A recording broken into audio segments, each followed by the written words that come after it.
Know who you want to take you home, ladies and gentlemen.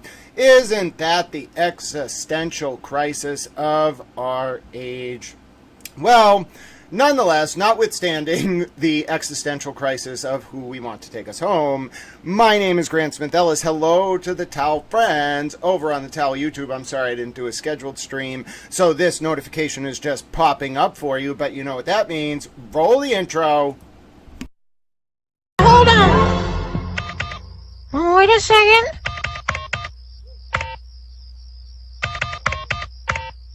That's it. That's it? Yeah, that's the melody to Funky Town.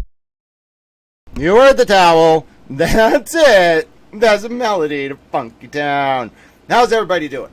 A little Towel. Oh, hello. Hi, Christina Towel. It is your off day. You are hanging out with Little Towel. I'm so glad to see you. We can't do a long stream today. Little Towel's not feeling that well. I think no matter how much bed rest I get, I'm never actually feeling awake. And that's not good. It's a shitty feeling. Sorry for cussing. Anyway, it's great to see you all. I'm so glad you're spending some time with me. We're not going to go that long today, just until lunch, okay? So I want to set expectations. I want everyone to understand it's not because I don't love spending time with you.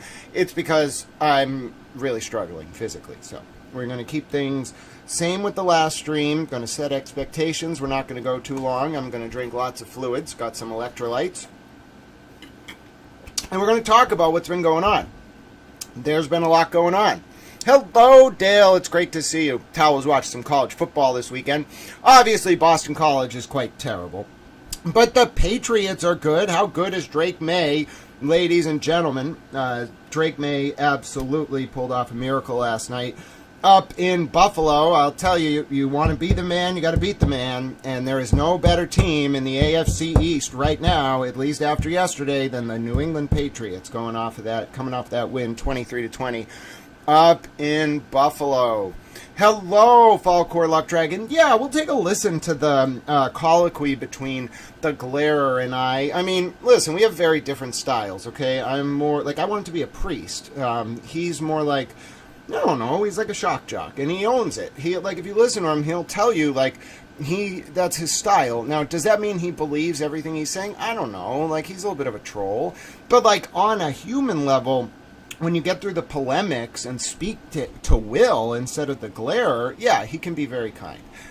Do I wish he would take the time maybe to get to know some of the people involved in all this nonsense and kind of understand them on a similar level? Sure, but okay, you can't get everything you want, so he's a little weird, in the sense that his rhetorical style and the way he engages in dialogue is a little bit different. It involves a little bit more ethos, a little bit more rhetoric than myself. I tend to use more appeals to logic and things like that, so a lot of kind of pathos, structured, logical argumentation. So it's a clash of styles, but I can roll with him a little bit, and I can, he likes to joke around, and if you take the punches in good faith, the rhetorical punches, he'll reward you with kind of an authentic conversation. You just have to know the style of the person you're talking to, I think. And by the way, just as a general note, just because I talk to someone, like a host on a program, that doesn't mean them and I, that person and I align on everything. In fact, for example, a lot of people critique me for being a supporter of President Trump, and they'll say, well, Grant, yes, you don't like communism, yes, you're pretty, moderately right now in terms of the political spectrum, but you don't agree with President Trump on 10 out of 10 issues, maybe 8 out of 10, so how can you support him? Well, okay, it's wrong to just demand an ideological purity test out of every person that you engage with, first of all.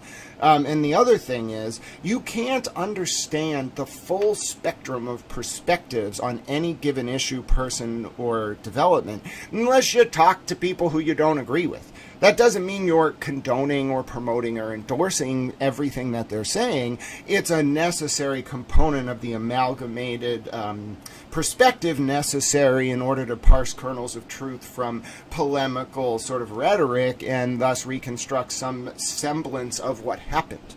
That's my interest. It's not an academic interest. It is a universalized principle that derives itself from the Kantian categorical imperative as interpolated through sort of a Weberian or Hegelian structure of history in order to parse narrative from truth and then reconstruct that schema, the sort of suite of perspectives on an issue or person or series of events in order to pull out that truth. That's the discipline of critical theory in essence. I'm kind of a third generation critical theorist who applies those skills in the digital arena in order to reconstruct the motives of various actors or players in the situation. But it's really no different than Adorno looking at how Edward Bernays was weaponizing his uncle Sigmund Freud's mass psychology of mind to sell cigarettes to women in the 20s under the auspices of a social movement. You know what I'm saying? So it's similar style. It's a similar style, but I don't want anyone to think that I'm a partisan. I'm not. I'm a partisan for the truth. The primary purpose of the work that I do is to find truth and center that truth in the discourse of an otherwise vacuous, polemical, propagandized, and otherwise insidious public sphere. So anyway, thanks for taking the time to listen to that. Let's get caught up. JFK. Well, JFK, the snitch, I don't know who you are. I want to interview JFK, actually. And I want to interview Joe Flipperhead, too. So, open invitations to the JFK show guys and Joe Flipperhead, who I sent a DM to if he wants to come on. Open invitations today for them to come on and have a little conversation. But yes, you are welcome here to chat in the comments. Just some general rules if you're new to the stream. In the comment section, you're going to see like a lot of blue wall of justice friends. They generally enforce some baseline rules: no being derogatory, no being discriminatory, no sea lioning, which is repetitive, subversive questioning to troll. And then there's a few other sort of basic rules they'll remind you of. But as long as you're engaging in good faith, generally you'll be fine here. So yeah, welcome. Hello, Colleen Henry and Buck Towel. Buck Towel, the ever-vigilant guardian of the American Midwest. He is clearly in NORAD. FBI, DOJ, corruption survivor. It is great to see you, my dear friend. Hello, Ruth Lang and Nancy from the 508. All right, now that we got that intro out of the way, and I am going to have a little bit more of my Gatorade. Messy, that's exactly what we're going to talk about. Okay, how should we do this? Let's start with the Jessica Leslie situation. Okay, well, yes, but Falkor Luck Dragon, I think the true measure of our ability to extend compassion is to be able to do so in the face of even egregious sin. Because I don't think anyone would redeem themselves in this modern digital hive mind based world if we all just constantly look for reasons to pass judgment and then scorn. Someone has to break the cycle and love the sinner and not the sin. So I don't know. That's my view on it. I'm not saying you have to adopt that perspective, but I don't necessarily feel that people's souls are defined by their specific actions in every case. Sometimes there's irredeemable sin, but that's really more for God than for us to judge. But on the whole, I don't feel that I feel it's possible to separate someone's actions from their soul, and that's how redemption happens, I think.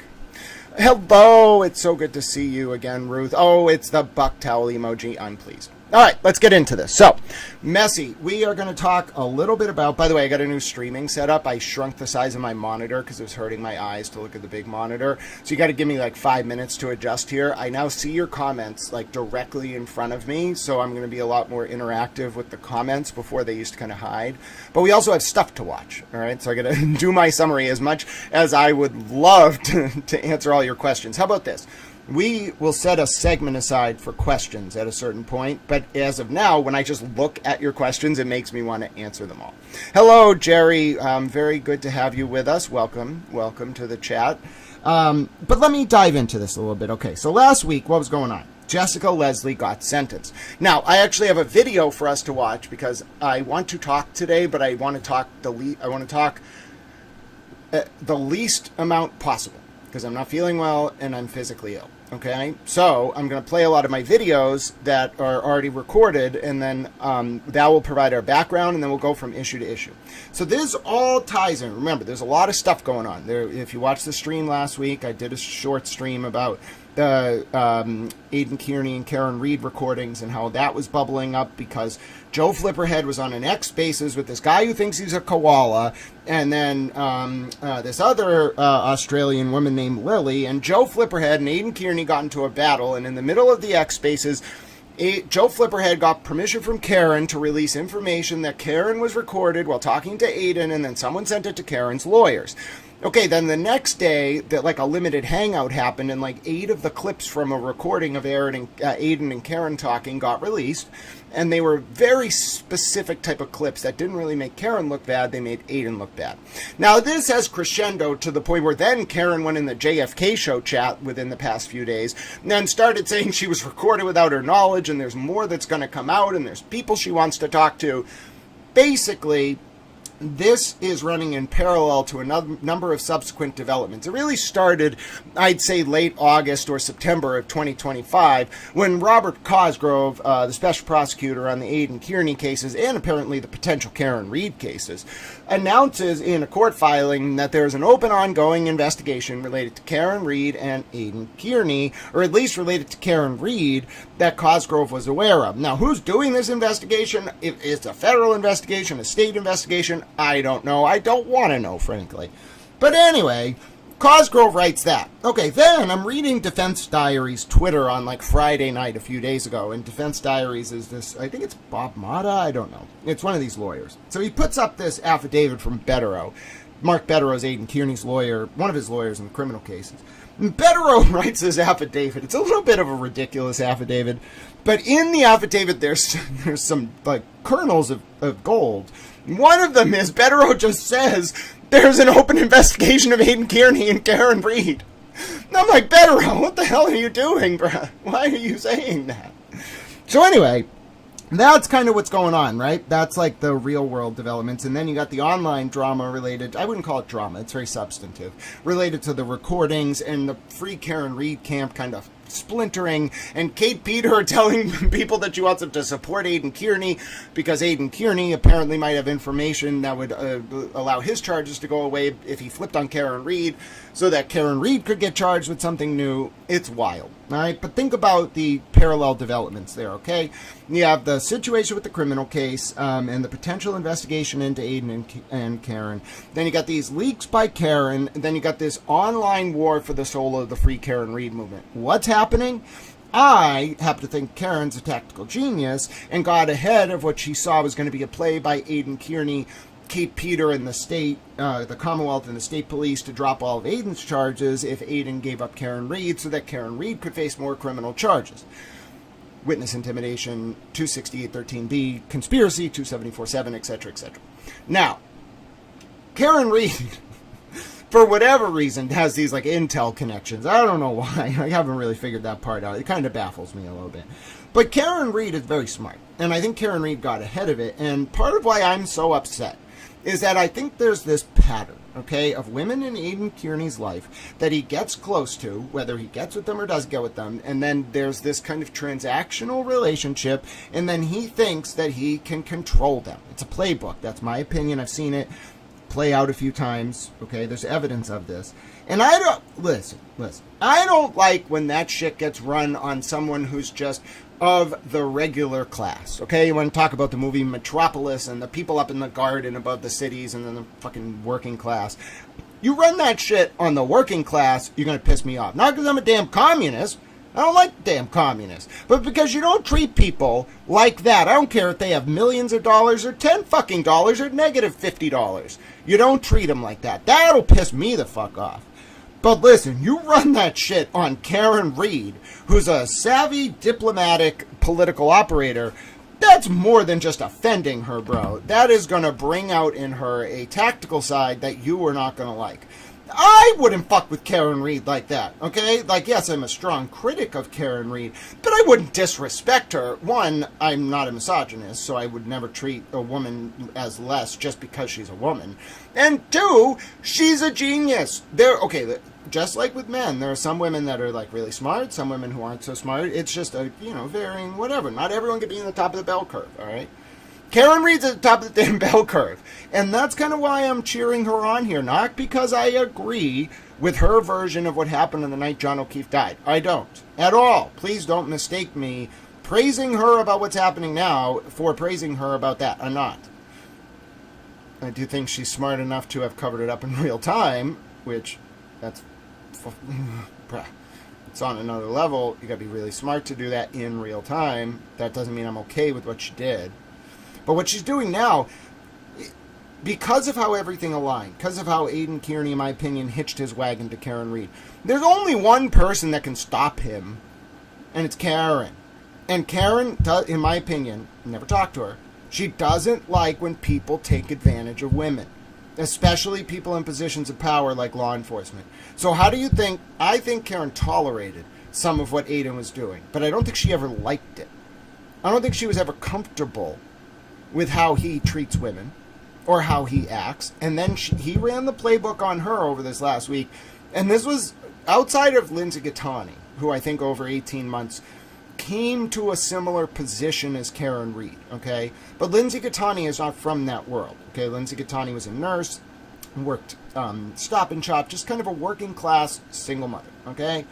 Karen Reed was a fucking financial academic power player, okay? So you run that shit on somebody like Lindsay, she might be able to learn how to play that aristocratic political game over time.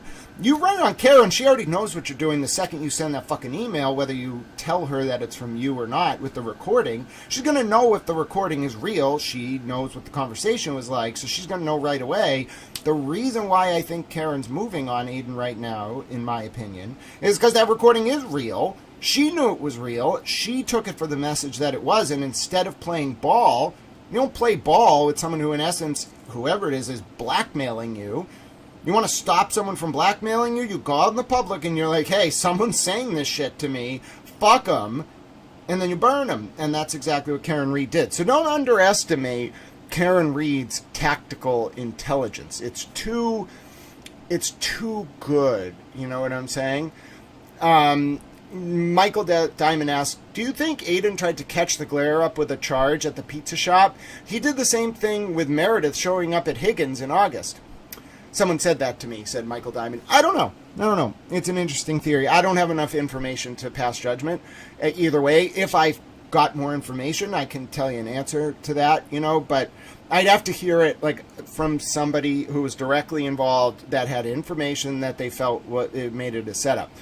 I don't doubt Kate Peter uses those tactics, so it wouldn't surprise me.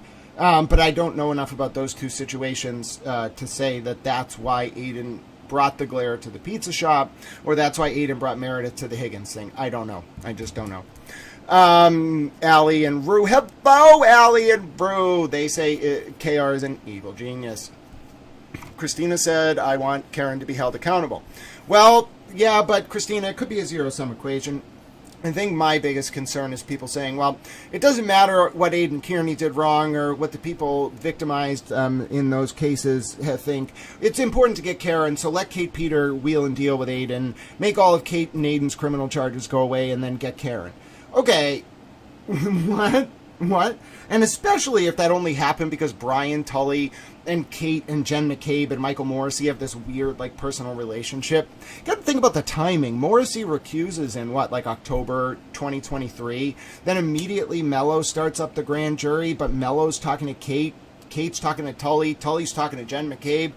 It was basically that was Kate and Jen McCabe's personal prosecution of Aidan. Now, I do think the reason Tully and Mello went along with it, and the big guy, Morrissey, went along with it, was because Morrissey wanted to flip Aidan to get Karen. So that, you can argue, is within the remit of prosecutorial discretion. What's not is giving Jen McCabe and Kate Peter a personal prosecutor. I shouldn't laugh, but it's really not. It's not acceptable. Whatever you think about the underlying charges, the whole way that was approached was wrong. It was an abuse, and it compromised these cases. Listen, the reality is, in my opinion, the cases against Aidan Kearney and Karen Reed were compromised like years ago. And the whole problem is it's not the crime, it's the cover-up. So it wasn't that Kate Peter was involved with handling of evidence and doing all this weird shady shit for the PI, Marty Kraft and Tully and Jen or whatever. It was that the rules of evidence don't matter if you're never going to bring something to trial. So I think Tully was telling Kate, like, hey, this shit doesn't matter. Like, whatever the fuck, we'll release Lindsay's phone extraction, and we'll just do all this other shit. Nothing matters. We just want Aidan to flip anyway, so it's not going to trial. Who cares? The only punishment is the exclusionary rule, the evidence being excluded from trial. So what's the harm? That's exactly the conversation I think Kate and Tully had. The plan was always to get him to flip. That's wrong. That means these cases could never have gone to trial. Back as early as October, November, December 2023, Kate's participation and her handling of evidence and Tully just submitting evidence from Kate to the grand jury, the cases were never going to be able to go to trial, which means Tully and Kate are looking for a fucking scapegoat right now, which is bullshit. They should own up to that shit that they did. They compromised the cases, and in my opinion, they only did it because they never were going to bring Aidan Kearney to fucking trial. It was all for the purposes of getting him to flip on Karen. Fucking ridiculous. It is wrong. It is a conflict of interest. They should never have had MSP officers on either of those cases who knew people that were personally involved as witnesses or whatever. MSP should have recused that unit. We could have had MSP involved, but that unit detailed to the Norfolk DA should have recused itself from this whole thing. It was because, although Morrissey recused, Tully was left on the case, that Tully used Kate as like a medium, an intermediary, to facilitate the Norfolk DA coordinating this nonsensical plan to put pressure on Aidan Kearney so he would flip on Karen Reed. That's what happened. All right? Now, what I would like to do is I'd like to pull us back. We're going to watch some of this stuff. We're going to talk about it. We're going to go till about 12, maybe 12:30. The first thing I want to show you is my coverage from outside the courtroom after Jessica Leslie's sentencing. Now, this will explain to you who Jessica Leslie is, of course, but Jessica Leslie was the John O'Keefe and Karen Reed federal grand juror leaker. Now, we're going to talk a little bit about how Jessica Leslie, in the sentencing memo from the government, the DOJ, Jessica Leslie is basically forced to admit that she leaked information over the course of a year or a year and a half about two cases. One, the CDL case, the Massachusetts State Police CDL bribery case. And then two, the Karen Reed and John O'Keefe case. And she's forced to admit that she gave the information to a friend who then leaked it to people on social media via DM.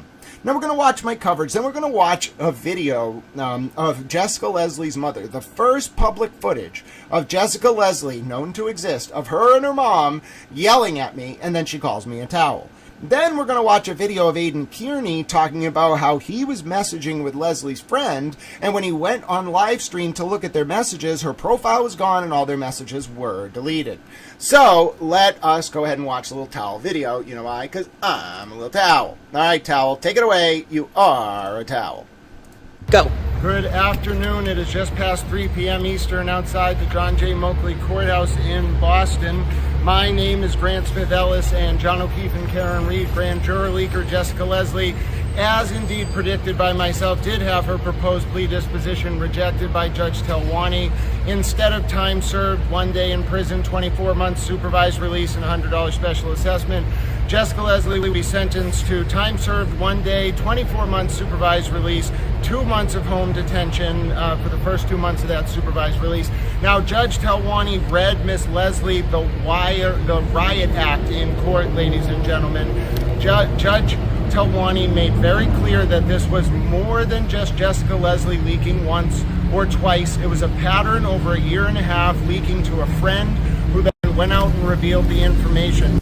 And I will say, these are talking to their spouses while doing so. Judge Telwani said, no, absolutely not. Federal grand jury service is not a booby trap. This is not the same as speaking to one's husband or wife. This was multiple revelations of multiple times to someone who then revealed the information on social media. Now, the friend was more so interested in the case than Miss Leslie. That was one of the arguments offered by the defense lawyer. Judge did not buy it. Judge said in some ways that is worse. It means that this grand juror and the friend had a position on the matter before them. Leslie's lawyer argued that they were trying to free Karen Reed by leaking the information. Judge Talwani did not have it. The point is how Judge Talwani said how that excuses this at all, and it doesn't. Miss Leslie wasn't neutral. That was Miss Leslie's lawyer walking behind me right now, ladies and gentlemen. And then, as I mentioned, there will be 24 months of supervised release.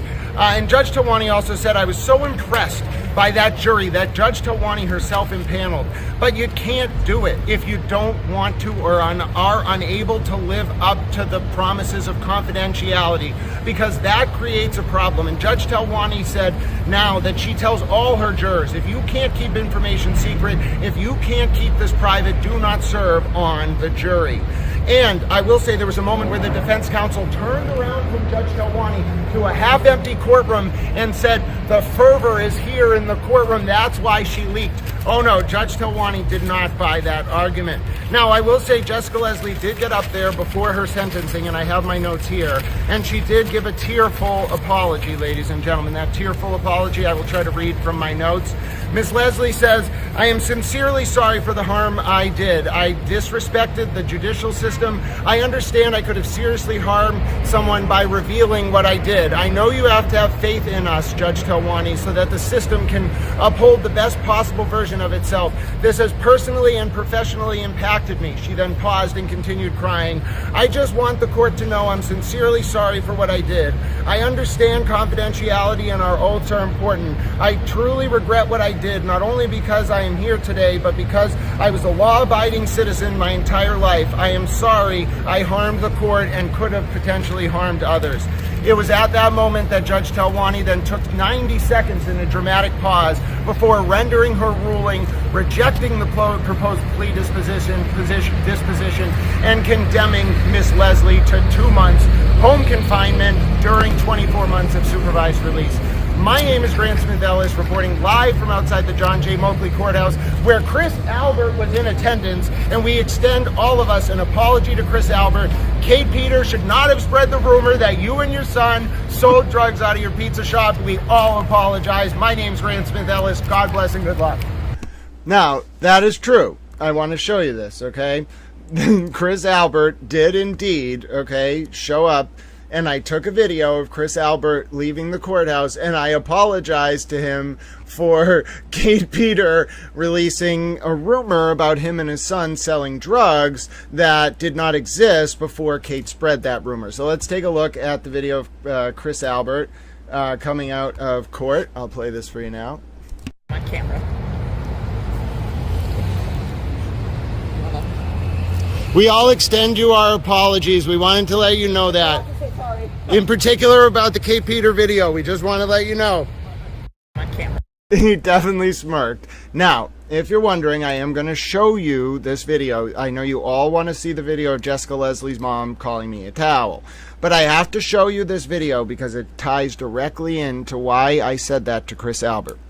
I am of the opinion that to distract public attention from some of the witnesses who knew Kate and Tully, there was a rumor in early 2023 or late 2023 spread about Chris and Colin Albert. That was wrong. I think Kate Peter spread it. And then, ladies and gentlemen, when that didn't work, that's why I think Lindsay Gattani's phone was released by Tully and Kate to provide a very convenient distraction right as the first Karen Reed trial started in late April of 2024 from those same people. And you might, right, fine, we'll watch the I'm a Towel clip.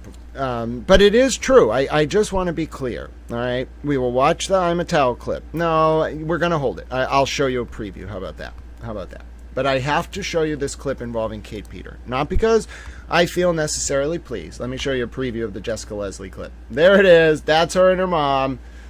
They beeped at me. I'll tell you the full story. But we have to watch this clip about Kate Peter because I don't think first of all, I don't understand why she's being covered for. I don't understand why Chris and Colin Albert tolerate this. Maybe it has to do with Jen McCabe. I don't really know.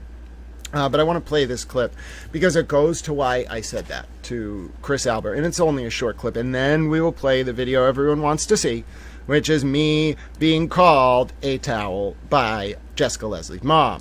Now, you may say to yourself, Grant, most people don't really, live up to their eudaimonia or summum bonum by having Jessica Leslie's mom scream at them in the middle of a street down the seaport that they are a towel. Well, you know what? I'm a towel. So for me, that is living up to the height of my greatest good as a towel. You don't understand. Oh, someone was like, listen, Buffalo's not up from here. All right, here's how it works. Cape Cod is down. Anything north of Boston is up. When we're talking about like things that are west of Boston, we just say over there or out there. All right, so it's either up, down, or out there. Okay, everything is related to Boston. Okay, hub and spoke concept here. Like Boston is here, so if you are in Buffalo, that is above Boston, you're up there. If you're down the Cape, you're down the Cape because it's below Boston. If you're somewhere where the dragons are, like in Worcester, you're out there. All right, are we all on the same page? This is how you talk when you're inside 128. On the whole, most of us are not convinced that anything even exists outside of 128, okay? So, like, that's my world, okay? I don't really understand all of you that live, like, south of, like, where that loop is when 95 turns into 93 and heads back up to Boston. You live south of that. You live west of, like, Newton. You live north of, like, fucking Cambridge. I have no fucking idea what's going on. You're, like, up there, you're over there, you're down there. That's Tal's geography lesson for the day, all right? Everything is relative to the city of Boston. That's how I understand the world. Yeah, exactly. You got to go down the Cape sometimes, you know what I'm saying? All right, with that geography lesson out of the way, on to the Kate Peter video. This was 100% a fabrication out of my own mind. It is not rooted in reality at all. I sent this just to fuck with Aidan to prove that he does not vet information at all. He will run with any sort of gossip that bolsters his claims. And I want to prove this. So anyone who believes him should realize that a lot of this is getting sent out. I just went ahead and I emailed turtleboysports@gmail.com. I wrote based on a movie plot. This is based on a movie plot. You could do the same thing. He would probably run with it too. If anyone gets their fake stories mentioned by this schmuck, please email me. We'll have a prize for you. Listen to this. Yeah, and this is an honor. Like, I don't know who this person is, but I'm just going to read the email that I got out loud. Bear with me for a minute. Hi, I've been really scared to talk to anyone about this. And I know I'm not the only one. But I see you're keeping people anonymous, and I think it's important that people know. The problem that Colin Albert had with John O'Keefe was that Colin Albert sells pills and weed, and John knew about it because he lived across the street. She's laughing about it. That was the primary reason Colin got tormented. Do you understand? She's laughing about it. And that's Boomer on there too. And I think that's the woman from New York. And then I don't know the third person. But they're laughing. Come on. This was 2 years ago. They were laughing about this. This ruined Colin's life. Street from one of Colin's friends who runs Colin. Colin's dad knows, and sometimes the drugs go through the pizza shop, from what I've heard. The whole Albert family makes money from it. I don't know. That's okay. And why did she pick Chris and Colin Albert? Why didn't Kate pick her own family? Why didn't she pick someone else? Why didn't she pick Jen McCabe? Why'd she pick Chris and Colin Albert? She could have said any name she wanted. That's what makes it a little far-fetched. Like, you're making the Albert family relies on marijuana sales and what other pill sales. Come on, like that sounds. I'm just reading the email from it, and I don't know if his Uncle Brian knows or not, but I think he probably does and explains why they're really covering it up. I have screenshots of Colin selling drugs because sadly, I have bought from him before. Well, that's interesting. That's Kate saying in a message that under a fake name that she had bought drugs from Colin. Come on, it's so obvious. I can't believe that people didn't see what Kate was up to. Okay. That's very interesting. So interesting. So again, this person asked for anonymity. They will be granted it. Yeah. Just to be clear, I have not said your name, and I'm not going to say your name. Yeah. Very trustworthy man. You are Until you don't dance to what I tell safe you with me. to dance Oh, to. he said you're safe with me. Well, I don't want anonymity. I sent you that email, you dumb motherfucker. Disturbing. All right, we're going to watch the Jessica Leslie clip. Jessica Leslie and her mom. I just wanted you to be able to see that. All right? I wanted you to see her for what she is. Her being Kate Peter. All right, now let's watch Jessica Leslie and her mom call me a towel.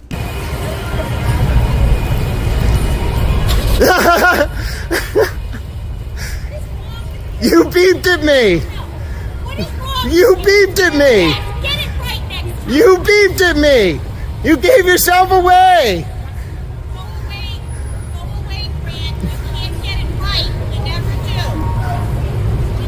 That's unfair. Otherwise, we would have talked to you. But you don't get it. You're talking to me right now by yelling at me on a road. Right person. I'm a smart person. A towel. Thank you. You're a towel. She said I'm a towel. Ah!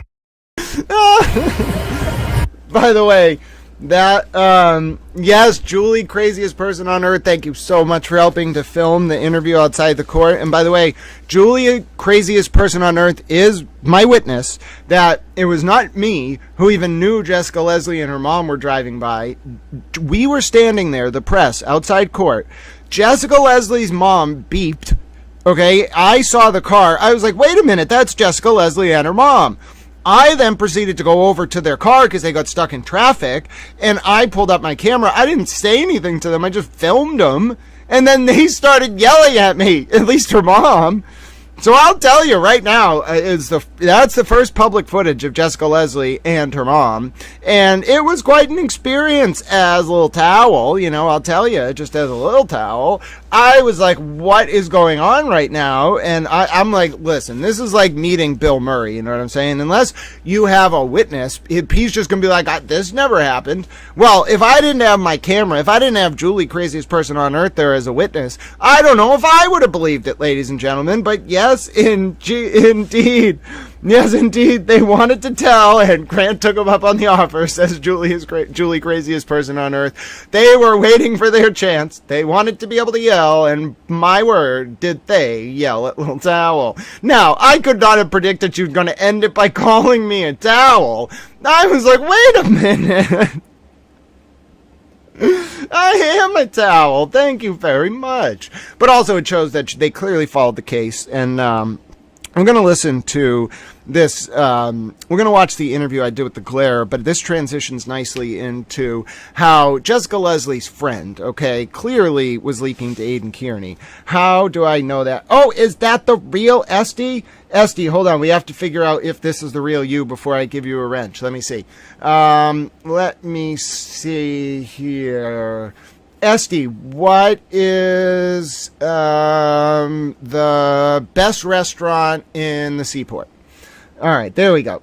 If that's the real Esty, she can have a wrench. PK's like, I have met Bill Murray. He used to live in Nyack, New York, and his kids went to the same pediatrician as mine. Well, did he say to you when he met you, no one's ever going to believe you? But yes, yeah, all right. So we will add, that is, I can confirm that is the real Esty. So there you go. Esty gets a wrench. Welcome to the Towel Chat, Esty.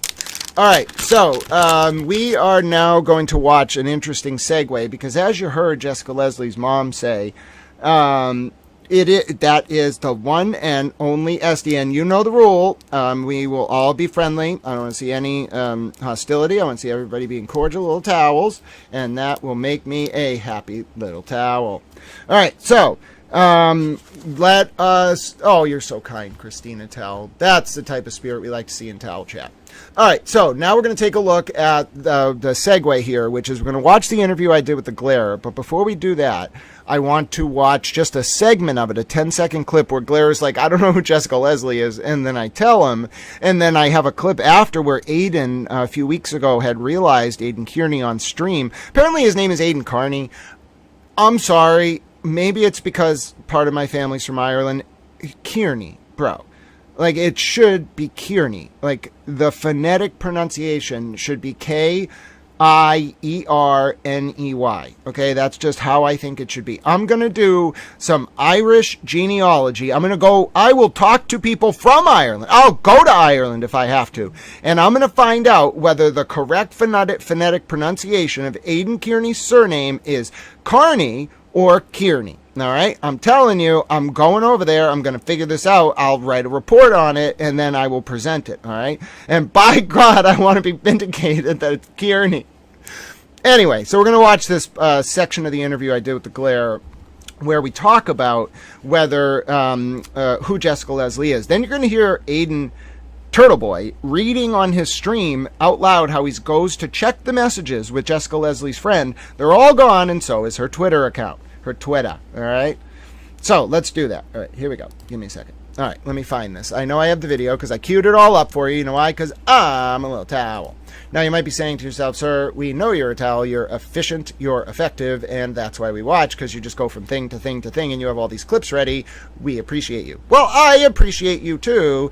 That's why we're all towels. All right, now let me get this one that I want. Apparently, they all have to reload sometimes. You can't just save like 17 video files open at the same time.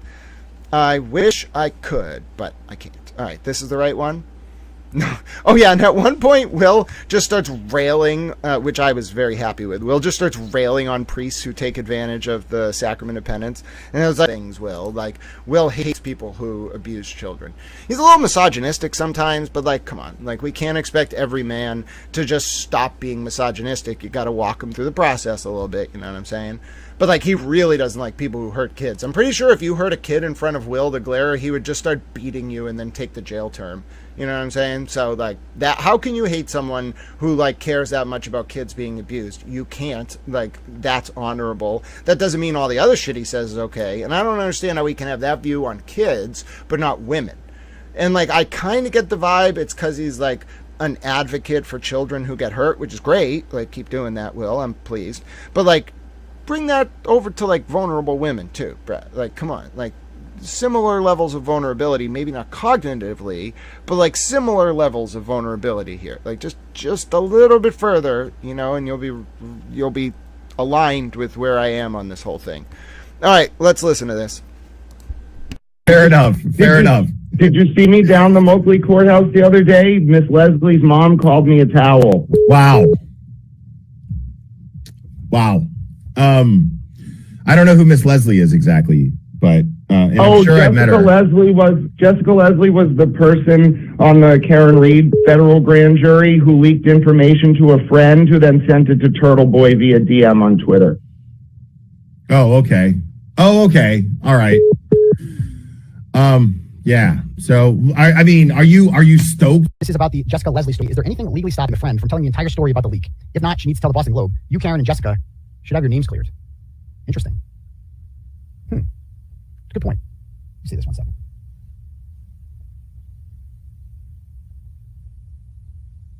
All right, let me see here. Because I got here. Let me plug her number in. When did I talk to her? When did the story come out? It was like Wednesday, the juror thing came out. All right, all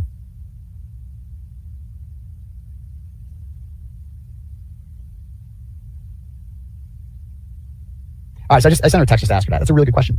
Because we're going to get into that tonight, right? But, so let me read that turtle chat again. It says, this is about the Jessica Leslie story. Is there anything legally stopping the friend from telling the entire story about the leak? If not, she needs to tell the Boston Globe. You, Karen, and Jessica should have your names cleared. And I think that's a fair point because as we're seeing, speculation is running wild right now with the antis and others about what this person, Jessica Leslie, did. Like this, like, oh, did she leak shit to Karen Reed? What, the McAlberts, whoever? It's like, no. Like, the truth should be told. She did not. Are they flipping on someone else? Is there a bigger fish? No, there's none. There's none. And I guess you're right. I could have the source come on my show, even anonymously, and, explain and talk about it. Because she could clear everything up. And I've talked to this source on Twitter many times. I could show my whole chat history with this person. She never mentioned that she has a friend on the federal grand jury. That's how much of a secret she kept it. She's talking to me pretty regularly since early 2024, I want to say. Let me see. Juror.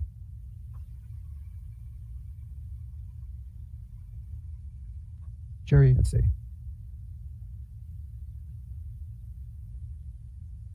No, that's not it.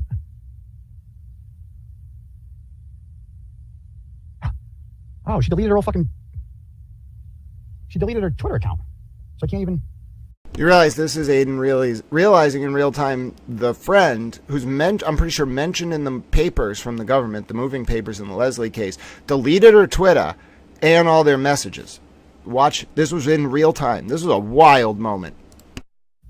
See the messages, okay. Whatever. But yeah, she would be able to vouch for me on this one, 100%. That she knew the grand juror and never told me. Never told me. Like, that's how well of a secret they kept this. That to me is a testament to the fact that Jessica Leslie had no ill intent, right? She probably, if she's telling her close friends, right? She's telling her close friends. And yes, that's a good point, Richie. Whoa! Whoa! He just realized in real time that his source, who was friends with the grand juror that was involved with getting that grand juror, in essence, federally charged, deleted her whole Twitter history with him. Oh my goodness. This man, you just saw it, he realized in real time what's happening. I don't listen. How is he continuing with the show when he literally must realize now that that's like that's Fed shit? If they're doing stuff like that, removing their whole history, you can't see any of the messages. Oh, this is big. My name's Grant Smith Ellis. We're watching this Turtle Boy show and comment.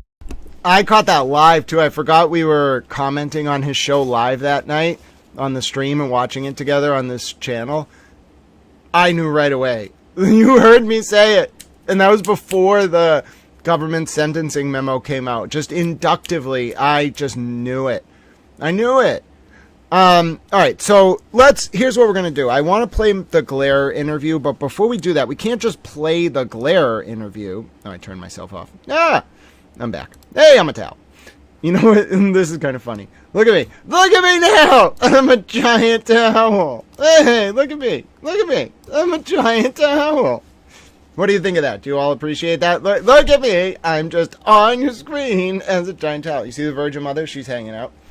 All right. That was our little segue. So what we're going to do is we're going to listen to the build-up to this chaos, okay? We're going to listen to the 6 recordings that have been released on social media. I just amalgamated them. I did not release them. This for news reporting purposes. We're going to listen to those. Allie, you'll get caught up, and Rue as well. Rue, take a seat. Get your snacks, Rue. We got a lot to get caught up on. You'll be fully caught up after this video. Then you're going to hear my interview with the Glare last night. Then I'm going to go get lunch. Actually, maybe we'll listen to Natalie's police interview. Maybe we'll do that tomorrow. All right. Anyway, let's go ahead and do this. So this will get you fully caught up, Allie and Rue. If you've been wondering what the hell is going on, why is there all this drama and chaos? I am a towel, JoJo. It's true. But yeah, if you've been wondering why is there all this chaos, what the hell is going on, you're about to get caught up right now. You're going to hear 6 parts, okay? Part 5, Part 6, Part 1, 2, 3, 4 of an alleged recording between Karen Reed and Aidan Kearney. Then you're going to hear a Twitter space, all right? This Twitter space is absolutely freaking wild, ladies and gentlemen, all right? It just goes absolutely wild. Aidan Kearney tries to, without realizing that Karen Reed is working with Joe Flipperhead against him, Aidan tries to go to war with Karen. Aidan says that he's calling Karen's bluff, and she lives at home with her parents. Now, let me just tell you, that in turn, the way Aidan played this, led to some absolutely crazy shit happening. In particular, let me show you the first crazy thing that happened. Wait till you see this text that got released overnight from Karen to Aidan. All right, I'm going to read it for you up on the screen here. I just got to take a second to find the post where it is. I can't believe that she released this, okay? I don't know who she released it to, or if Aidan released it, or if Karen had a mole near Aidan, or what the hell was going on. But this text is incredible. I've never seen anything like this in my life. I cannot believe she put this in writing to him. It blows my freaking mind, but we're going to read it right here, all right? So let me just go ahead. I'm going to bring it up for you. There's been so much going on. Let's just use Dag's post, because I think Dag might have... People were like, Kate Peter posted it first. No, bro, Dag posted it first. Pay attention. Pay attention. Look at the timeline, all of you.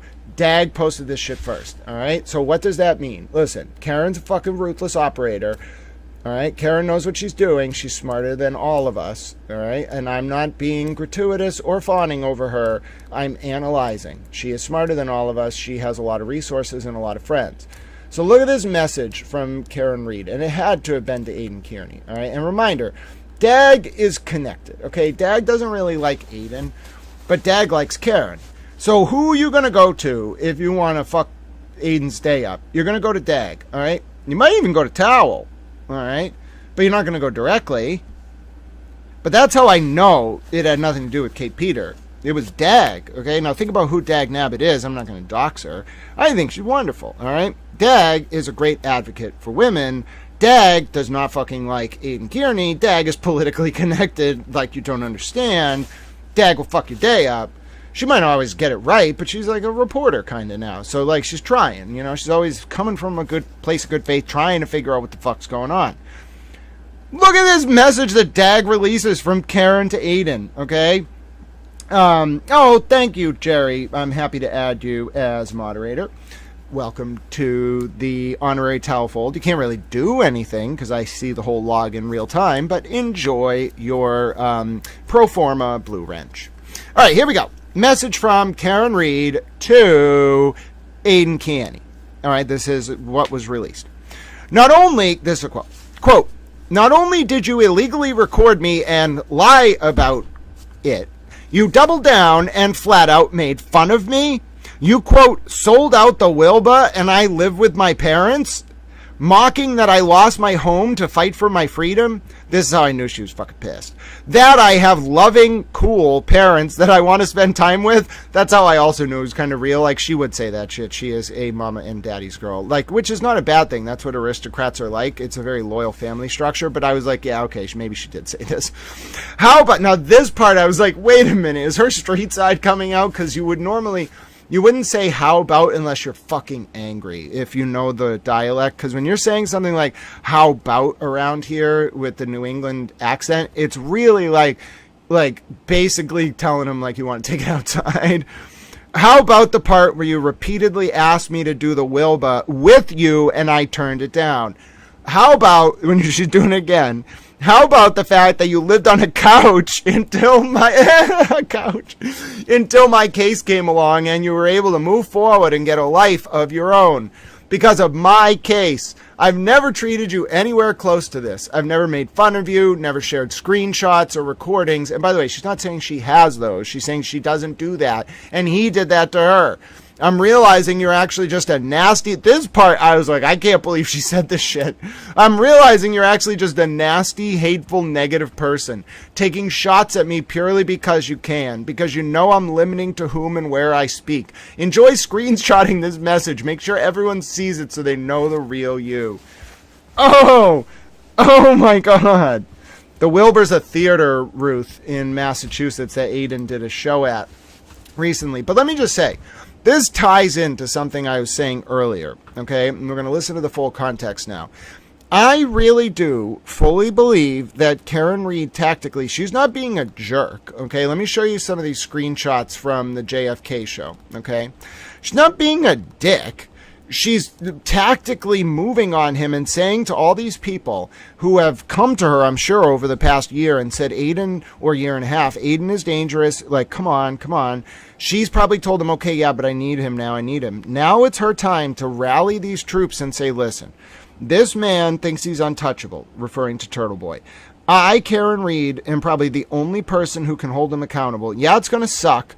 Right, it's gonna be shitty for her to do this, okay? But she's gonna do it, and I think she's gonna do it because fundamentally, before all this shit happened, she really cares about women, specifically women who get like taken advantage of or abused or whatever. It really matters to her. She doesn't like it. I've read some of her old Twitter comments and stuff and Facebook comments. I know how she feels about it way before this stuff went down. Okay.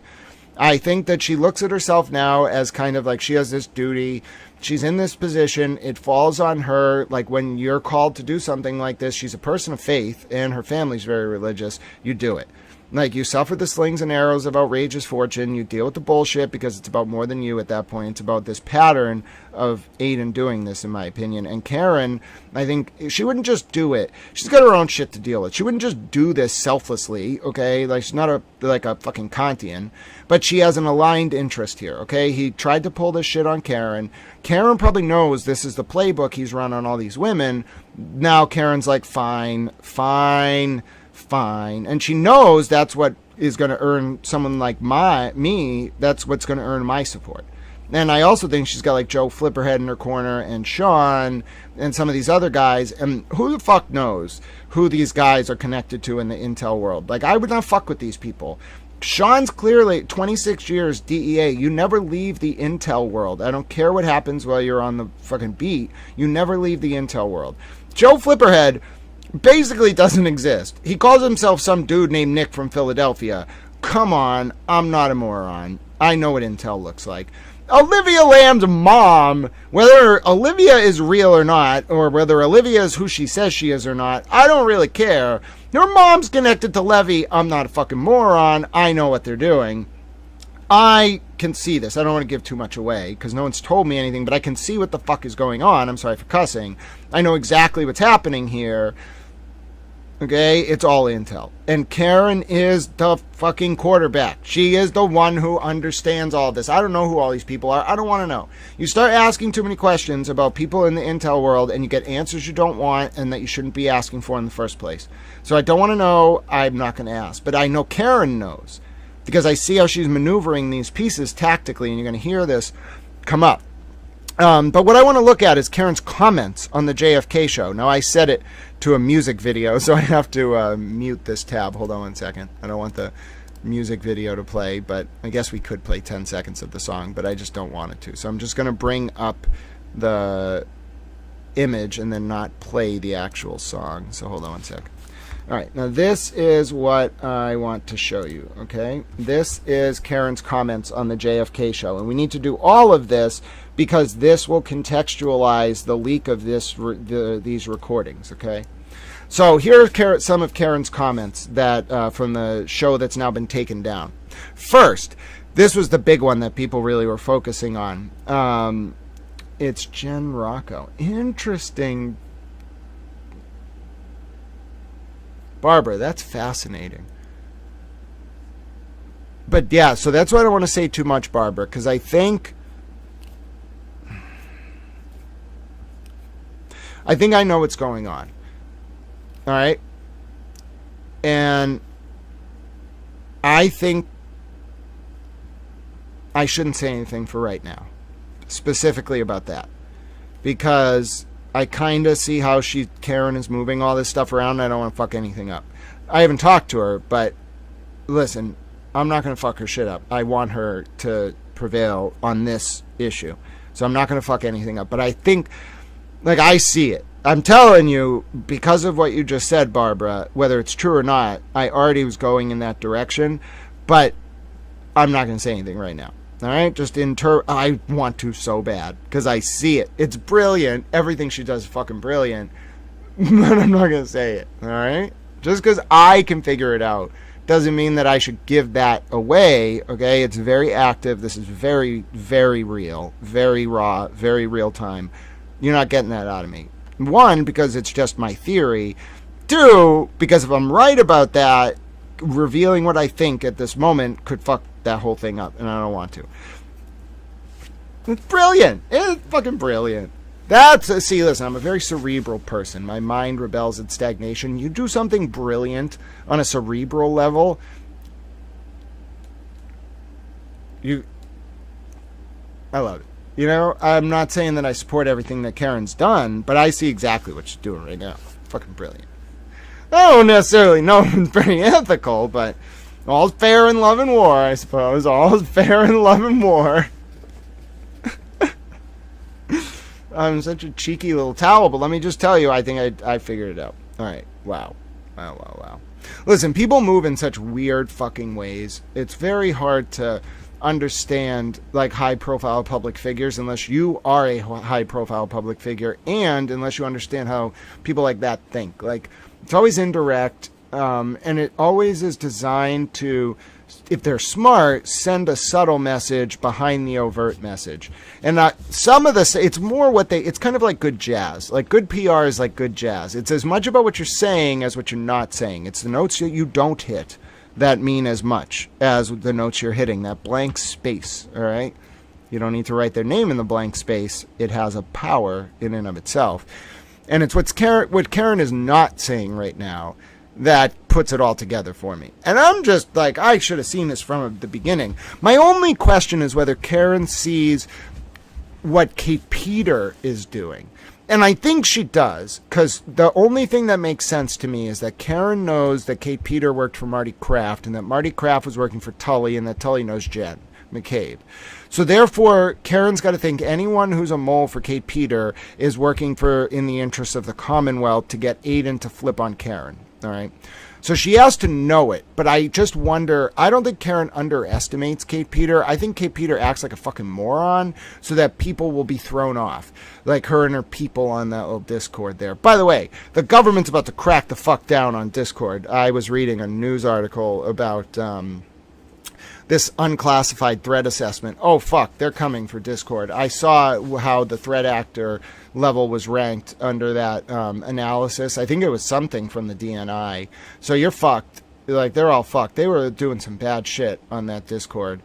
And I'm just trying to say here that Karen Reed, the one wild card I'm thinking about, and I'm wondering if she's thinking about, is Kate Peters' moles. I think Karen has the Aidan situation on lock. She knows him inside and out. She knows his team. She knows his people. She built that. Like, that is locked the fuck down. I don't know if Karen has that same nuanced analytical understanding of Kate Peter, who's more of a wild card. And it's not really Kate Peter you have to figure out. It's Tully and Jen and Morrissey operating through Kate Peter and Marty Kraft. Now, I think Karen's the best position to understand that, but that's the biggest. If she has an Achilles heel, it's going to be one of Kate's people, not one of Aidan's people that gets to Karen. That's why I've kind of been putting up the signal flare about that, because I don't want to see Kate Peter, who compromised, in my opinion, the cases against Aidan solely because it was never going to go to trial and it was a pressure tactic to get Aidan to flip on Karen. I don't want to see Kate Peter rewarded for that by Kate getting someone into Karen's orbit. So I think, like, Kate got Jason Broyles into the FKR orbit. That's why he paid for Jason Broyles, is that guy who pretends to be a woman online named Haley and tries to, like, bait, like, catfish female victims to give him information. He's a weirdo.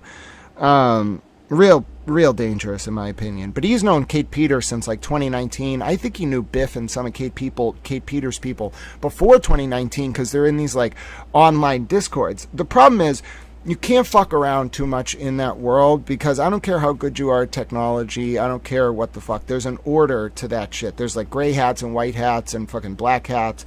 And those people all answer up a hierarchy. Like, just like it's a fucking Whereas scene. Like, they answer up a fucking hierarchy. And they all, if they think you're a little fucking script kiddie fucking with people under the auspices of technological sort of skills, they're gonna rain fucking hell down on you. It would be like extorting a cancer patient, like, by stealing their Bitcoin wallet. You don't want to see a community of, like, the higher echelon of the internet community upset that you learned the tools of the internet and then used it to victimize vulnerable people. Then they're like benevolent in that sense. I don't care if they're black hat, white hat, gray hat, they're gonna fucking own you. And part of what this came down to was, I think Kate Peter has this, like, network around her that was pre-existing to Kate's involvement in all of this. We're talking like 2019 or earlier. They're all like online people. I think they like pedo hunt, I'm pretty sure, but also they're like really good with technology. And so it just gives you you can like tunnel into shit. I don't want to get into the details. I don't want to talk about it. I know enough about it to prevent it from happening. I know enough about it to spot it. I know enough about it to deal with it, but I don't want to tell you how to do it. Anyway, so there's just ways to do things on the internet that you don't even want to think about, like, and it can be as simple as like a hijack, a buffer overflow exploit, like getting someone to click a link, which is called link jacking.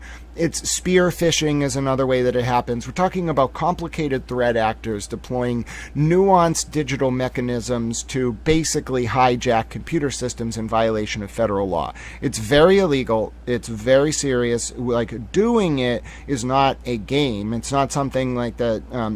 It is very illegal. It's accessing a computer system in an unauthorized manner. But every computer system has vulnerabilities. Even if you really know what you're doing, there's no perfect computer system, okay?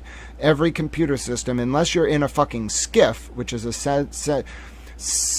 sensitive compartmentalized information facility, which is basically a Faraday cage on an intranet, a local intranet, not an internet, where that connects different computers via like a highway, so data goes up and then down. An intranet is a closed loop system.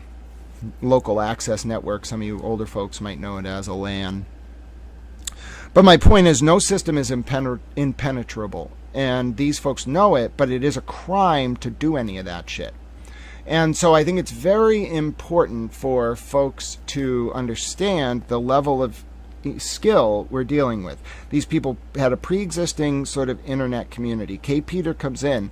Kate Peter deploys some of them, including Jason Broyles, I think, as early as the fall of 2023, and then just keeps deploying them under different operations. And it's important to understand this because that explains like the use of fake profiles and the AI images and all the fake write-ups and that were clearly procedurally generated. Why these people have immunity, because Kate knows Tully, so no one's ever going to get charged if Tully doesn't want them charged, even though he's gone. But if you're doing work for Kate, who's working for Tully and Jen, obviously they're never going to bang you up.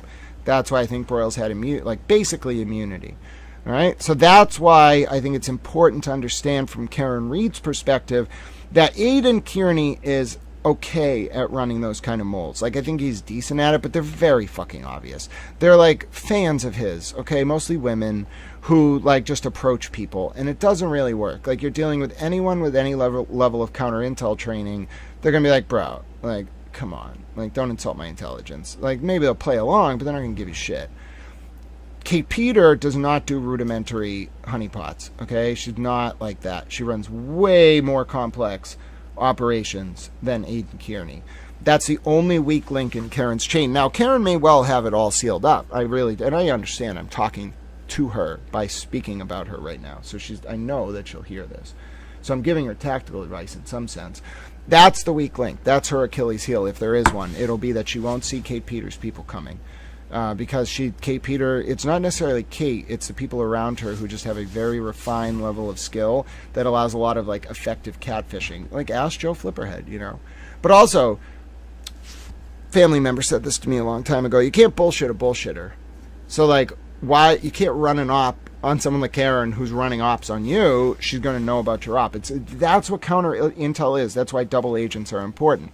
We're going to talk a little bit about Natalie. Maybe we'll do it tomorrow. But Natalie was one of Karen's friends. They had a falling out ostensibly in June of 2023, according to the search warrant for Karen Reed's phone signed by Brian Tully, the affidavit in January of 2024. But if you look at probably somewhere around like paragraph 68, 67, maybe like page 22 to 25 of that document. But anyway, if you look at a text message recently revealed from Natalie, it says Natalie was like still working for Karen basically in August of 2023. All right, bruh. It's a little interesting, isn't it? Isn't it? And I love that stuff. That's intel. It's not harmless either, because Natalie did give up Aidan. So you got to understand here. Karen was willing to give up Aidan from the beginning. She was just pretending she wasn't. It was a fucking op. The state police didn't want her to give up Aidan. They wanted Aidan to give up her. It's a fucking clusterfuck.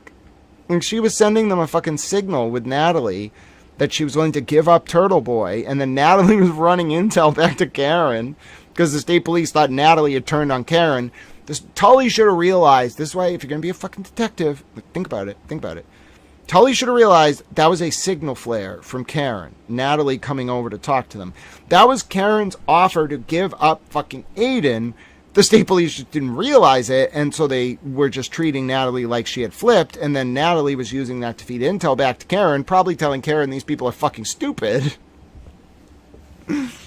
Listen, I don't mean to degrade these people, but come on. I know hindsight's 2020, but it's not hard to figure out that Karen has connections. It's not hard to figure out her family has connections. Look at the people she's working with. It's not just Alan and David. That's why Alan and David are so baffled that people think it's them. Sure, they helped, but who do you think really has the fucking connections? Come on. But yeah, okay, so let's take a look at what Karen had been saying. So then we'll almost be fully caught up. Karen said there are content creators who supposedly support me who knew I was recorded, and they shared it with other people. These are people who supposedly supported me. Then Karen says, obviously I was recorded without my consent or even knowledge. Then Karen says, I have a lot of people I want to talk to and a lot I want to say, but I have to be a little patient for many reasons. Then Karen says, the truth will always come out. Then Karen says, come to the next civil hearing. It shall be eventful. You can say hi to mom and dad. Then Karen says, like my case, the truth will come out. Please be patient. I have multiple cases going on. She's talking about Aidan. And then Nick Rocco goes on Twitter and says, yeah, that was the real Karen. And then the video goes down. Now, what I'm going to show you next is this whole kerfluffle. It has the recordings. It has the X spaces. We're going to listen to it. You'll be fully caught up. And then I think there might be another video I want to watch after that, but I think we'll be fully caught up at that point, and I'll go eat my lunch. And we'll come back. We'll listen to the Natalie police interview tomorrow. But let's, for now, listen to this. Okay, let me see. Oh, I think we can zoom in a little bit more. Hold on. Oh, I see. It's because I had the other video open as like a full post. So let me just do this here. All right, this will actually show you the wording. Oh, God bless you, Allie90211. Look at that super towel emoji, ladies and gentlemen. Look at that super towel emoji, jumping up and down, saying yippee. Towel appreciates it. There's this is actually a good time for a read. There's no ads here, folks. There's no sponsors. It's a user-supported aggregate. If you like this content, if you're benefiting today, go ahead, drop a like, drop a subscription. You can send super chats. I'm also going to drop my donation information in the chat. Go ahead, scan that Venmo link if you want to send over some towel donations. Every single dollar you send goes to feeding me, making me feel less nervous and anxious day to day. As in particular, for the next few months, I'm going to be settling up some issues with my father's estate. So Little Towel relies on you, and if you want to keep me fed and not nervous, it always goes to a good cause. You all did such a great thing over the past week, helping me stay alive. God bless you, helping me get down to that Moakley courthouse. I saw so many of your donations for gas and for food. Every single dollar was used up for a very good cause, and I appreciate, and really it means so much to me. You don't know how much I would love to be able to get one of those nice chicken sandwiches at Burger King instead of the $2 chicken sandwiches, one of the chicken sandwiches that are like a chicken royale crispy sandwich. We'll see how it goes. And you would think that this kind of thing wouldn't matter to someone like me, like I would find ways to do it. I really don't. I focus so much on just principles that I just abandon my own well-being, and I don't care. And then it comes down to it, I'm like, oh yeah, I don't really have any way to eat. I probably should have thought about that. But I don't care. I would wander the countryside in a robe if it were up to me. So if you want to support this channel, it really just goes to keeping me alive. I appreciate all of you. Thank you for your comments, your interactions, your exchanges with each other, with me, the messages you send, all of your engagement. No matter how you choose to help this information get out there, I think that's really what it comes down to. I just want people to be informed, erudite, and cogent consumers of information so that our public discourse, instead of enabling misfeasance, instead corrects that behavior and wards off usurpation of our representative forms of government worldwide. And if you're down with that, God bless each and every one of you. Nanya, how you doing? We're going to watch my interview with the Glare after we get caught up on the situation with the recordings between Karen and Aidan. Not a problem, Ruth. Hello, Peggy. Hello, so many of you tuning in. And I just want to say, how amazing is that emoji hopping up and down on the screen? Thank you, Allie and Bro. You are super towels. Look at she's saying yippee and jumping up and down. Look at me. I'm a super towel. All right, let's watch.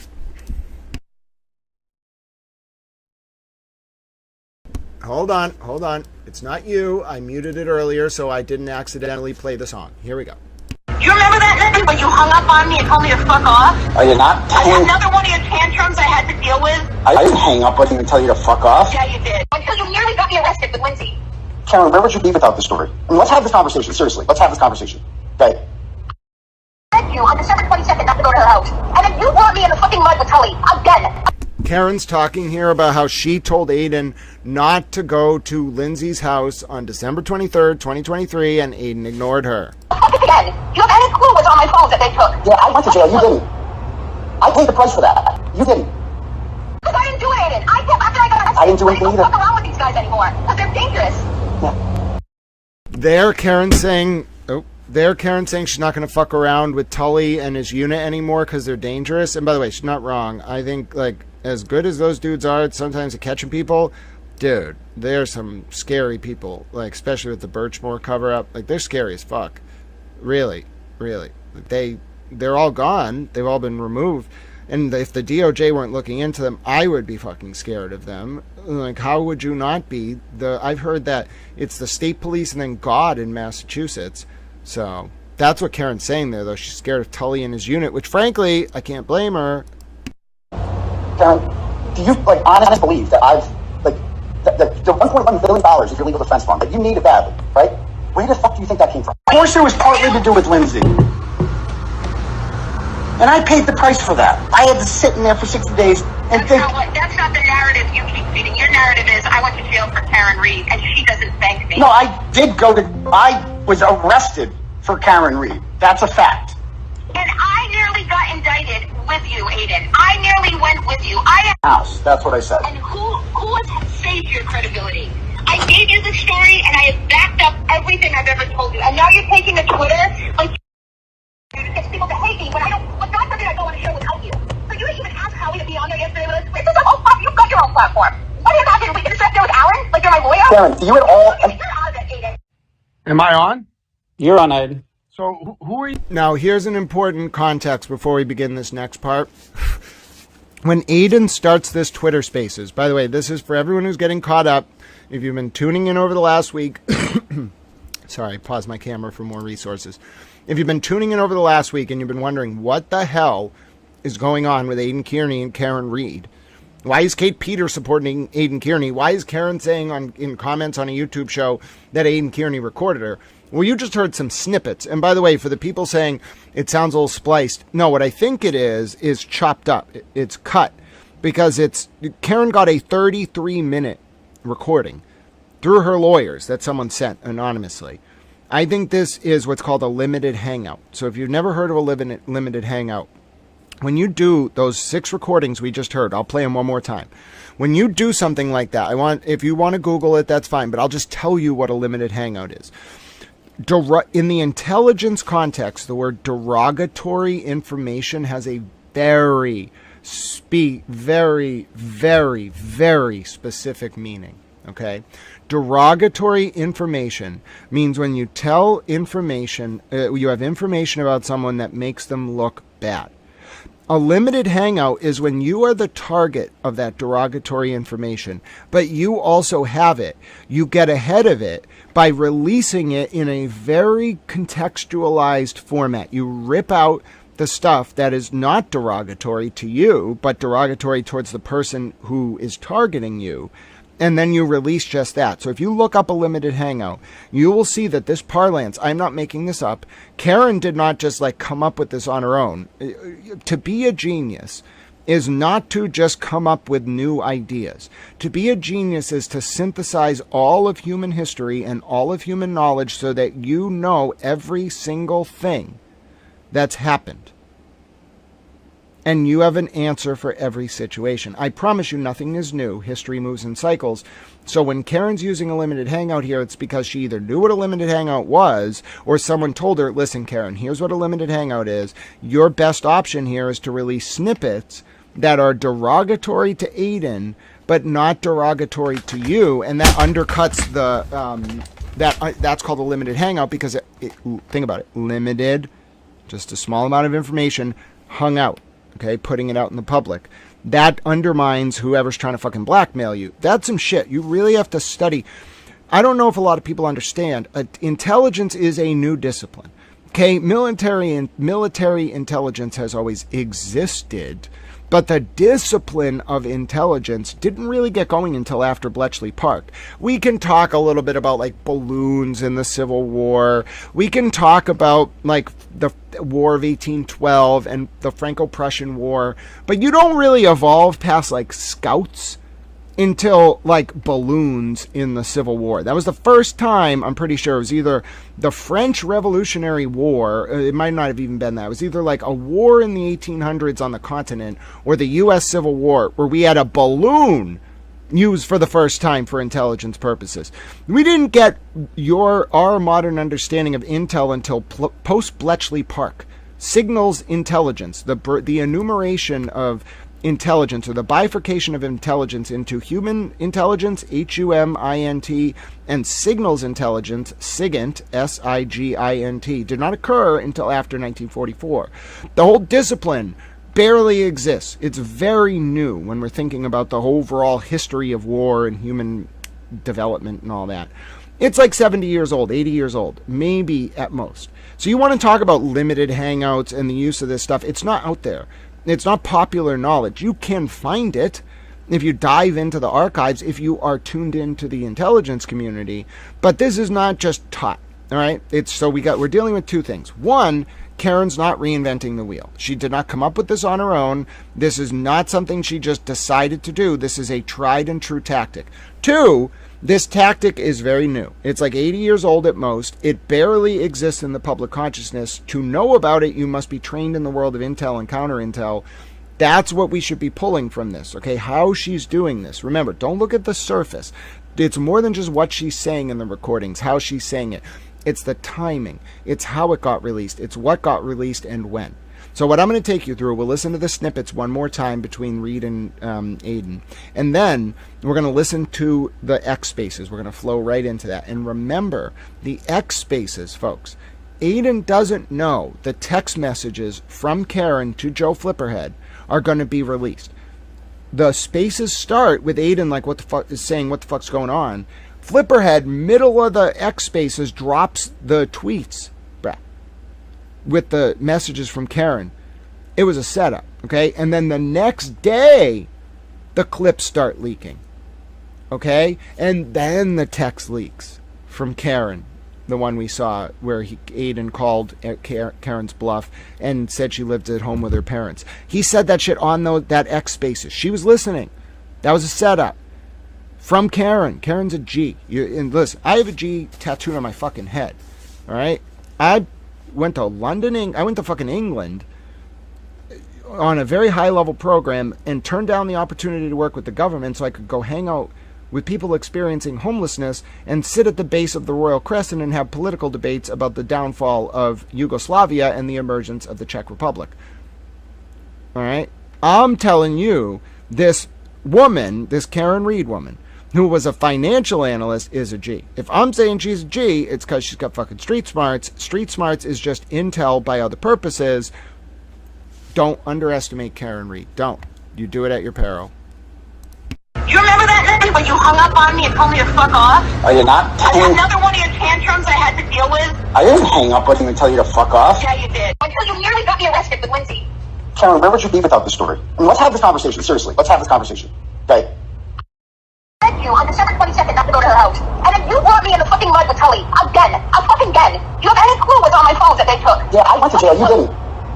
I paid the price for that. You didn't. Because I didn't do it, Aidan. After I got arrested, I didn't do anything either. I don't fuck around with these guys anymore. Because they're dangerous. Yeah. Karen, do you, honestly believe that the $1.1 billion is your legal defense fund, that you need it badly, right? Where the fuck do you think that came from? Of course it was partly to do with Lindsay. And I paid the price for that. I had to sit in there for 60 days and think... That's not the narrative you keep feeding. Your narrative is, I went to jail for Karen Reed, and she doesn't thank me. No, I was arrested for Karen Reed. That's a fact. And I nearly got indicted with you, Aidan. I nearly went with you. House. That's what I said. And who has saved your credibility? I gave you the story, and I have backed up everything I've ever told you. And now you're taking to Twitter like gets people to hate me, but God forbid I go on a show without you. So you didn't even ask Howie to be on there yesterday with us. This is a whole platform. You've got your own platform. What are you talking? We can sit there with Alan? Like you're my lawyer? Karen, do you at all... You're out of it, Aidan. Am I on? You're on, Aidan. So who are you? Who is this? Don't worry about it. It doesn't matter about who I am. Well, it does. You're some fucking kangaroo motherfucker talking about Karen. What the fuck do you know about anything? Well, I know exactly what you've been doing. So where are your recites? What fucking recites you talking about? Huh? You got no recites. What you talking about? No recites. I've got shit up. Let's see them. Let's fucking see your recites. Hang on, Aidan. You know me. I'm the host. I'm Lily. Yes, Lily. Hi, Lily. How are you? I know. just wanted to I know you may not know Chris, but you know me. And so I just wanted to say hello. Yeah, no, but this koala motherfucker's up here making shit up, running his mouth, nonsense. Let's see the receipts. I mean, you talked to Karen Reed? What are you talking about? Who the fuck are you? I'm asking you flat out. Did you or did you not record her phone calls? I did not. Now, just so folks understand, this is Chris, who thinks he's a koala. He has me blocked, by the way. So he must be free Karen Reed, because he still has me blocked. But he thinks he's a koala, all right?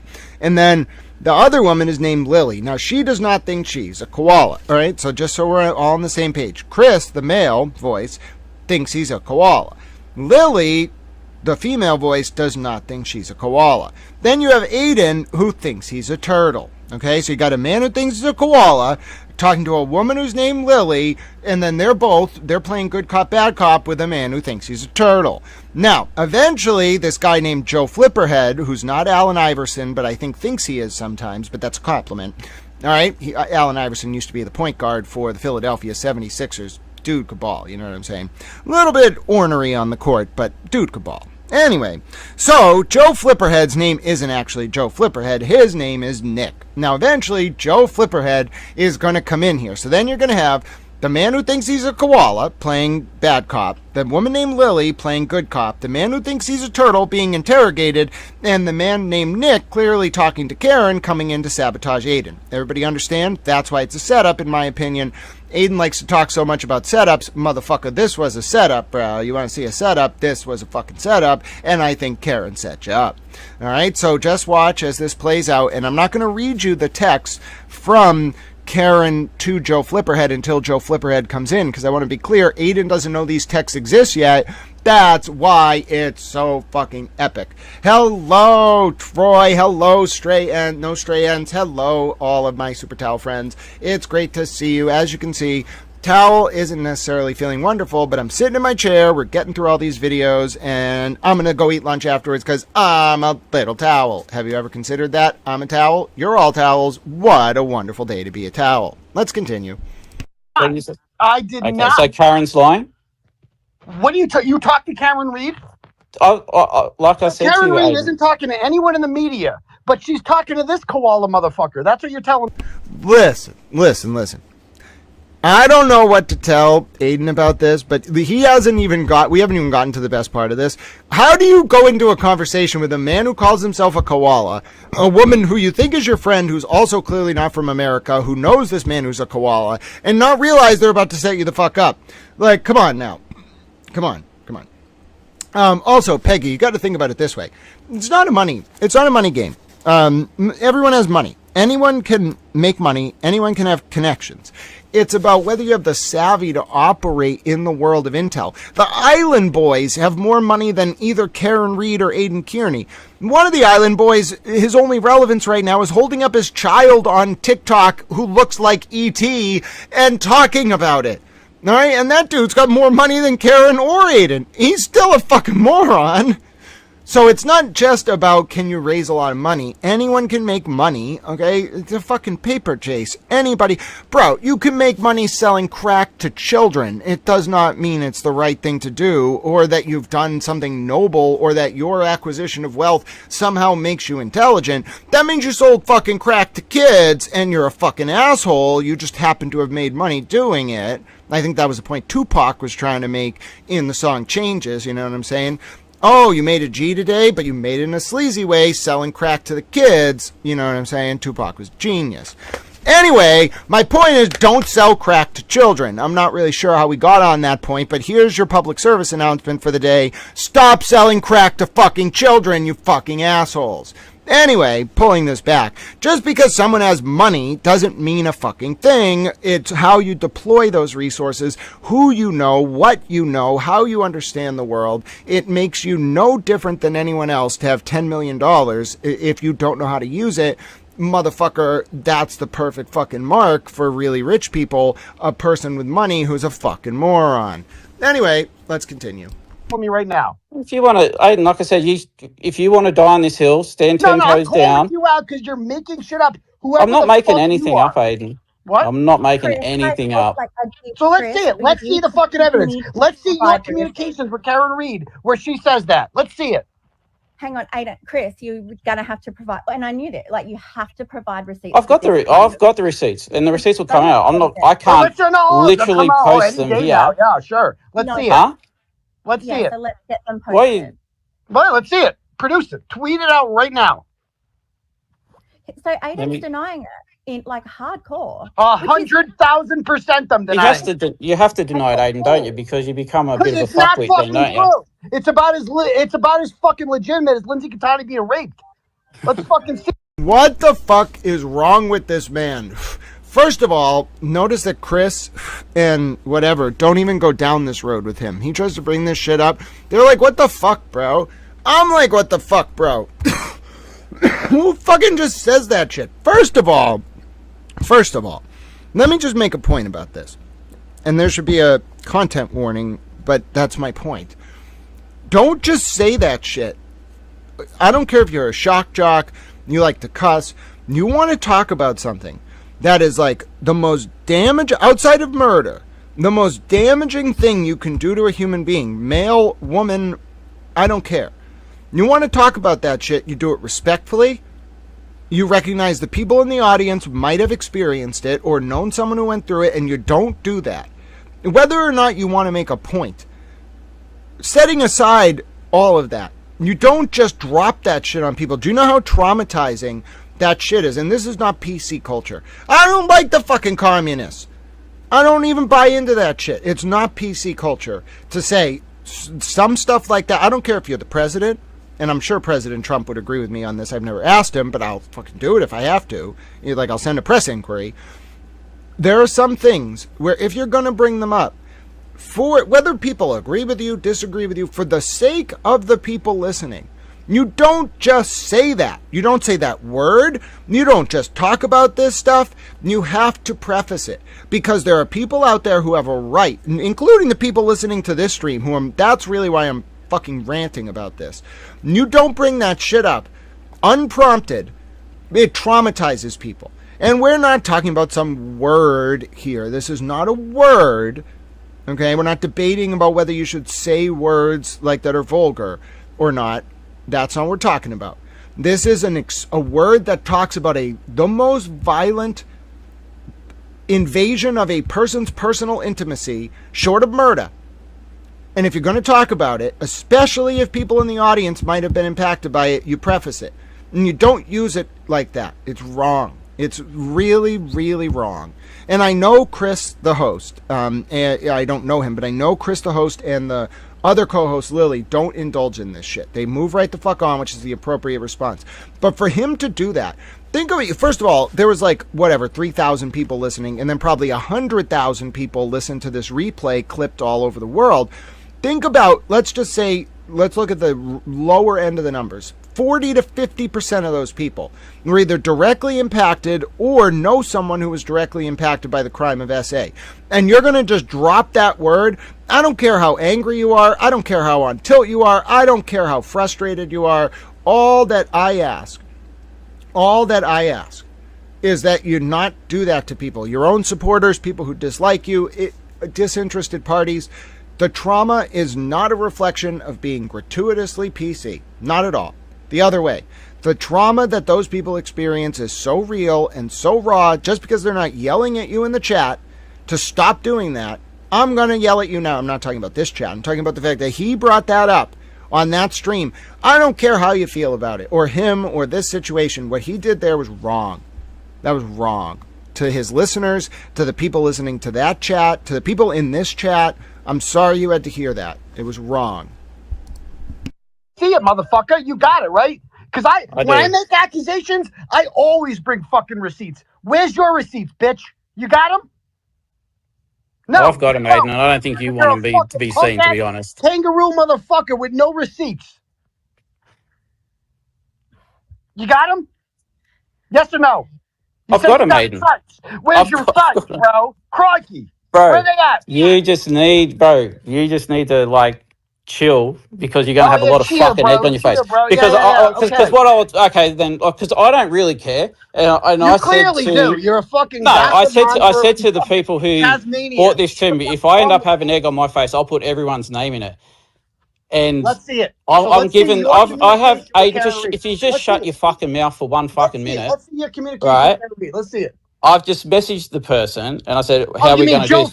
Because we knew this. You mean Nick, because right? Joe Fliphead. You want to talk about what a fucking psychopath that motherfucker is? Does Joe Fliphead really want to fucking go there? And that's how I knew it was a setup. Chris baits Aidan into responding about Joe Flipperhead, and then Joe Flipperhead comes on the call. No one else. And then the other weird thing here is, listen, I've said this before publicly and on this stream. I don't agree with a lot of the stuff Meredith has done. In fact, I think some of the stuff Meredith has done on alt accounts, which I'm sure were her, was not okay, all right? And I really don't like it. I don't condone it. And Meredith has also unprompted. I have full transparency. One time she sent me money on Cash App and tried to ask me a question. And I said, you don't have to send me money on stream to ask a question. Just go in the chat, ask a fucking question. Then the other time she sent me like $10 and gave me like a tip about something, which I reported. Let me be clear. I do not really engage with Meredith. Not because I don't think that she's not intelligent, but because some of the stuff she did in the past, I don't know, it was over the line. She didn't apologize about it in her letter. It would have been very easy for her to be like, and listen, I got caught up in this shit. I shouldn't have made the alt accounts about Lindsay. I'm sorry. If I just read that, like, listen, me and her don't have any issues. I really don't have any issues with her as of now, other than that one thing. I don't think she's defined by what she did on those alt accounts. It's just a lack of repentance that bothers me, but that's just a personal thing. Anyway, as you should not underestimate Karen Reed. If you know anything about Meredith O'Neill, whether you've read stuff about her online or you've read her posts, she's like a Microsoft Excel sheet in human form, okay? There are different people with different styles of intelligence. That woman's brain is so analytically refined that it literally operates like an Excel sheet. You can tell she's so schematic in how she thinks and so rigid in her implementation of what she's doing. She's more dangerous analytically than Karen Reed. Karen Reed's very, very smart, very connected. I think Meredith might be more intelligent. But those two together, you should never... Okay. You should not fuck with Karen Reed.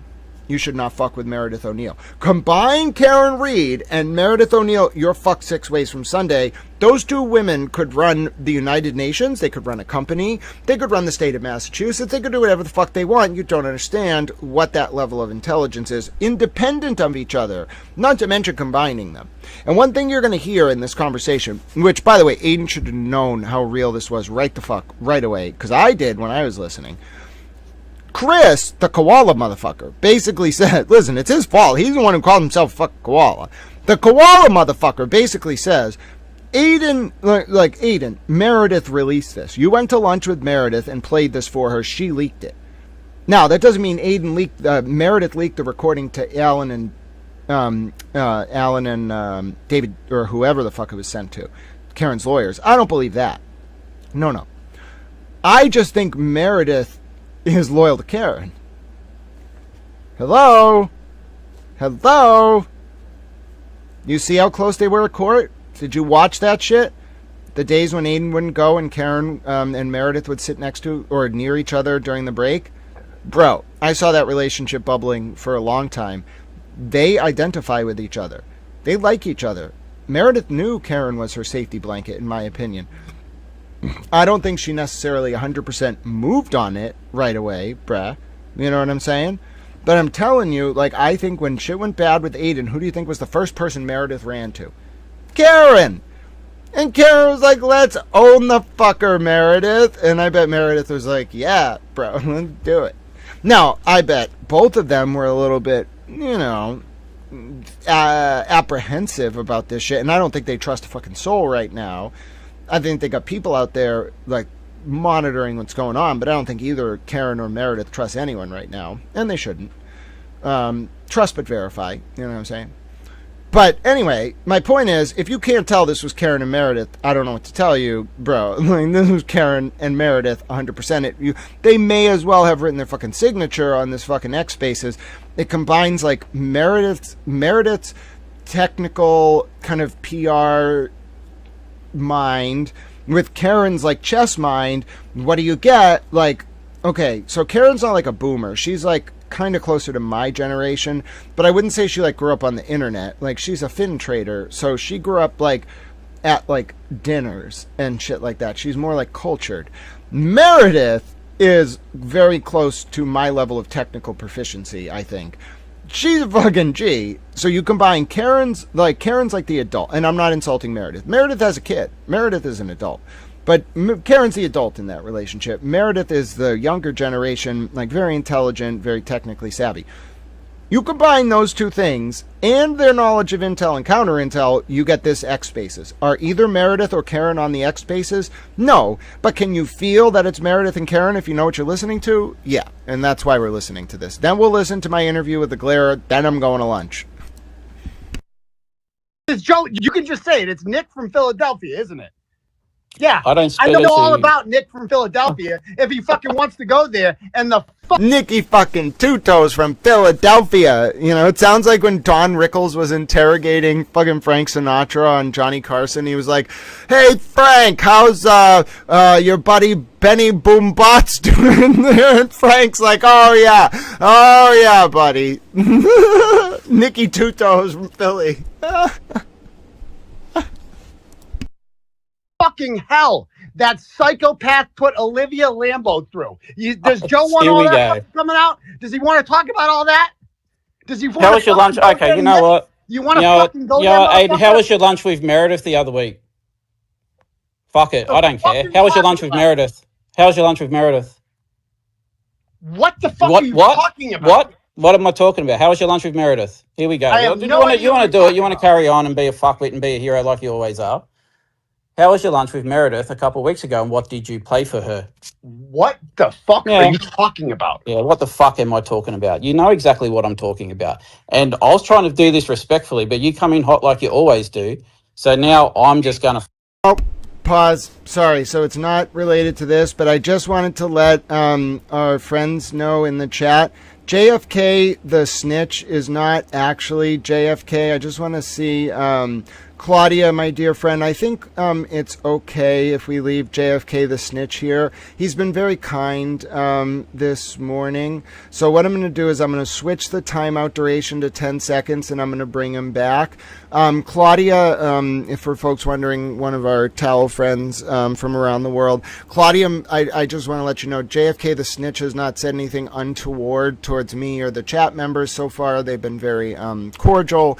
The only thing is I didn't give him a wrench because, like, I don't necessarily love that the username is attacking someone else, but as of now, JFK the snitch is fine to remain. I appreciate the vigilance, and I think it was, as I mentioned, just a misunderstanding. We have a lot of towel friends from around the world, so JFK the snitch, which is the username, don't take that personally. People are just a little protective of Little Towel. And then also Claudia, I haven't seen anything from that user that leads me to believe there's a problem. I'll keep an eye on it. The only reason they don't have a wrench, as I mentioned, is they can feel however they want, but I don't love wrenching someone whose name is a direct personal attack on someone else. I wouldn't wrench someone whose name is a personal attack on Lindsay or Karen or whatever. So, and even FBI, DOJ, I wrenched him, but like, I don't condone that, like, middle portion of his username, so I don't say it, you know, but that's just a personal thing, all right? Yeah, and that's fine. Not a problem, JFK the snitch. As I mentioned, it's just a personal thing. It's not a commentary on you, and I appreciate everyone listening. Let's go back to the recording, to the X Spaces recording. Fucking do it. How was your lunch with Meredith the other week? I didn't have lunch with Meredith. Yeah, bullshit. Okay, so that's someone else is lying now. So are you going to call Meredith a liar? Meredith's a liar. Oh, you're talking to Meredith? I'm not talking to Meredith. So what are you talking about? Okay, well... So you have no sources. Bring Meredith in and ask her if you said lunch last week. You don't talk to Meredith, you just... I have a report here from Messy Jones. It's per JLR. Federal indictments are imminent today in Boston. No other details at this time. This story is developing. Now, let me be clear. There are federal indictments that come down every day in every federal courthouse, basically all the time. So, but what I'd like to do is, if Randall is listening, or if any of the other towel friends, if folks wouldn't mind opening Pacer, I can't do it on stream. I actually owe Pacer $33. So if anyone wants to send me a donation of exactly $33 so I can pay my Pacer bill and get back on it, that would be great. But anyway, the point is,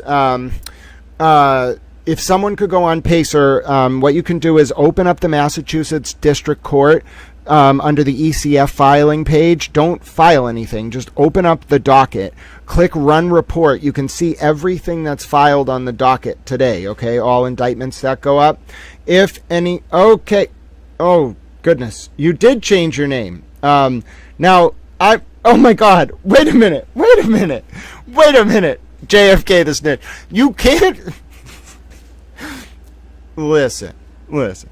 I'm an erudite little towel. You can't go from one username that is a direct attack to another username that's an indirect attack and expect me to be okay with it. Second of all, I don't really like mocking addiction. So I know, listen, I'm not going to berate you. Do whatever you want. But, like, come on. Like, just common sense. Like, you've probably known someone who's been impacted by addiction. Would you want them, like me, being like, hey, like, that person's on subbies or whatever? No, they're working. Like, whatever. I don't know whether they're on them. I don't care. Anyone who's working through addiction, we should be praising. Like, we almost lost a whole generation to fucking Fent. We should be proud that people are getting off that shit. You know, like, just think about it.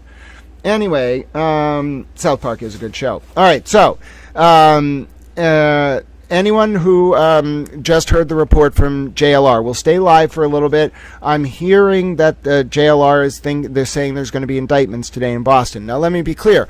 I want to reiterate, there are federal indictments every single day in every single federal courthouse in every single state.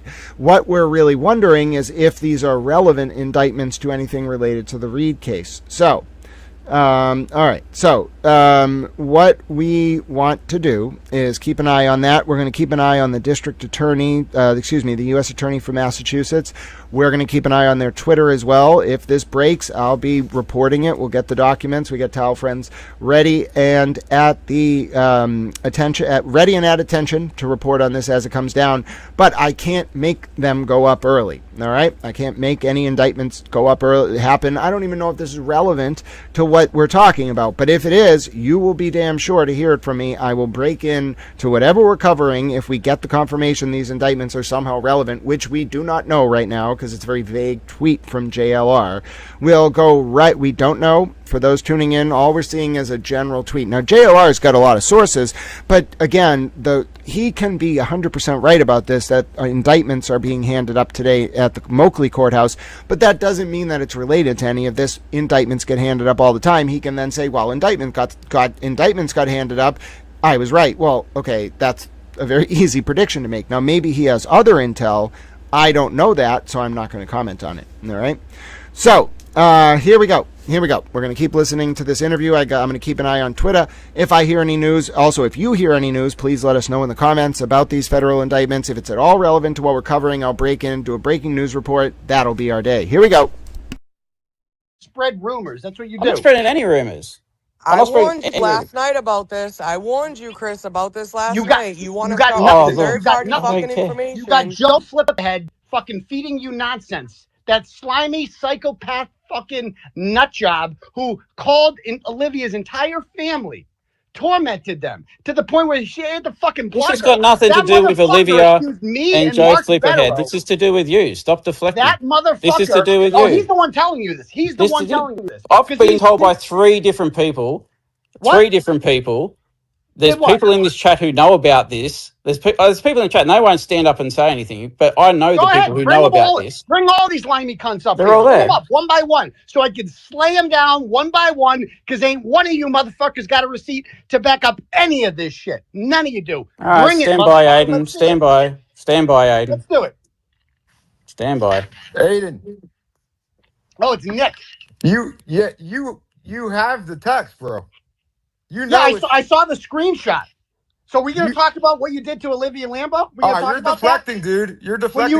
When you accuse me and Mark Betterow of being in on a fucking conspiracy against you to tell us that when we told you Olivia Lambo, you made us fucking get on a FaceTime with her because you thought she was dead. You thought you were being catfished by her fucking sister-in-law. We agreed to do a Zoom call with her. And when I called you and I told you Olivia Lambo's real, I just saw her face. What did you do? You accused me and Mark Betterow of lying to you, of being quote in on it, because you are a fucking psychopath, motherfucker. And I didn't put it out there because I didn't want to fuck. Yeah, you did put it out there. The host muted him. Though. If you want to get into the Olivia thing, that's fine, and I'll go down that road. But you're calling me a psychopath. You fucking recorded Karen Reed's you fucking are calls a fucking and sent it to people. psychopath. No one would. Let's hear. What? You speak, Joe. I'm just going to keep muting him because he's yelling. You can speak. Is this Lily's space or yours? I have the text, dude. I'll Is put this him out. Lily's You want him space out? or yours? Who's? She told me she's fucking done with you, dude. All right, I'm going on my own right now. I'm calling out fucking Joe Fliphead live. If I get muted one more fucking time, I'm gonna do a whole fucking thing, Why can't Joe. you talk to me? I'm I'm publishing right here, bro. all your fucking texts. The I'm whole right world here. can see what a fucking misogynistic psychopath you are. All right, Irony alert. Somebody spin the irony bell. Put that shit out. We can. Fucking Stop the predator, bro. piece of shit. You fucking are. You want to fucking go there? This is the completely actions of a normal, innocent person. Fucking psycho freak. That's what you are. So yeah, says the guy that recorded Karen Reed's. Oh yeah, let's hear it. And listen, so we should talk a little bit about this, okay? And I invited Joe Flipperhead on. He has an open invitation to come on this show or this channel and talk about this. But here's what I believe happened, all right? And I'm going to speak. I have to redact certain parts of this, not because I know anything I shouldn't, but because I don't want to give anything away that would tactically advantage people who I think are dangerous. So let me just do this my way. Here's what I think happened. I think Joe Flipperhead, there's no way I can do this, actually. I don't think there's any. So there is an answer to your question, Shannon Brown, but I don't want you to assume. I want you to assume that Joe Flipperhead did nothing wrong, and that anything you saw from Nick was not a reflection of what he actually felt in terms of how he was engaging with Olivia. The other thing is, and you know, I don't know what to do here. I feel like I'm in a very untenable position because I know what's going on. I think people have a right to talk about it, but for the first time ever, I feel like discretion is the better part of valor here. And I don't normally feel that way because I have a very strong duty to the public. But on this specific thing, in terms of Joe Flipperhead and Olivia Lamb's interactions, I don't think either of them, as being presented in those texts, were being authentic. All right? Now, you can make of that what you will. That's as much as I'm going to say about it. I'm serious. I don't want to go any further down that road right now. But I don't think Nick's not really embarrassed by it, and he's too fucking smart. You know what I'm saying? He's too refined to get, honeypotted. And I don't know. I know what it's like, okay? He's not want for lack of options, all right? So that's not the issue. No. There's something way more tactical going on there. And I'm being very circumspect. I'll invite Nick on. He can talk about whatever the fuck he wants to talk about. But I'm not going to jump ahead of anything for my own reasons. But I really do think that, and there's a reason I'm not fully explicating this. If one more thing happens, there's one more thing I'm looking for to happen. If that one more thing happens, then you'll get my full theory on this, all right? But don't look at Joe Flipperhead or Nick as a bad guy. He's not. Don't think that what you saw between him and Olivia was a reflection of who he is as a person. It's not, I don't think. I'm not going to give you any more right now. Just realize, this is all to target Aidan. So think of everything you're hearing from that perspective.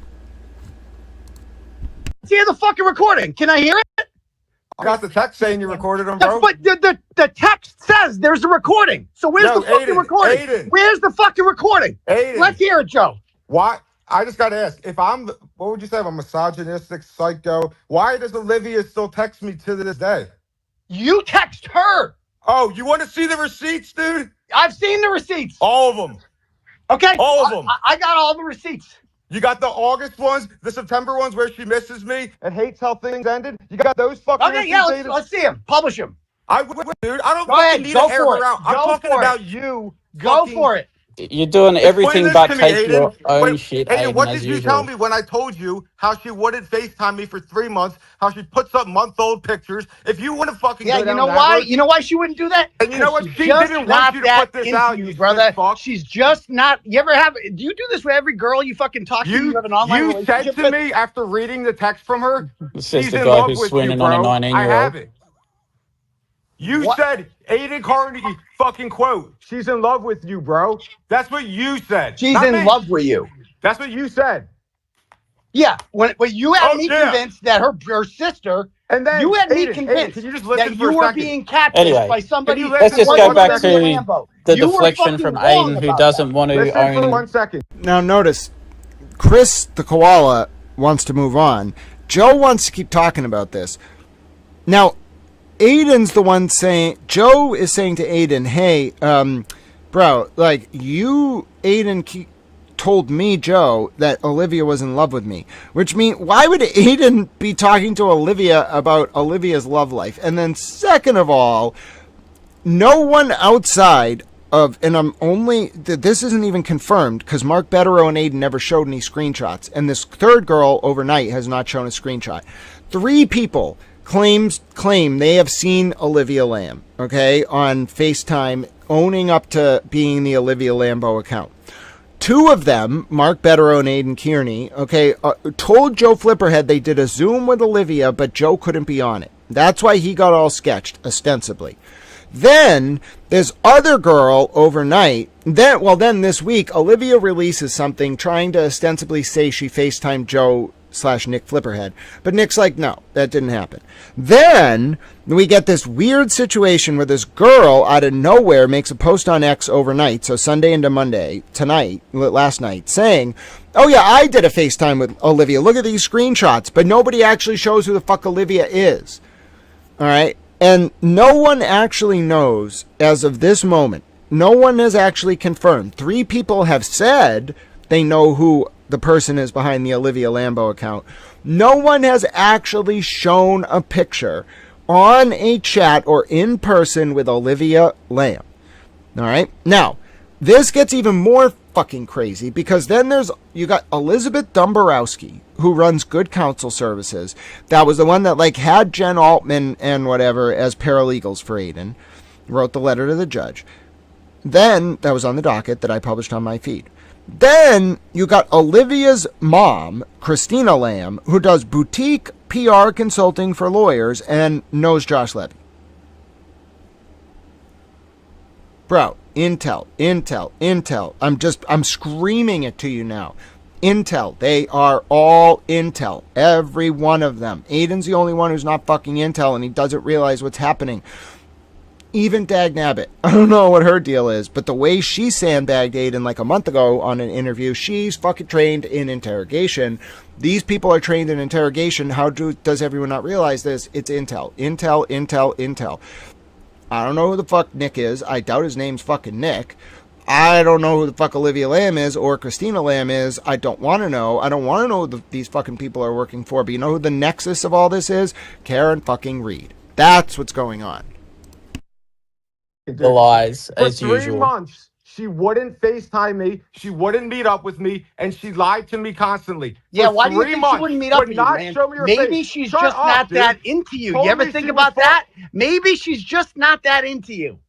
Maybe. You saw the text. I and know, you bro. said It's hard. she's The in girl love doesn't with want you you anymore. stupid fuck. It's hard for you to accept that the girl just doesn't want you It's anymore. hard for you to accept that Karen doesn't want nothing to do with you, isn't it, Aiden? And you got clingy and possessive. No, and I you did wouldn't not, fucking dude. allow her to leave, so she fucking stopped talking to you. So you called her mother, and you she called her stopped talking. fucking You brother. don't even know the They had to story, fucking dude. block you because you're psychotic, bro. You're fucking psychotic. You're just deflecting, bro. This is fucking pathetic. I She got doesn't your whole even want you to fucking be talking apology about on this. July 18th.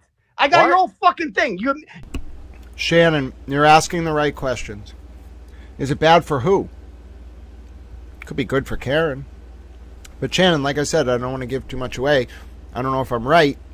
Just think about it. Shannon, you're asking the right questions. I think you might be the only person who's figured out what's going on, but that's just my opinion. You are a fucking psychopath.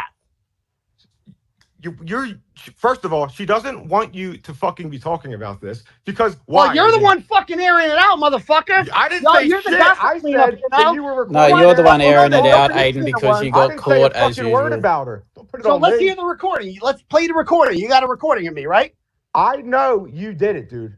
What? I know you record. Are you lying? No, Karen Reed's a liar, all right? Am I a psycho or are you a psycho? Let's hear the fucking recording. Where's the recording? What recording are you talking about? You're accusing Karen Reed of lying about this. Yes. Are you really serious? How many people? I'm really fucking serious. Let's hear the fucking recording. So you didn't. Can somebody please Listen to provide me. the You receipt? Let's didn't hear the tell four recording, people. motherfucker. Play it. You didn't have Press recording play. for 4 people. Wait, Press Joe, play. Aidan. You didn't. Oh, so Chris or Joe, can you please provide a receipt? Just like it's fair. It's so fucking Aidan fair has right it. now. Aidan has it. Let's hear. I thought you had it. I thought You Karen Reed texted had to it. What are me you on talking Monday about? when I tried to thought you talk to said you. Karen Reed got sent it. Let's hear it. Let's hear the recording. I don't have got the it, recording. right? You sent me the text that I sent. You have it. Yeah. Let's hear the actual recording. Do you have it? Does it exist? So she's lying. Oh no, because Karen Reed would never lie. Oh yeah. So God. Here we go. Wait, hold Here on. we go. Let me just run this through. True colors, true. So, for folks asking who's on the call, it's a man named Chris who thinks he's a koala, a woman named Lily who's Australian and doesn't think she's a koala, a man named Aidan who thinks he's a turtle, and then a man named Nick/Joe Flipperhead who thinks he's Allen Iverson. Are we all on the same page? So Chris, the Australian man, thinks he's a koala. Lily, the Australian woman, does not think she's a koala. Aidan thinks he's a turtle. Joe Flipperhead thinks he's Allen Iverson, and also his name is Nick. Okay? Now, Lily is the good cop. The koala, Chris, is the bad cop. Okay? So koala, bad cop, not koala Lily, good cop. Aidan is the target of the interrogation. Joe Flipperhead/Nick/Allen Iverson is just dunking on a motherfucker. You see what I'm saying? Everybody on the same page? That's the schematic. All right, here we go. I'm a towel, Nunya. You go be a dinosaur. I'm a towel. Let me just run this, right? This is really simple. You recorded the conversation. You showed it to people. And then the very next day, she randomly accused you of fucking doing it. That's what happened. That's what your story is, right? There's no fucking recording. Not yet, Allie. We'll be watching that in just a few minutes. There is, dude. Where is it? So let me hear it. Play it. I don't fucking have it. Oh, you don't know if there's a recording, do you? Thank you. Because you're full of shit. I know. You're a fucking liar, bro. I just fucking caught you. I just fucking caught you. There's no fucking recording. That's what you just said. Those are your I haven't fucking heard words. it. I didn't ask her for the fucking recording. You want me to ask her? Bring her up here. I talked to somebody. Bring her up here. Bring Karen Reed up here, bro. You talked to her, right? Bring her on up here. I spoke to somebody that you played the recording for. Okay, who? You know. Just say it, Joe. Just say it. I've already said it, so just... He's talking about Meredith. And that's the thing, like, listen, why would Karen talk directly to Joe Flipperhead and then Joe say, listen, I talked to someone who you played it for, and then Chris know about it? Bro, Meredith protected herself by going to Karen. You see, like, come on. Karen's like the boss player here. Like, I don't know how to... Listen, I don't fawn over people, okay? I'm just a realist, okay? When I say at the end of the stream all the time, I want to switch up the current realpolitik from one centered on preserving, expanding, and demonstrating power to one centered on preserving, expanding, and demonstrating our capacity to engage in acts of unconditional love and service. What I mean by the current realpolitik is that if you think about it from a realist perspective, all like complex state or non-state actors do the same thing, okay? They all try to expand, preserve, or demonstrate their power. I'm not fawning over Karen Reed. From a realist perspective, I'm telling you she's the best at this out of all the players on the board. And if you're Meredith, it makes perfect sense that you go to Karen and her team.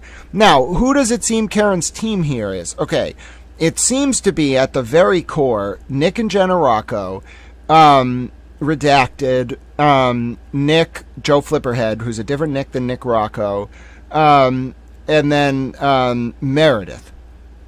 Okay, that seems, and then a few other people that are like power players, but that seems to be her core team. And I think there are and Sean on the golf. And I think there are a few other people around her, okay? But for the most part, she doesn't trust a lot of people. She doesn't have a lot of people around her. But Meredith, I think people don't realize this. If you think of Meredith as Karen's right-hand woman in the past, 3 weeks, and Meredith as not loyal to Aidan, then everything makes a lot more sense, okay? Meredith is like Karen. Don't fucking disrespect Meredith. Yes, Meredith goes a little overboard sometimes. Okay, you got to forgive her for her sins. That doesn't mean she's owned up to all of them. But what I'm saying is, don't fuck with Meredith. If I didn't think she was worthy of that level of respect, I wouldn't be saying this. Don't fuck with Meredith. Why would you ever do that? Look at who she is and who she's connected to, who her parents are. She's very smart. She's got a lot of money. Don't fuck with Meredith. Likewise, don't fuck with Karen Reed. Got a lot of connections, very influential, maybe has some money, not as much as Meredith. Don't fuck with Karen Reed. Don't fuck with Meredith. What's the common denominator here? You got very powerful, influential, intellectual, wealthy women who don't like being disrespected. Has Aidan Kearney or otherwise, or any one of the men in this situation ever considered you keep fucking up because you're underestimating the women involved because you think women are incapable of moving tactically?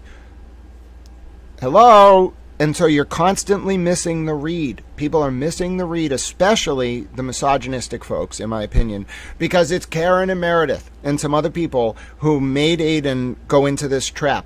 If you psychologically profile Aidan Kearney, that was the perfect fucking operation. The X space, don't let him know what's going to happen, release the text in the middle of it, and then drop a limited hangout on him with the recording spliced up through Sean or other proxies the next day.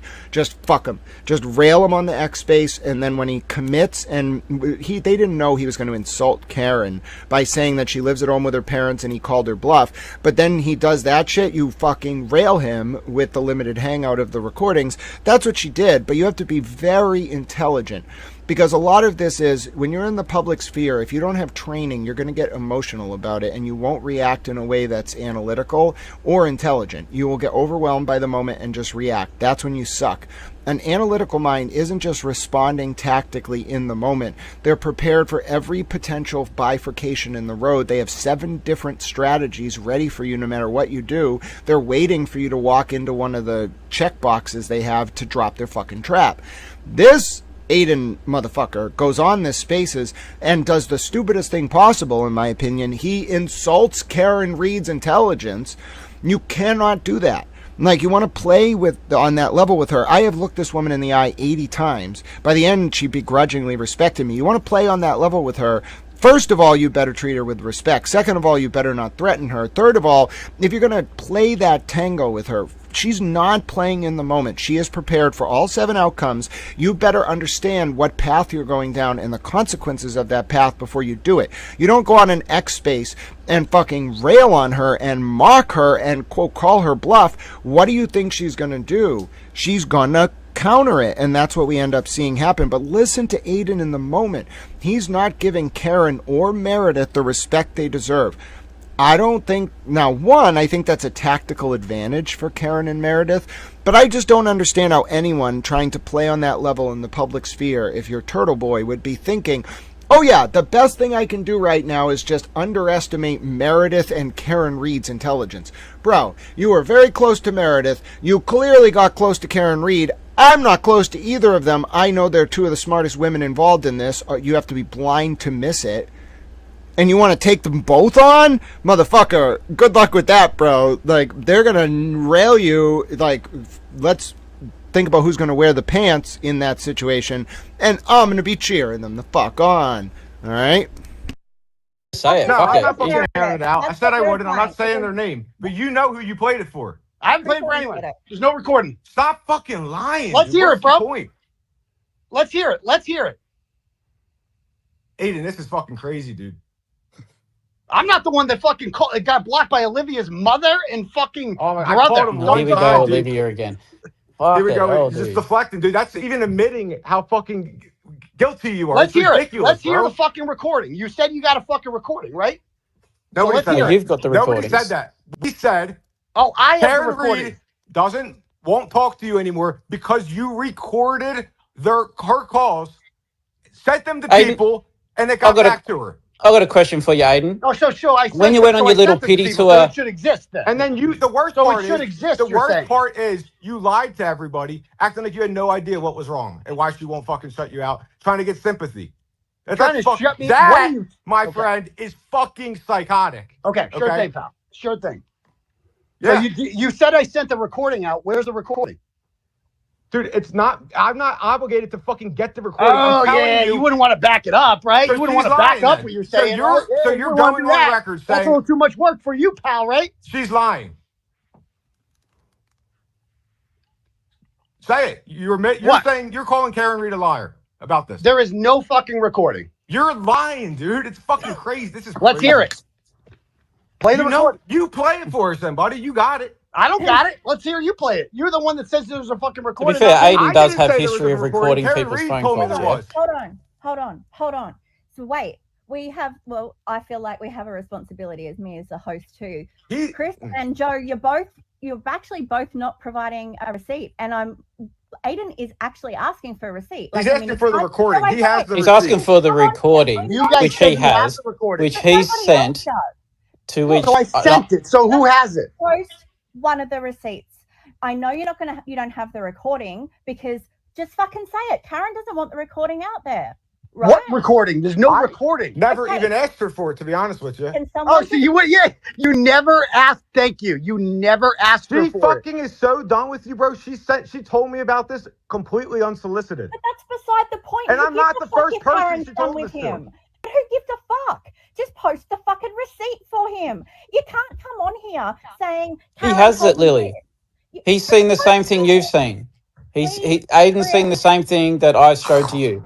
I know, but it's just fucking what you do. You don't come on here and say, I've got this, and then Aidan demands a receipt. He deserves it. No, he's deflecting, asking for a recording. He knows about the text. Yeah, I know, Joe. I get what you're saying, and I respect what you're saying, but he's denying it. Hi, Papa.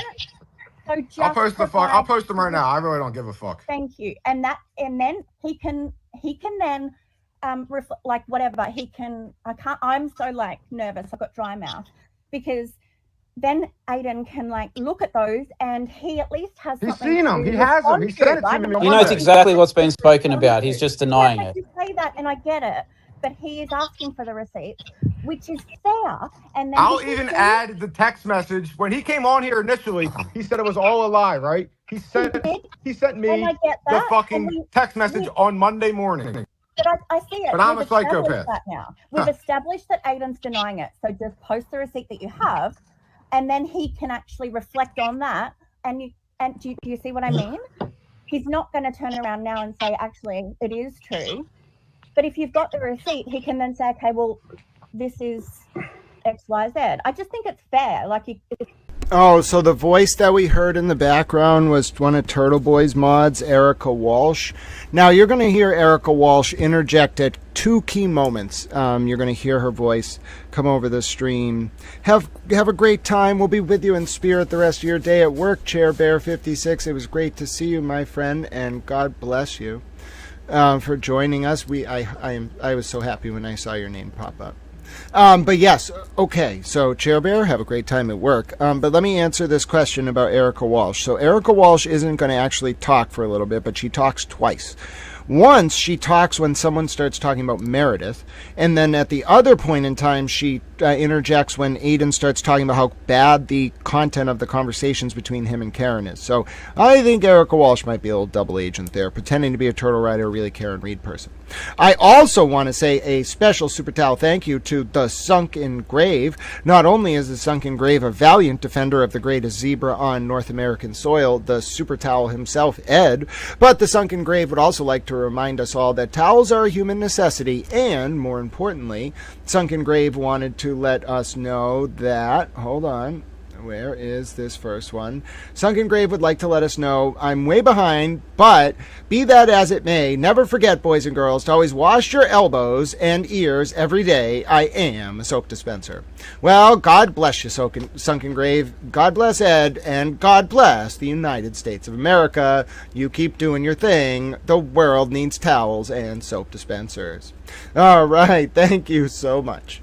But yes, so to finish the question, you're going to hear Erica Walsh butt in 2 more times, all right? She's the American woman that just talked to her dog because she forgot to mute herself. She's going to come up again. She's one of ostensibly Turtle Boy's mods, okay? But she weirdly interjects to protect Meredith and then protect Karen. Towel raised his eyebrow at that. I see you, Erica Walsh. I'm a little towel. Now. Yeah, what he has is a script that he claims is from Karen Reed. You're saying it's not from Karen Reed? There's no fucking name on the top. Yeah, I have it. Do you want me to read? Okay, You know so dude. there is an allegation. I'm reading it right now. Hold on, Aidan. Do I have a text from you saying I was sent the same thing the morning after the Wilbur? Did you not say that to me? Yes, she sent me the same thing the morning after the Wilbur. Okay, so then she sent it to me too. Then yeah, you know what she said to me the morning after the Wilbur, bro. After the morning after the Wilbur, she said that she was sent a tape, a 30-minute fucking tape. Where's the fucking tape? What tape? Okay, so she's lying. Don't fucking accuse There's me no fucking of not tape, having bro. it not being There's Karen, no fucking tape. There's no tape. She thinks I recorded her because I fucking told people about the conversation. That's it. You're telling me you didn't, and I'm telling you I fucking didn't. You're wrong. 100% you're lying, dude. Okay, so prove it. Let's see it. You got evidence, right? You like evidence? You got any? I mean, a screenshot of how many people did you show it? How many people did you show it to? How many people did you? 0. There's no recording. There is. Let's hear it. Play it. Let's play it. Okay, so hold on. Right? Whoa. Is Glaire's YouTube channel gone? Whoa. Peggy. Other people in chat. Who noticed this? Hold on. Sunken Grave. Oh my God. I can't find Glaire's YouTube channel on my phone. I just found it on my phone 5 minutes ago. Are you kidding me? Are you kidding me? No way. All right, hold on. No way did this just happen. All right, I'm going to my window. Hold on. I'm going to it. Live call-in show. Hold on, I have it in my history. So if I can't get... No fucking way is this channel gone. No way. No, it's there. Sunken Grave, I can see it. Hold on. Oh my God, it's gone. Oh my God, it's gone. Where is his... The video's gone. The Glaire's video's gone. Where is his channel? It's gone? Oh my God, it's gone. It's gone. Oh. What? It's just gone?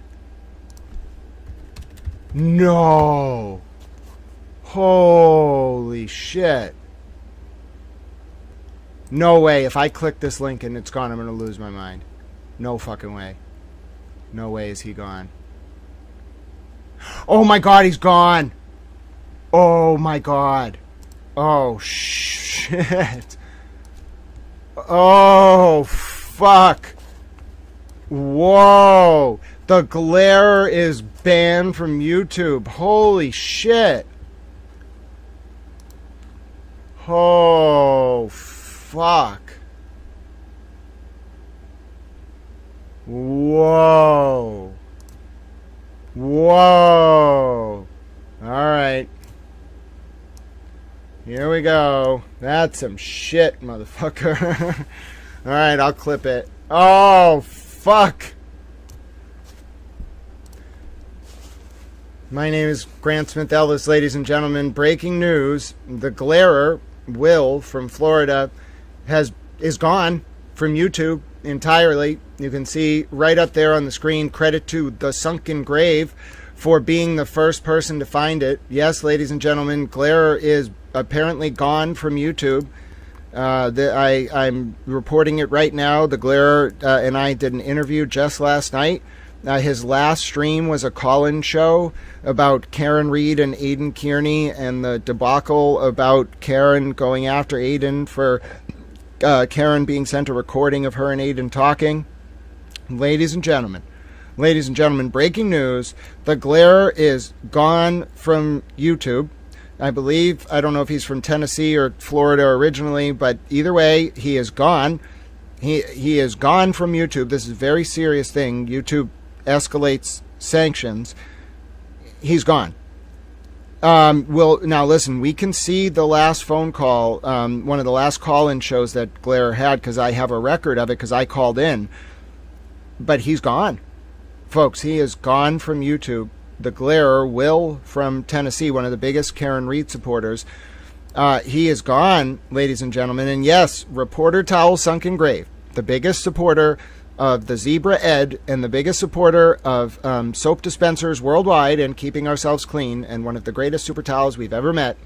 Sunken grave, ladies and gentlemen, was the first to report this news. This is absolutely an incredible development, especially because I was just on the Glare show for an interview last night. Now, yes, Glare was going at Karen for going at Aidan, but this is an incredible development that his channel is just gone. I don't know if folks understand. You can appeal these things, but when you get to the point where they strike the whole channel down, it's normally no coming back. Now, I haven't spoken to Will, okay? I don't know what's going on right now. This just was reported. But yes, I don't know about it being taken down. I don't know about him. I guess he could have. So very rarely would a content creator delete their whole channel because of passive revenue. Like, all your videos are up there generating ad revenue. You wouldn't just take them all down. He got struck. I'm pretty, like, when you get that message, I'm pretty sure it's over. Like, you got struck as a channel. No, I don't think, listen, I don't think it's hidden. I think it got struck as a channel.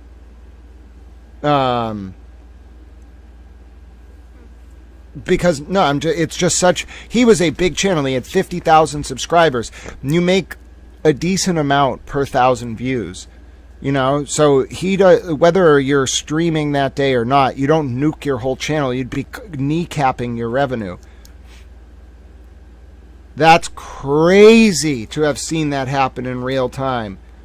Yeah, I mean, normally it depends on what you're doing. So if you're it depends on what you're doing, I think. Like, that's why, so I don't have to be inauthentic about it. Like, I really don't allow people to be derogatory or discriminatory and stuff like that, because those are my principles.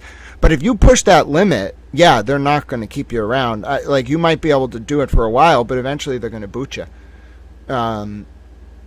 They just don't allow you to push the limit like that. And it's one thing if you don't push that limit because you if you authentically support the principles they support, they'll support you. YouTube. That's why I really like YouTube. I think this is a great platform. Its vision really aligns with what I'm trying to do, but you really have to align with them. If you want support as a creator, you have to align with them on not being discriminatory, not being derogatory. Like, you can have different views on things. I don't think they care about that. And I have no way to speak for them. I'm just based on what I go through these trainings, and I try to pay attention to what their rules are. They really care that you just create an environment that doesn't allow discrimination or being derogatory or stuff like that. That's like the biggest thing for them. Now, we do that here authentically. This channel is literally like rooted in compassion. You will get banned here if you're just mean to another person in chat, but other channels push it. And if you push that line on those three things in particular, they will ban you. I've seen it. Yeah, that's another thing. If you use, like, really... Now, obviously, there are some times when we're analyzing material on this channel where I will say to you, just to be very clear, I don't condone this language. I think this is incredibly offensive. But it's being used, and so we're analyzing why it's being used, what the impact is. That's a little different than someone actually using that kind of language. Now, YouTube did just relax its policies on vulgarity, so we can cuss in the first 10 seconds now and stuff like that. But you're talking like the F word, the S word. I'm not talking slurs. Nobody should be using slurs, and there were times where he did push it. Some of those words, okay, maybe in England and Australia, it's not a slur. It is a parlance that we would never use in America, but they use every day. They have different words for cigarette, too, that are very offensive in the United States. That's different. They can not get away with it. They're not using it with a malicious intent. If you know anyone from England or Australia, that word, the C word that they use and the way they use the other F word is not derogatory. It is a parlance that developed long before our slang words came around. So they use those words. But when you use it as an American content creator, one, you're being incredibly derogatory. Two, you're being discriminatory. And three, you're undermining what the ethos YouTube's trying to create as a platform, which is different views, disagreeing, but without being disagreeable. And you don't need to introduce derogatory, discriminatory, or degrading language into conversation. That's what'll get you banged up. And that's what I think got him. So, yeah. And Ruth is right. I don't want to speak for the UK towels. Even these words, okay, that some of the YouTube creators in Australia and the UK maybe get away with, they're not necessarily used as often as people will use them in online discourse. They're offensive, and people are offended by them. And JI5 also letting us know that the C word in particular, maybe it had a use at one point that was not offensive, but using it now in the UK is very offensive. And that's my point. There's no reason to be using that language. I've tried to say this over and over. Do I cuss? Yeah, I say fuck every now and again. I say shit every now and again. I even sometimes say goddamn, but I always feel bad about it. But you don't hear me using slurs. I don't do that. I don't want to see that. I've never allowed that in the chat. In fact, they're all filtered. I've never allowed that in the chat. I would get pissed if you did use slurs in the chat. And that's just what I think people should remember. If he did get banged up and he's not coming back, it's because of that. Like, I heard him casually use slurs and stuff like that. So, I don't know. Yeah, Troy, I don't want to get into a debate about what's a slur and what's not a slur. Let's put it this way. Something that you may not know as a slur could be a slur to someone else. So generally, especially on this platform, the rule that I use is if you have a question, not in your own mind about whether something's a slur, but whether someone else would take something as a slur, don't use it. There's no reason to. Why even push it? You know, like what? It's like we were talking about earlier with the SA discussion. If someone is deeply impacted by that, even though it might not be you, don't you want to just think about that person? You know, the original position, the veil of ignorance. Imagine you're building rules for a society where you don't know where you're going to end up, and then try to act from that place, you know? So just imagine, would I want to induce pain on anyone without even realizing it because I'm using a word that in essence makes them feel really bad? Why do we have to do that? I don't think we have to do that. And now, does that mean I'm PC? No. I don't like the damn commies. I don't like this idea of like being gratuitously PC. I just want to center the human. And if you can see it as a quest to just be respectful and disagree without being disagreeable, then it's not really PC. It's more of just a human thing. And that's what I think can get you banged up on YouTube. So that's my opinion. All right. So let's go back to this recording. That was big news, though. Great job, Sunken Grave. Sunken Grave says, we got another little Yorkie dog, but not under the best circumstance. His mom passed from cancer and asked that we take him into our family. He is grieving, but doing better. Oh, God bless you, Sunken Grave. You took a dog in whose dog mom died of cancer. You know, Sunken Grave's a really good man. Sunken Grave's been around for trivia and multiple trials, and if you never interacted with Sunken Grave, it's a treat. We need more people like Sunken Grave in the world. God bless you. Yeah, I guess I should update the stream title on YouTube. Hold on one second. Hold on. The Glarer banned from YouTube. All right, I spelled the Glarer wrong. The Glarer. All right, there you go. That is incredible, folks. Just absolutely incredible. Real-time Sunken Grave reporting, ladies and gentlemen. We're going to go back to this recording. We're going to keep an eye on this crazy situation. My name is Grant Smith Ellis. Let's go.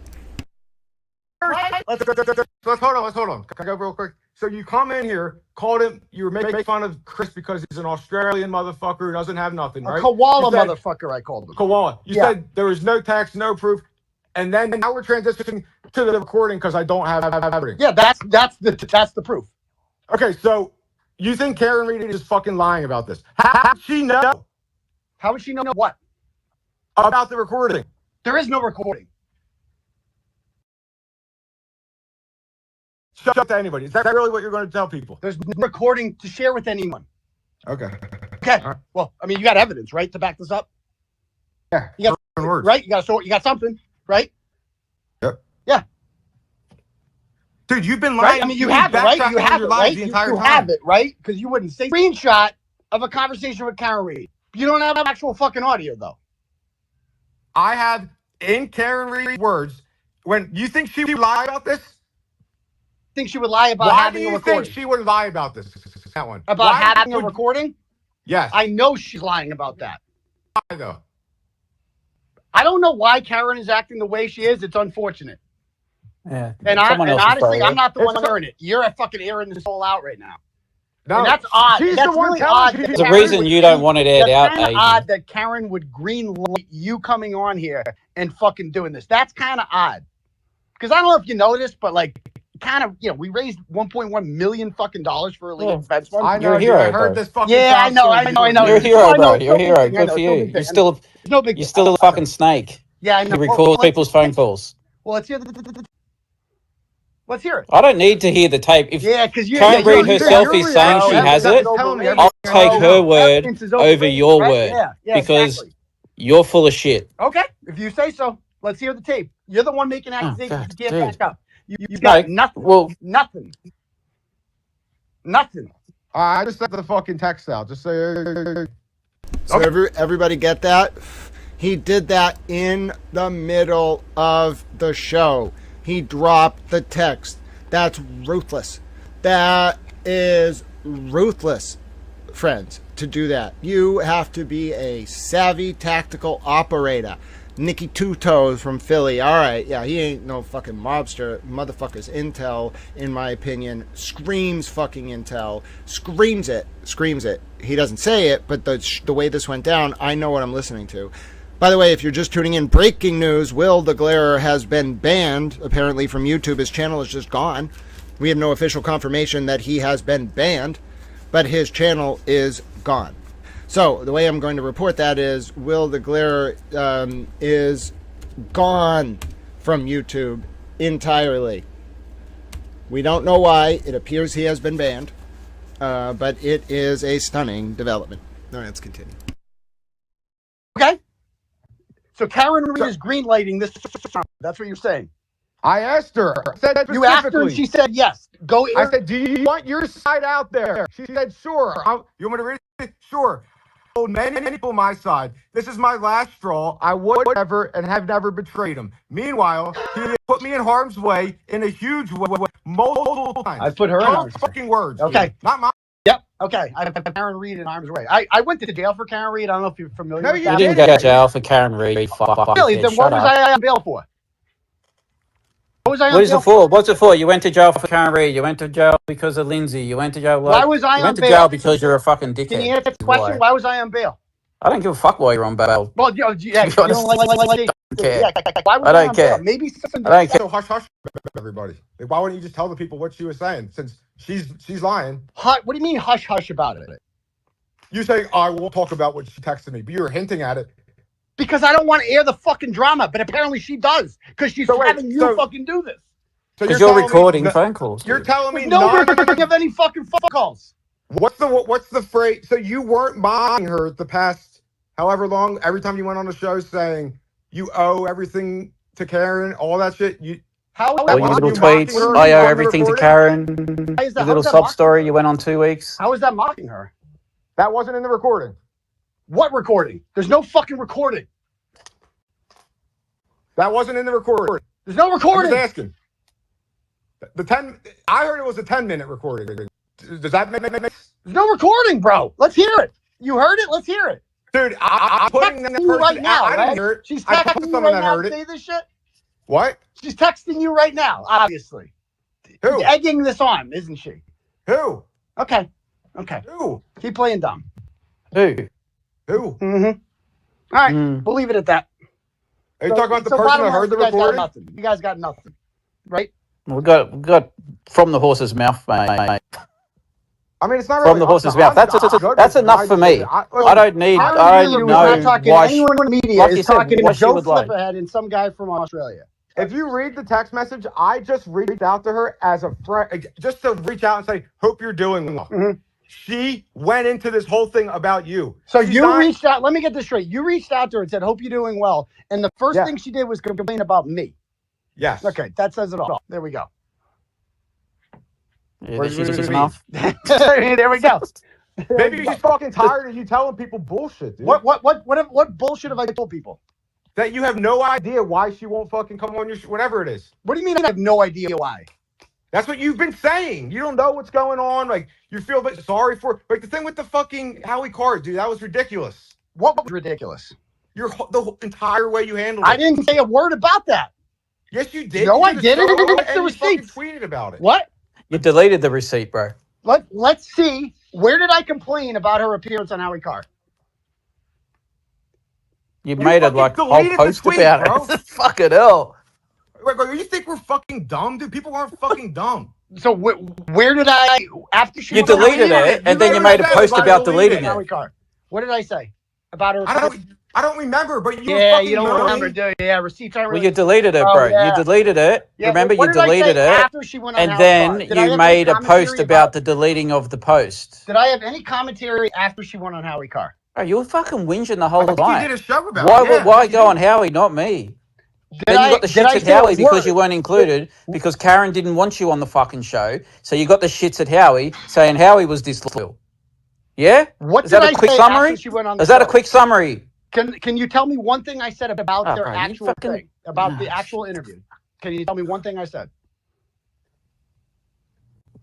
No, About you what? No, deleted you it. can't, You because deleted you know it, why, Joe? dude. Nick, because I didn't say a word. My official, actually, if you go back to August 28th post, it was, I have nothing to say about it. That was my official Anybody comment. who listens and follows you knows you're lying right now. No, check the receipts, bro. Go You check said the you were tweets gonna from August delete the 28th. show. I You go, were gonna delete the tweet. my official comment is I have no comment on that. I have nothing to That say. was, but not at first. It wasn't. You backtracked on it We're talking before she went on or after? after. After put I out a said tweet. nothing. You didn't put out a tweet and then delete it. No, that was said before. You were That doing was a days show. before. You were doing a show, and you said, "When I'm done this show, I'm going to delete the tweet." That's exactly That what was you said. Actually. before the interview. We're talking after the Okay. interview. What did I have to say about the interview itself? Did I have any theory on that? I don't track you What's like that got but the fuck to do with anything?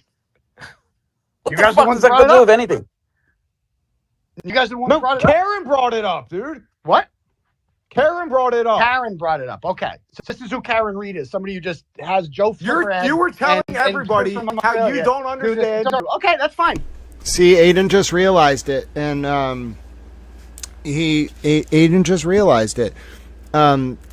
He was like, "Oh, this is who Karen Reed is. She uses Joe Flipperhead and whatever to make this happen." Yeah, Aidan, she did. That's my opinion.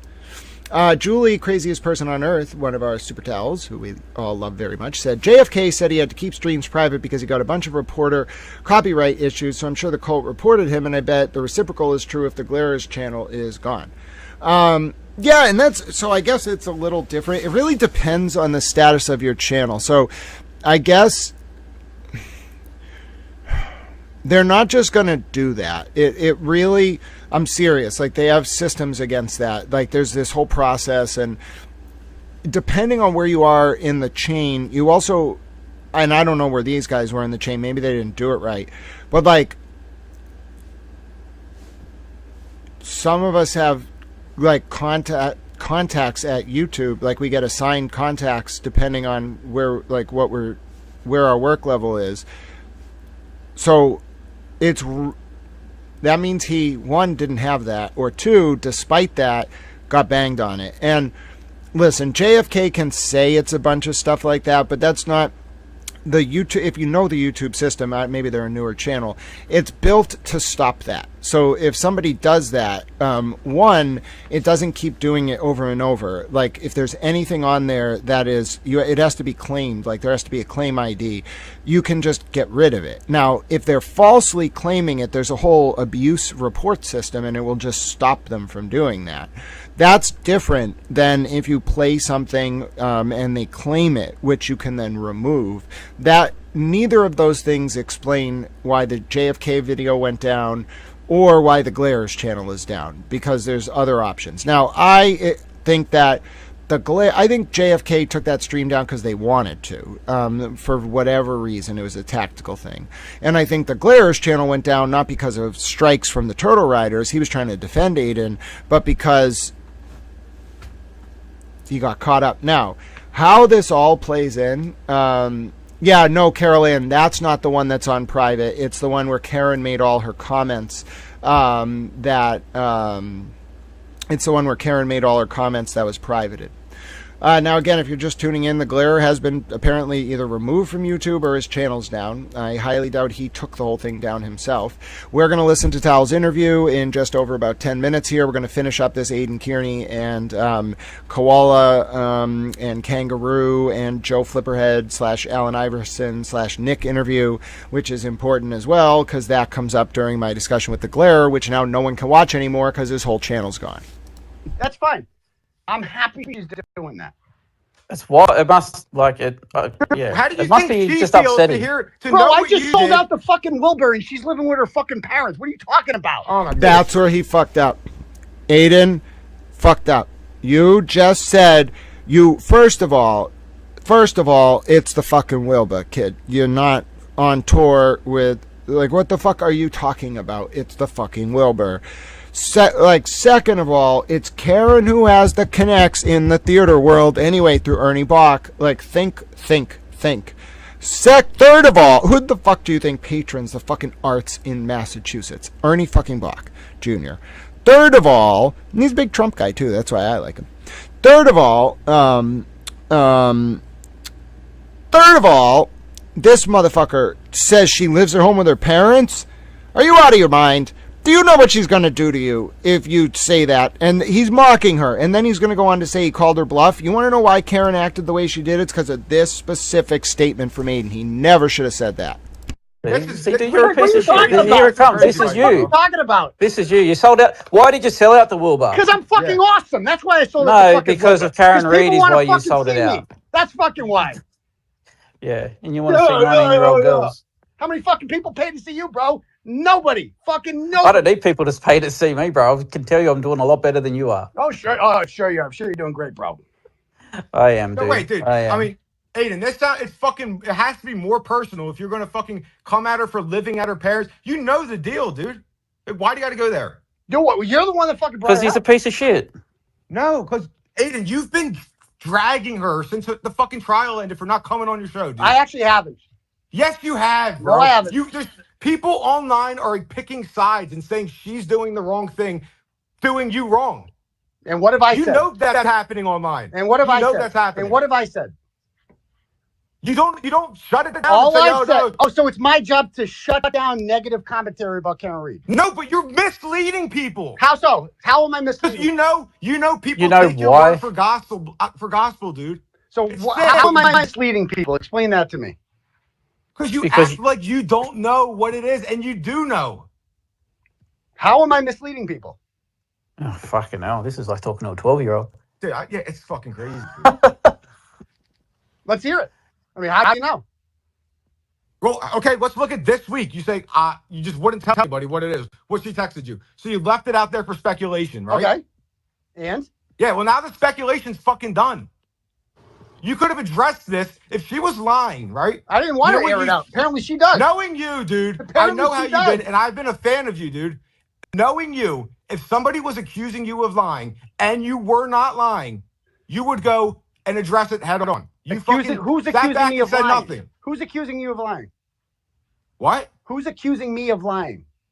Well, you're lying about the whole thing. Who's accusing me of lying prior to this spaces? You know what? Maybe I said it wrong. You know exactly what you said. I don't know. She's accusing you of something you didn't do. I'm sorry. There you go. Who's accusing me? Karen is accusing you. Right. So of Karen and recording. I are having a private conversation between each other that I don't feel like airing out to the world. You think I'm obligated to air out my private conversations with Karen and my disagreements to her? There's a reason why you won't air this one out because it makes you look like a complete fuckwit. Yeah? That you record people's phone calls? She was telling people. Of course you're not going to fucking talk about it. Or perhaps I just had the fucking dignity not to air out my fucking personal disagreements with Karen for the world. This is the thing. Not everything has to be fucking. Well, she seems to not care now. She's had enough of you, dude. Evidently. So what? So okay. Let's say this didn't come. Did you hear Aidan just agree that Karen's had enough of him? Bruh. Come on.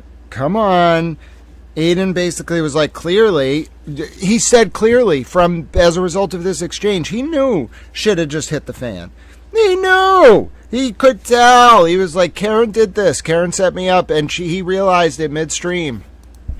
Come out. Here's what I don't know. Let's say it didn't come out. Would you have? You think you would have just stopped talking about her because she's done with you, and you know that, but you still talk about her. You still were talking about her. Whoa, wait a minute. Did anyone hear that whispering right there? Let me play that back. Did anyone hear that whispering, or was it just me? Because I have really good headphones. Bro, one more time. You still talk about her. You still were talking about her. Yo, somebody's whispering in the background telling him what to ask. Oh my God, one more time. Bro, still talk. Holy shit. That sounds like Karen. Whoa! Oh my God, that's incredible. Hold on. You want to turn your volume all the way up for this one.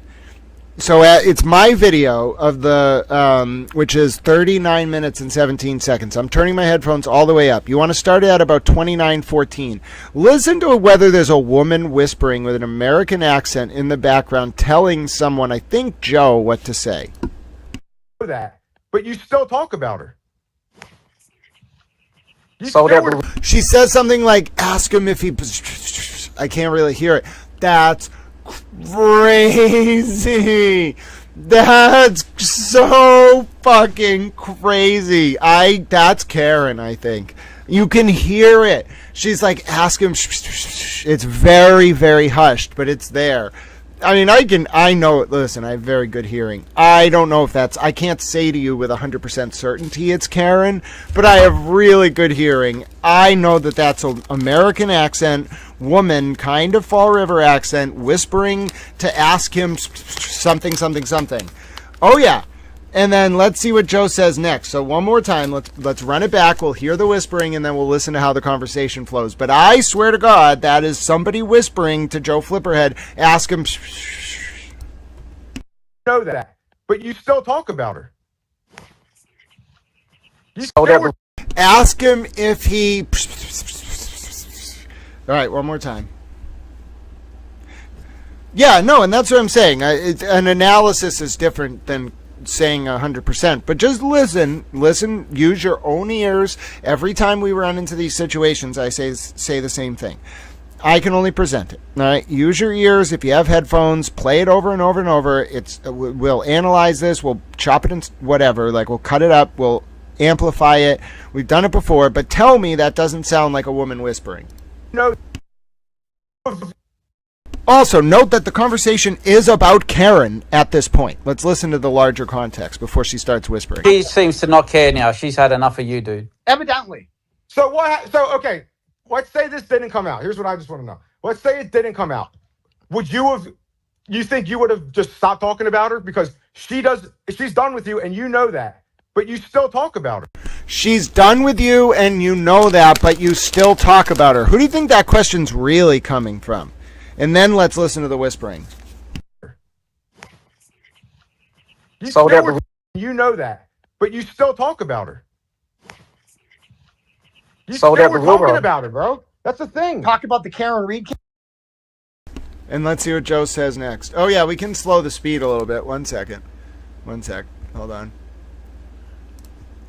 Joe's going to sound really, really weird, but let's slow it down to 0.5.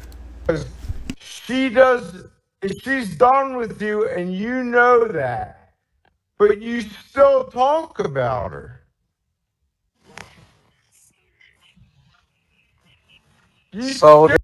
Yo, that is somebody whispering. I'm sorry. That is 100% someone whispering. Let's slow it down to as slow as we can go. That is somebody whispering. Sorry. Let's listen. You know that, but you still talk about her.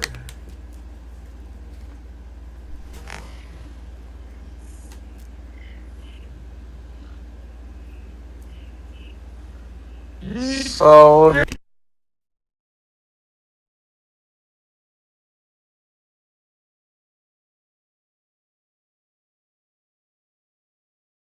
You know that. You think you would have just stopped talking about her because she's done with you and you know that, but you still talk about her. You still were talking about her, bro. That's the thing. Talk about the Karen Reed case? No. No, it wouldn't be Lily because Lily's mic is hot. It's somebody next to Joe because Joe's the one asking questions and Joe's the one. It's not like someone's on the line whispering to Joe. It's someone next to Joe or on the phone. What it might be is someone on the phone with Joe in real time because it's a very hushed whisper. Hello, Solo. It is great to see you. Yeah, and it could be anyone, but the point is there's a voice there. All right, one more replay, then we'll keep going, all right? With you, and you know that, but you still talk about her. You still were talking about her, bro. That's the thing. Talk about the Karen Reed case?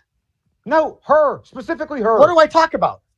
You talk about her all the time. Dude. She's the fucking subject of the story I've been working on. Exactly. What are you talking about? And if she doesn't want to talk to you anymore, you're just going to keep fine. that. I don't want to talk to her either. I don't give a shit. I'm not in this to be your friend. What are you talking about? Oh, so now you don't want to talk to her, but for the past 3 months you've whined saying that she won't talk to you. I've never whined. I don't give a fuck. Oh my God. Ask anybody who's never listening to my whined. fucking show. Or maybe they'll come. They'll come whenever. They'll reach out to me whenever. What do I tell people? They'll come on. What do I tell people? Dude, I didn't. It doesn't. I don't have care to if be she comes on my fucking show. It makes no difference to me. I had fucking Alan Jackson. I'm good. What the fuck else do I need? Maybe ask Alan Jackson for a second interview come on now. my show. You don't want to come on my show? See don't what the come answer on my show. is. I'm not kissing her ass. So to surmise this, Karen's a liar. Aidan didn't record anything. Is that just the end of it? I think there's a little bit more submission than that, but sure, that's part of it. That's it. She said that you recorded. You're denying it. She told me that there's a fucking tape. Someone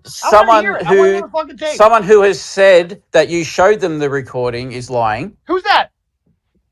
Well, I said it earlier. I know Joe didn't want me to say it, but I said it. Who? So go back and listen, dude. You yell and you weren't listening. Back and listen. Yes, you can. When this is finished, you can put her on the spot, dude. Don't even do that. Come on, let's hear it. No, why would you make? Don't you know? So don't fucking. I don't know anything. I want to hear it.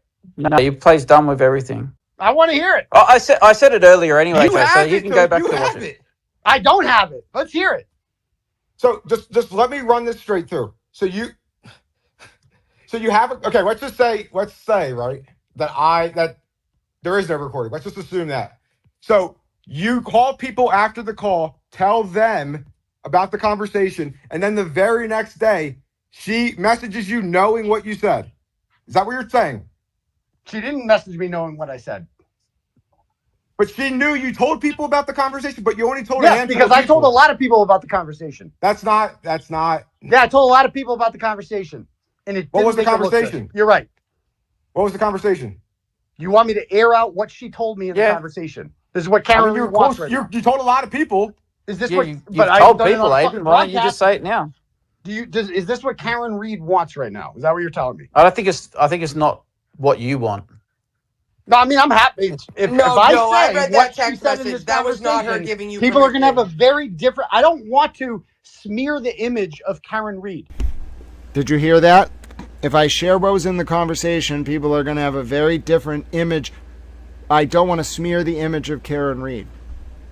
Also, we do have an update on the glare. Ladies and gentlemen, let me just bring this up on the screen for you. We have a post from the glare. If you're just tuning in, if you're wondering what is going on with the glare, let me just show you what we have as an update. I just posted it to my Twitter. Twitter's a flutter. Just chaos reigns right now, ladies and gentlemen. Twitter is a flutter. Chaos, chaos, chaos. My name is Grant Smith Ellis. I'm sticking with you a little longer than I thought because I promised Ali and Rue we would watch the interview of Towel on the Glera, and that's almost time. We about 3 minutes before that starts. But take a look at this. Take a look at that, little towels. That is the post from the Glera. All right? The Glera official. It says, "I'm good. I just need a minute." So, It is unclear exactly what has happened to the Glare's channel. We are going to get to watch the last interview that the Glare did before his channel went down entirely. We have a towel poll going right now. The towel poll says, Towel, did you enjoy Towel's interview on the Glare show? 68% of you said yes, you did great, Towel. 32% of you said yes, you're a lovely Towel. No indictments up just yet on Pacer today, says Meredith. That's true. The grand jury doesn't tend to meet every day, although I think it really depends on where you are, what courthouse you're in. They can meet like on Thursdays, Wednesdays. I've seen grand juries meet on Mondays in other districts. I'm not an expert on that, and I frankly don't want to know the details because it's actually better to not be involved in that process at all. Anyway, my point is, I actually reread JLR's tweet from earlier, and it says there's an indictment watch. It doesn't actually say today. But yes, ladies and gentlemen, as you can see from the post, the update I just put up on Twitter, if you're tuning in wondering what's going on with the Glare, his entire channel is gone, ladies and gentlemen. After last night's interview, we are about to listen to that. We're going to listen to that in 1 second. Let's finish up this overview of the call with Kearney, the X Spaces call, because that comes up in the discussion with the Glare that we're going to listen to. So we only got about 6 minutes of this left. Then we'll listen to Towel's interview with the Glare. Then I'm going to get lunch. Any and all Towel donations, welcome and appreciated today. I will use them for lunch. As a reminder, there's no ad breaks here. There's no sponsors other than what YouTube runs as to ads. If you want to help Little Towel out, the best way to do it, you don't have to donate or anything, but you can subscribe to the channel. You can like the channel. Today, the best way to donate, there are links in the chat. Go ahead, click those. This channel is completely user-funded. As a reminder, like PBS once every hour or so. We've been going for 3 hours. You are going to get a reminder that this is a public information service. It would not exist without your support. I would not eat without your support. I would just probably collapse into bed most days and be unable to move due to a calorie deficiency. So if you like what you're hearing here, you want to have more people engaged, informed, and facilitating cogent public discourse to ward off the usurpation of our representative forms of government worldwide, that's the best way to do it. And Towel will use your money to buy a Towel cheeseburger today, and that will make me very happy. All right, let's keep listening. I'm a Little Towel, and by the way, the donation information is Venmo at Grant-E1. You'll know it's me because it's a picture of an inflatable Elmo. That's in honor of my friend Elmo, who was a veteran who sadly passed away, but every time someone sends me a Venmo and they ask if that's me, I can say that's Elmo and remind and say his name so his memory never goes away. I'm creative like that. Also, you can use the Cash App, money symbol Grant Smith Ellis. You can use the PayPal, paypal.me/Grant Ellis. Anything you can send helps. Remember, it's not gratuitous. There is no one who's going to support this because it's independent media. You are the only people that are going to support it. That's what makes you all so wonderful, and Towel loves you very much. Let's keep listening. You are by calling her a fucking liar right now. Bro, if... You are doing that. Okay. Dude, I know you're lying, bro. Okay, I've said it before and I'll say it again. I am not owed anything from Karen Reed. I owe her a thank you because she made me who I am. Exactly. That was what was on the recording. That was what recording? There's no fucking recording. Let's hear it. So wait, are you saying Karen Reed said that on a recording? Karen Reed said those words? Is that what you're alleging? That's what I was told, yeah. So Karen Reed you're telling the world right now that Karen Reed told me that she made me and that I owe her a thank you. That's what you're broadcasting right now to the world. That's what I was told. I said. Okay, that's it. All right, thank you. There you go. It wasn't from Karen Reed, though. I didn't say it. You said it. But so you're admitting there was a recording then? No, I'm not admitting you're recording. I'm not denying that conversation. So how can you say that then? How can I say what? You're saying that the recording didn't happen. The There's person no recording. that I heard say that was on the record, heard it from the recording. Who heard it from a recording? What recording? Dude, don't fucking do that, dude. Come on. You got nothing. You got it. You have the recording? Oh. Let's hear it. Let's hear this mystery recording you're talking about. Okay, so hold on. Listen, why like with Karen before this,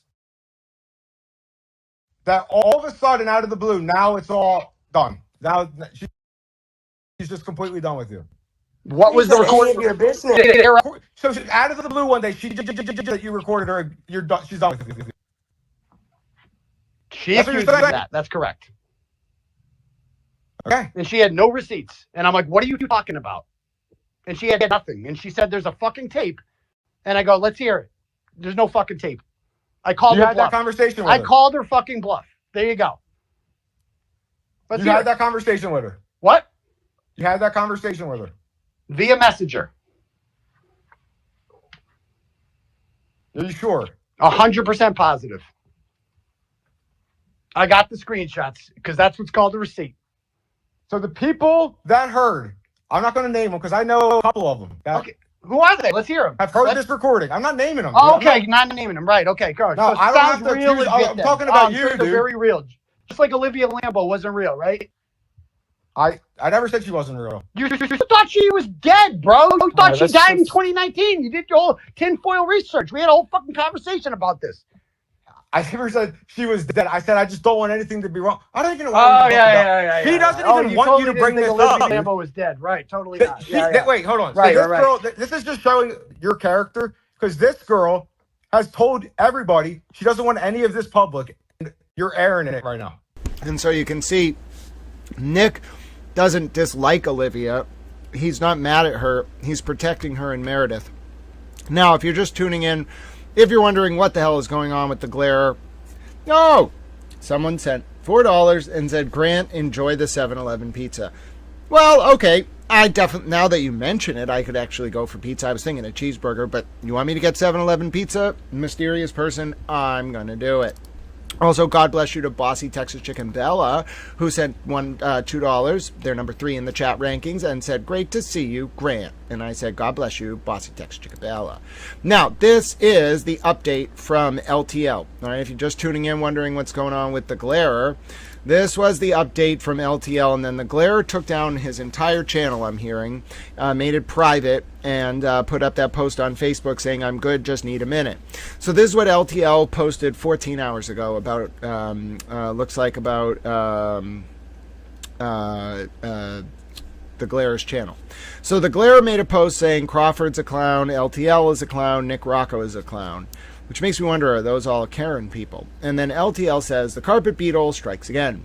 Look, for about 2 months, this guy, the Glare, has been taking shots at me nonstop. And a few months ago, because his channel was slipping, decided to white knight when he saw an opening. I haven't said a single word. He encourages people on his shows to call in and tear me down. I let it go. After that dust-up we had on the JFK show, I honestly thought we squashed it like men and moved on.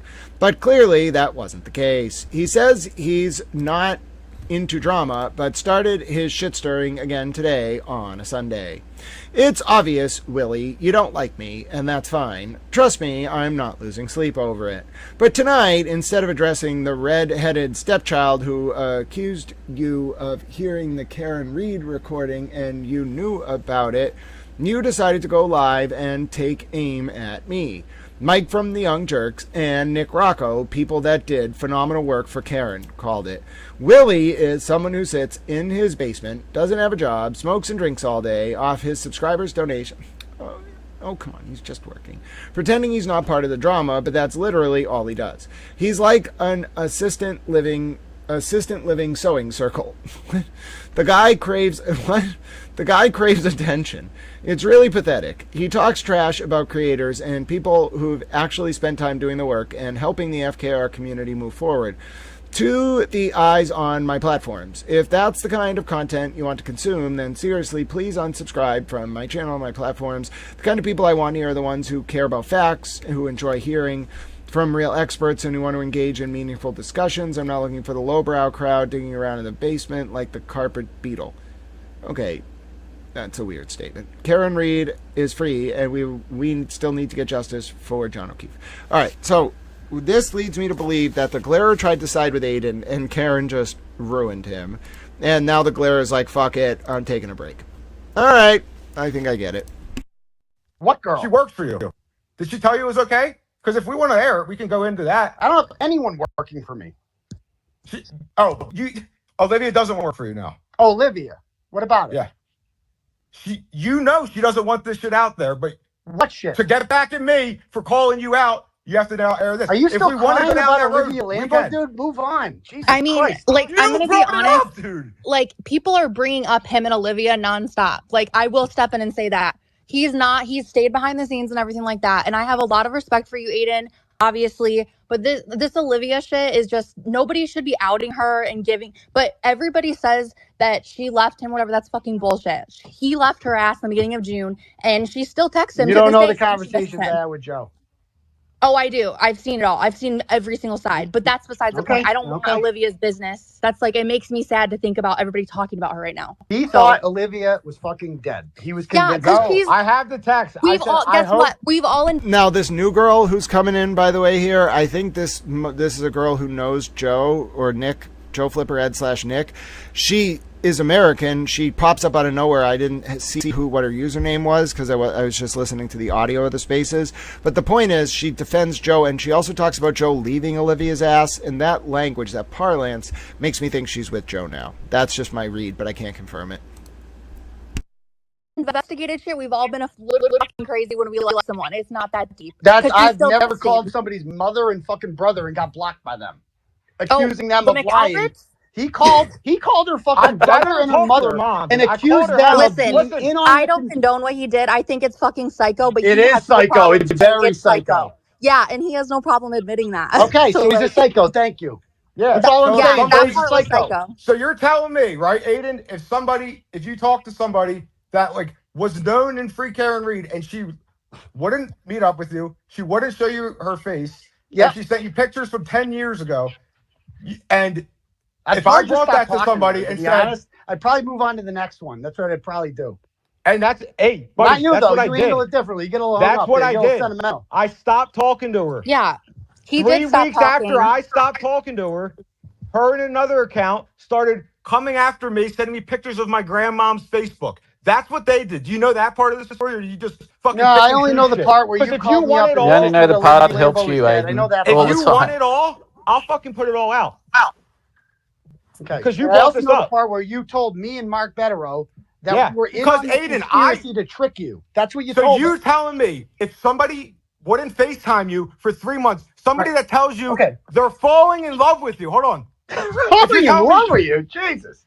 I'm just saying, if that person, right, wouldn't FaceTime you for 3 months, and then you, Aidan, text me saying the night before, even if she comes on the FaceTime and tells us she's not who she says she is, we'll still hire her. The next day, you call me, and then magically this person decides to FaceTime you, but she wouldn't FaceTime me. You're telling me I'm supposed to just believe you at your word when? Yeah, you think me and Mark? You think? Come on. You because think me and Mark What about Mark Betterow's word?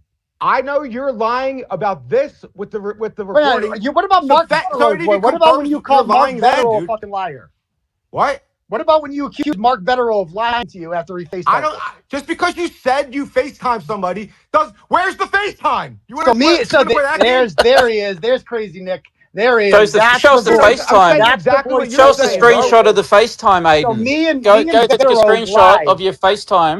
The call. No, let's do it then. Screenshot the FaceTime, Aidan. Okay. Go back to scroll through your calls. Screenshot your FaceTime. It's a Zoom call. We did a Zoom call. Zoom. Yeah, me, Betterow, and Olivia did a Zoom call. Yeah. Well, you know you can go back and get them as well. They're easy to trace. Listen, No, of course not, Nanya. He's not entitled to the answer, but if you look at some of her messages to him, she was saying to him, like, I promise I'll see you, like, I love you, I don't want to take things too fast. So it's not a normal situation, Nanya. It was very high school, and it might have been a catfish, Nanya. And so that's different than if we're dealing with, a woman who's very private, whatever. I don't think that's what this was. I think she was promising him, and that's different. Like, that's actually really, really insulting. If you're saying, like, think about how vulnerable someone's heart is, okay? No, I'm not talking about pursuing someone for sex, by the way. I'm talking about being, like, loving them. So you're talking to this person, you're developing a real relationship. We see this a lot with AI right now. That's really dangerous.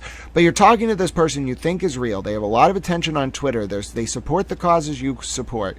And then you get the vibe at all that you're getting catfished. Okay, it's not because Joe was going to Olivia and saying, I want to know who you are. It's because Olivia was saying, we'll meet up in person. I want to talk to you, calling him baby. Yeah, it was wild. All right. Now, I need to be very direct with you. I think that was fake. All right? If you've all been listening to this, you're all smart enough. I think Shannon put it together earlier. I think that was fake. I don't think Joe ever thought Olivia catfished him. I think Olivia's catfishing Aidan. Sorry, Olivia. For Karen. And the fallout between Joe and Olivia is completely staged. Come on, it didn't even fucking make sense. It wasn't that well produced. I'm sorry, they're good at this, but that was not, like, come on. I know what I'm listening to. That part was okay, but they didn't set it up 100% right, so it kind of fell on its face. But the point is, come on, she is catfishing someone, just not Joe. Nick's in on this. Olivia's working for Karen. So is her mom. And so is Sean. And so is LTL and etc. And what happened overnight is Glare tried to side with Turtle Boy and then probably got fucking rained down, like hell down on him by Karen's people. I told you Karen's really smart. Okay? She's really fucking smart. And like, okay, come on. Like, you can't keep running these ops. It's all out in public now. Like, throw the shit fucking cards on the table, bro. That's what's going on. Okay? Like, the Nick Olivia thing, in my opinion, was completely fake. No, he did not think she was a fucking cat, but come on. It was funny watching him try to pretend, but like that was definitely all fake.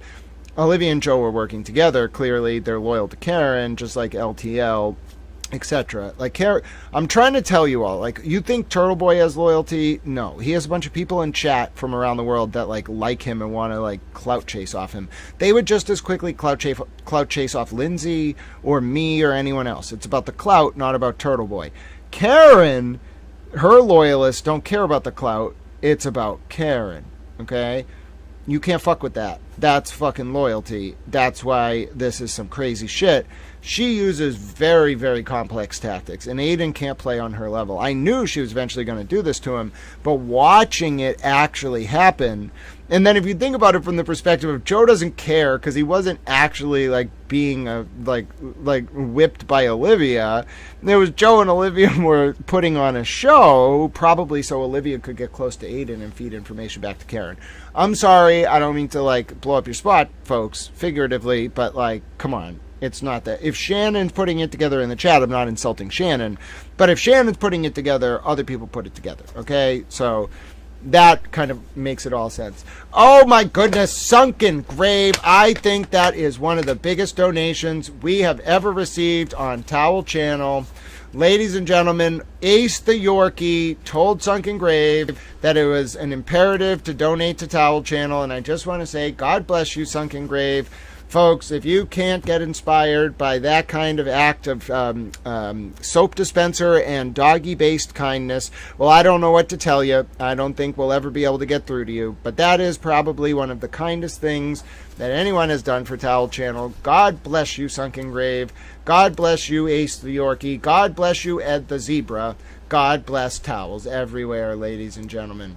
So if you didn't get a chance to say thank you to Sunken Grave, please do. And oh, Sunken Grave and hold on, I got to write this out. And our Ace the Yorkie, you are truly wonderful super towels, and you inspire soap dispensers worldwide to a better future. God bless you. Heart. See what I mean? Sometimes you just got to do that real time. We're not like these other channels. We don't just read the comments here. We put up wonderful replies, and we say thank you to the Sunken Grave and to Ace the Yorkie. God bless you, Ace the Yorkie. You have been you have been supplanted or implanted into a wonderful family. You will learn all about Ed the Zebra. Maybe one day you'll get to go visit Ed the Zebra. Okay, and you'll get to have a fun time hanging out with the Sunken Grave, and you just run around like a little happy Yorkie, and then you frolic in the fields with your little piggies and whatever other animals Sunken Grave happens to come across on his adventures through the world. Like I'm saying, you come across a zebra in North America, maybe he'll find you a kangaroo. The point is you found a wonderful home, and I'm glad Sunken Grave has found a home here. Towel loves you very much, my friend. God bless you. Seriously, that was one of the kindest things anyone's ever done for Little Towel. It means so much to me. Oh, Gonna make little Towel cry. Oh, God bless you. Annie, thank you so much for your question. The update is that Glairer apparently got into a war last night, tried to side with Aidan Kearney over Karen Reed, although he was saying he was siding with Karen Reed. It didn't work out, and now the Karen Reed supporters, or like the Karen Reed sort of allies, have circled the wagons, and Glairer shut his YouTube channel down entirely and put up a post saying that he's taking some time off. Now, Peggy believes that FKR struck the Glairer's channel. And Peggy says, I absolutely believe that. He was ragging at Karen, and now his channel is gone. No coincidence. Yeah, and let me just tell you, I don't know why. Now, obviously, Karen and I probably will never see eye to eye on John O'Keefe's death, and that's okay. All right, I don't see eye to eye with Meredith on some of her alt account posts, whatever. But I really have felt like more support over the past 5 days than I've ever felt before. Way more support than now I know a lot of you are going to say, but Grant, we've always been here. Yeah, no, I know, and you all are wonderful. But I've never had this much support before. Now, I don't change my opinions based on support, okay? I just tell you what I believe and I follow the facts. But I have never had this much support before, ever. It's incredible. And so I don't know if it's Karen and her people. I don't know what the hell's going on. I don't know if Karen and her people went at the Glairer. I don't understand. But all I'm trying to tell you is it's not a good time to be opposing Karen Reed. I don't think she's ever going to fully be on board with me. But if you oppose Karen Reed or her principles, or you take advantage of vulnerable women, or you align with Aidan Kearney right now, I don't know what to tell you. Bad things are happening. Really bad things to people who do that. So I'm staying out of the line of fire. I'm not doing this because I'm getting a ton of support from it. I'm doing it because this is what I honestly believe. I've been clear about it. I'm not going to compromise myself for anyone. It just happens to be in this situation. I'm really aligned with Karen Reed, and I noticed all the support. So thanks, Karen. I mean, I'm not doing this because I'm sucking up to you. I'm doing this because I truly believe you're one of the few people who's in a position to put a stop to this cycle with some of Aidan's behavior. But I still understand what Karen's capable of. So God bless you for that, I guess.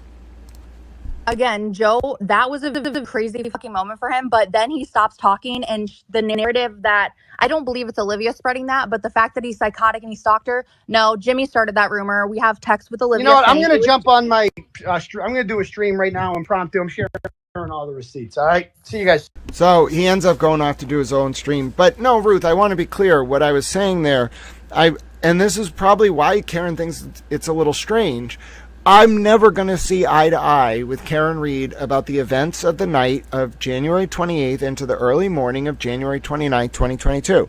She could sit there in my face for 4 hours, answer every question I have, and there's no way she's going to say anything to me that's going to convince me about the night of that of John's death that is different than what I believe. Okay? I'm never going to come around on that. However, I think you really have to understand that that's only one silo of this. There are people, and I don't even know if Karen knows what to do with these people. There are people who believe Karen Reed killed John O'Keefe. I personally think it was an accident. She just tried to cover it up because she got a little nervous.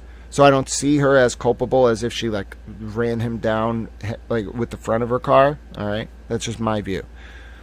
But there are some people who believe Karen Reed is guilty for killing John O'Keefe. Not necessarily on purpose, who support her because of what Aidan Kearney did to her. And I understand that's a complex dynamic, but that's where the truth took me. I'm sorry. Okay? It took me down the path that regardless of the choices that Karen made back in 2022, much like regardless of the choices Meredith made with those alt profiles, although I condemn them, and I clearly don't appreciate that she did them, that doesn't stop me from, one, seeing her intelligence and Meredith's intelligence.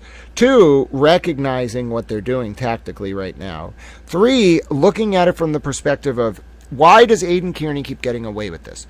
Because the women he tends to go after, in my opinion, don't know how to counter him. Who are the two minds that are going to fuck your world up if you go after them? Karen Reed and Meredith O'Neill. Now, they're not going to use their old tactics because Aidan will have studied that. They're going to use new tactics, and they're pretty fucking smart. I mean, I'm serious. I'm really serious about this.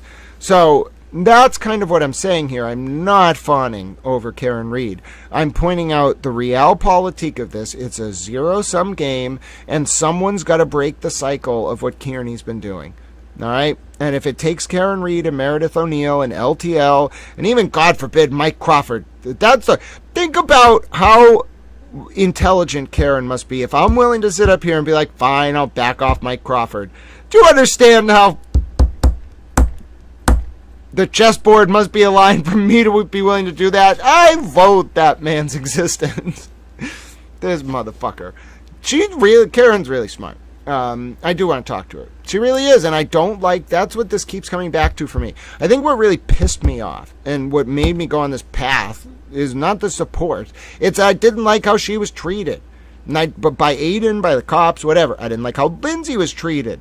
Okay, I didn't like how some of the other women involved in this were treated. Do you see a theme? I'm not some crusading white knight. I just want you all to respect each other as humans.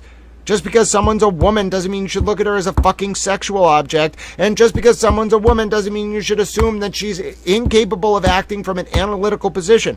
In fact, I want some of these women to flex on you all, especially some of the misogynistic people involved in this, so that you will have respect for them.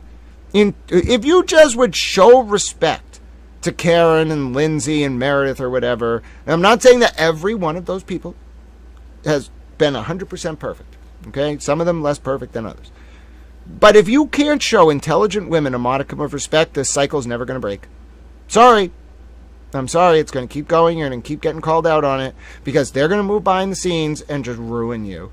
And you deserve it, some of you, because you take advantage of the vulnerable, especially some men involved in this. You take advantage of the vulnerable, and you think you're smarter than everyone else, and you can use emotions against people. And yes, some women do it too, to other women.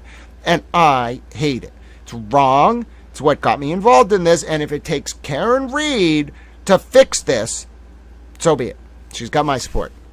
All right, so let's listen to the interview with the glare that you cannot see because it's down now. Troy says, I would pay to see Karen and Grant do an interview. I think Karen probably knows this, but I don't do stuff for money. So if she wants to do an interview, it would more just be like for the principle of it. Like, I'm not going to pay her. I don't want any money off it. Like, whatever. If it makes some money to feed me, I hope she doesn't want to take that from me, you know? Like, I'm not doing it for money, bro. I just want to not die. So, anyway, I'm not into... And I think her whole problem is she's around people who think about it for money. If you really want to be authentic, the easiest way to come across authentic is to be authentic. Right? So don't do it for money. Do it because you want to say the truth or what you believe to be the truth, whether or not it's actually the truth is a question for the observer. But anyway, do it for that reason, you know? Oh, interesting. All right. Not Jimmy 2 times. I'll take a look. Hold on. Bev, we do not talk about, we don't use that type of language, okay? You want to constructively critique, that is absolutely fine, but you don't need to be rude about it. First of all, no one's going to listen to you. You're lucky you're even still here. It's probably only because people thought you were directing that comment at someone else, not me. Who do you think you're going to win over voting people? You're not going to convince anyone to do anything. You're just going to make people think that you're a polemicist who has a bias. So I'm not going to assume that your attack is intended to make me better. I'm going to assume it's designed to manipulate me. So I don't know why you would do that. All right, anyway, Allie and Rue, it's finally time. We're going to look at the interview with Towel and the Glare that you cannot see anymore because it's down. But because I transcribed it and it has captions, we're going to look at it for analytical purposes. And we are going to do that right now. All right, Allie and Rue, the moment you've been waiting for. My name's Grant Smith Ellis, as always. Thanks very much for tuning in. Let's listen to the interview you can't hear anymore. Call from. John, who am I speaking with? Hi, Will. It's Grant. How you doing? Grant? Is this Grant the Towel? Yes, it's Grant Smith Ellis, Will. I told you I'd call in. I called in. What's up, homie? Well, we got some stuff going on, and I don't know how I found myself in the position where I'm defending Karen Reed, but here we go. Of course you are, because you hate Turtle Boy, bro. Like, it's not rocket science. That's not really what it comes down to. I just don't like people who take advantage. Isn't it though? Come on. I don't like people who take advantage of women and who look at women as less intelligent than men. That's what it's about. Okay. That's all that's about? Okay. So why are you exactly Team Karen Reed right now? Because actually I'm still Team Karen Reed, believe it or not. I'm just telling her if she's accusing people, accuse them and show proof. That's all I'm saying. Is that unfair, Grant? No, I think you're right to ask her for the receipts, but then you have to consider the implications of if she actually shows up and proves that he was doing this to her, not just recently, but for a year and a half. What the hell was going on, Will? Why was he doing that, and why was she tolerating it? Why do you care? Because I think that it's completely inappropriate for people to leverage a criminal trial for political purposes. Would you care if it was two other people in the movement? Like anybody, like just random. Would you care if it was Erica Walsh and Dina? I would care if it was Kate Peter, Jason Broyles. It doesn't matter. It's the principle. You've seen me call them out equally. I mean, sure, fair enough. But I mean, I stand by my position that it's a personal thing between the two of them, and it's none of my fucking business, and I'm not going to be dragged into it. Yeah, that's fair, and it's a zero-sum game, Will, right? So I really do believe that the filings by Bettero are true. There is an ongoing investigation of Karen or Aidan, and Kate Peter wants Aidan to flip on Karen. Okay? And so it's a zero-sum game. Someone's getting charged. Is it going to be Karen or Aidan? I think it should be Aidan. How do you know someone's going to get charged? Because look at the filings. Look at what Bettero said. Look at the search warrant affidavit. What did Bettero say exactly? That said that somebody's going to be charged. What are you talking about, Grant? Come on. Bettero, in the affidavit that I found on Defense Diaries Twitter within the past 2 days, said that there is a 2025 active investigation of Karen Reed and Aidan Kearney. Thus, if one of them flips, you don't know how to say Kearney yet. It's Kearney, dude. It's pronounced Kearney. Oh, I've always said Kearney. Right? I know it's actually pronounced Kearney, dude. I just want you to look good when you're doing your live streams, dude, with all your fucking epilepsy-inducing shit that you got going on your stream. That shit is fucking scary, dude. Like I'm not even epileptic, and I go into seizures every time I watch your streams, bro. Hey, I remembered your name, Will, right? I try to remember how to pronounce names that matter. You know? I appreciate that, man. Appreciate that. Let me ask you this, since I got you on the phone. Like, what happened, dude? Why didn't you attend the deposition, bro? What happened? No, last week was terrible, Will. I was out in the sun and collapsed, and I'm working on actually getting a lawyer for that. So there's some rule about when you're getting counsel, there's a little bit of a delay. So are you going to sue God for it being hot? I don't know how to respond to that question. That's because it's sarcasm, my friend. Oh yeah, autistic people don't always pick up on sarcasm. Fair enough. Did you see me down the Moakley courthouse the other day? Miss Leslie's mom called me a towel. Wow. I don't know who Miss Leslie is exactly, but I'm sure I've met her. Jessica Leslie was the person on the Karen Reed federal grand jury who leaked information to a friend who then sent it to Turtle Boy via DM on Twitter. Oh, okay. All right. Yeah. So, I mean, are you stoked for this deposition? Are you are you ready for it, bro? Are you ready to drop some bombs or what? I think I'll have to wait till I talk to my counsel to give you an answer on that, Will. That's actually a very, very intelligent response, sir. I agree with you. You should probably, because, let's just hear real quick. Notice how quickly he jumped past the Jessica Leslie issue. He did not want to talk about that. If Aidan recorded Karen and Kate Peter wants people to support Aidan, I'm going to back Karen. All right? Okay. So say that one more time, please. So if Aidan Kearney recorded Karen Kearney and Kate Aidan Kearney. No, God, I'm never going to get it. If Aidan recorded Karen and Kate Peter wants people to support Aidan, I'm backing Karen. Okay. If Kate Peter wants people to support Aidan, you're backing Karen out of the principle that Kate Peter is backing Aidan.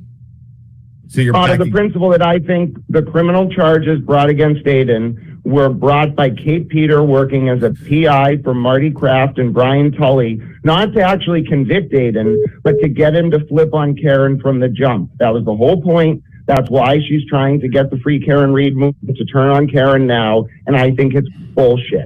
I mean, Grant, I what you're thinking is absolute bullshit, bro. Like, I don't know how you're so smart and you just like miss shit. It's crazy to me. Like, you're fucking incredibly intelligent.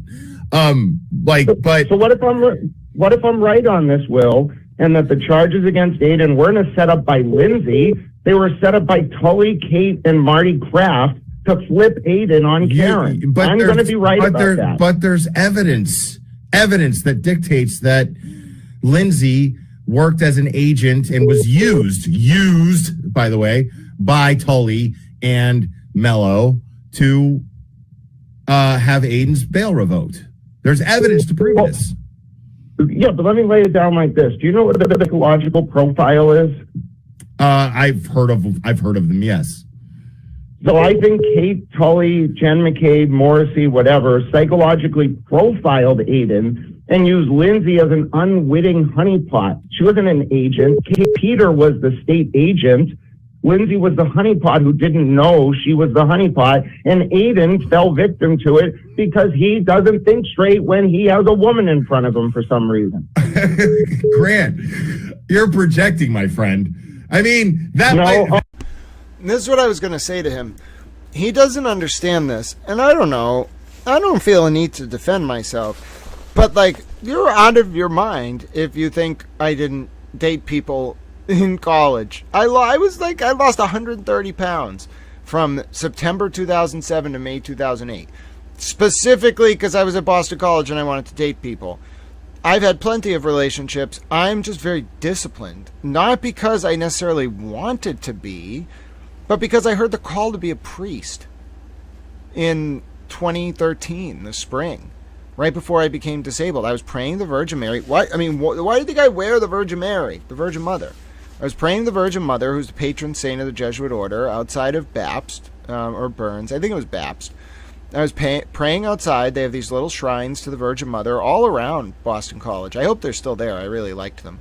But anyway, I was praying to the Virgin Mother, and I'll never forget. Like, when you hear the call, it is not a joke. Like, you may not choose to pursue discernment, but you are not getting away from that. It's not your choice. If you hear the call, you've been called to serve. That's it. It's not a pact. You've literally been called to serve. Your life's never going to be the same again. And so I was praying, and I heard the call. It was very clear. The call is different for everyone. But for me, it was like, the world is yours to behold if you can abscond from your temporal inclinations. Okay, I know what that means. And it was not a choice. My entire life changed from that moment. From that moment, never thought about, like, video games or Friday or the weekend or, like, women ever the same ever again. I would like to have a partner and love someone and, like, take the world on together, but I never thought about the world the same way again. So a lot of people don't understand me. People chase me all the time. I'm not interested in that. I turn people down all the time. I'm not being rude. I just don't want that. I live to serve. Okay. Imagine what it would come down to if I tried to be in the life of every person who wanted me to be intimate with them. I cannot do that. I'm meant to help people. If I was just in one person's life, I'd have commitments to them and their family and my family that would inhibit me from serving. And I can't do that. Like, I'm married to the cause, my principles, and the work that I do. And so so I just think people misunderstand, and Will misunderstands, like, how disciplined I am. I am extremely disciplined over my own urges, over my brain. Everything is just logic. So no, it's not the same for me. You couldn't honeypot me if you fucking wanted to. I'll reverse honeypot you, motherfucker. Go ahead, try to honeypot me. See what happens. I'll get more intel out of your agent than you're going to get out of me. So don't even do it. Most people don't even bother. I'll fuck with their head, and I will take the end. You have to use intel to get intel, and if the person you're targeting knows what you're doing, you're going to get nothing, and they're going to rip intel out of your honeypot, and you're going to end up in a negative tactical position. So that's why I'm like, no, Will, no. I could be in a strip club and trade stocks, motherfucker. It does not affect me at all whatsoever. Completely disciplined, zero impact. You couldn't honeypot me if you wanted to. I've seen them try. They did try multiple times. Blonde women, brunette women, whatever. I don't have a type. Okay, I only like intelligent women, and I screen them, so you're not getting anyone in my orbit at all, ever. My point is, though, no, we're not the same. Will totally tactically misread that. I am not the same. You cannot do that to me because I'm not really interested in that. Not because I don't find it pleasurable or interesting, but because I'm smarter than that. I work in a very high-level apparatus of government in the coverage that I do.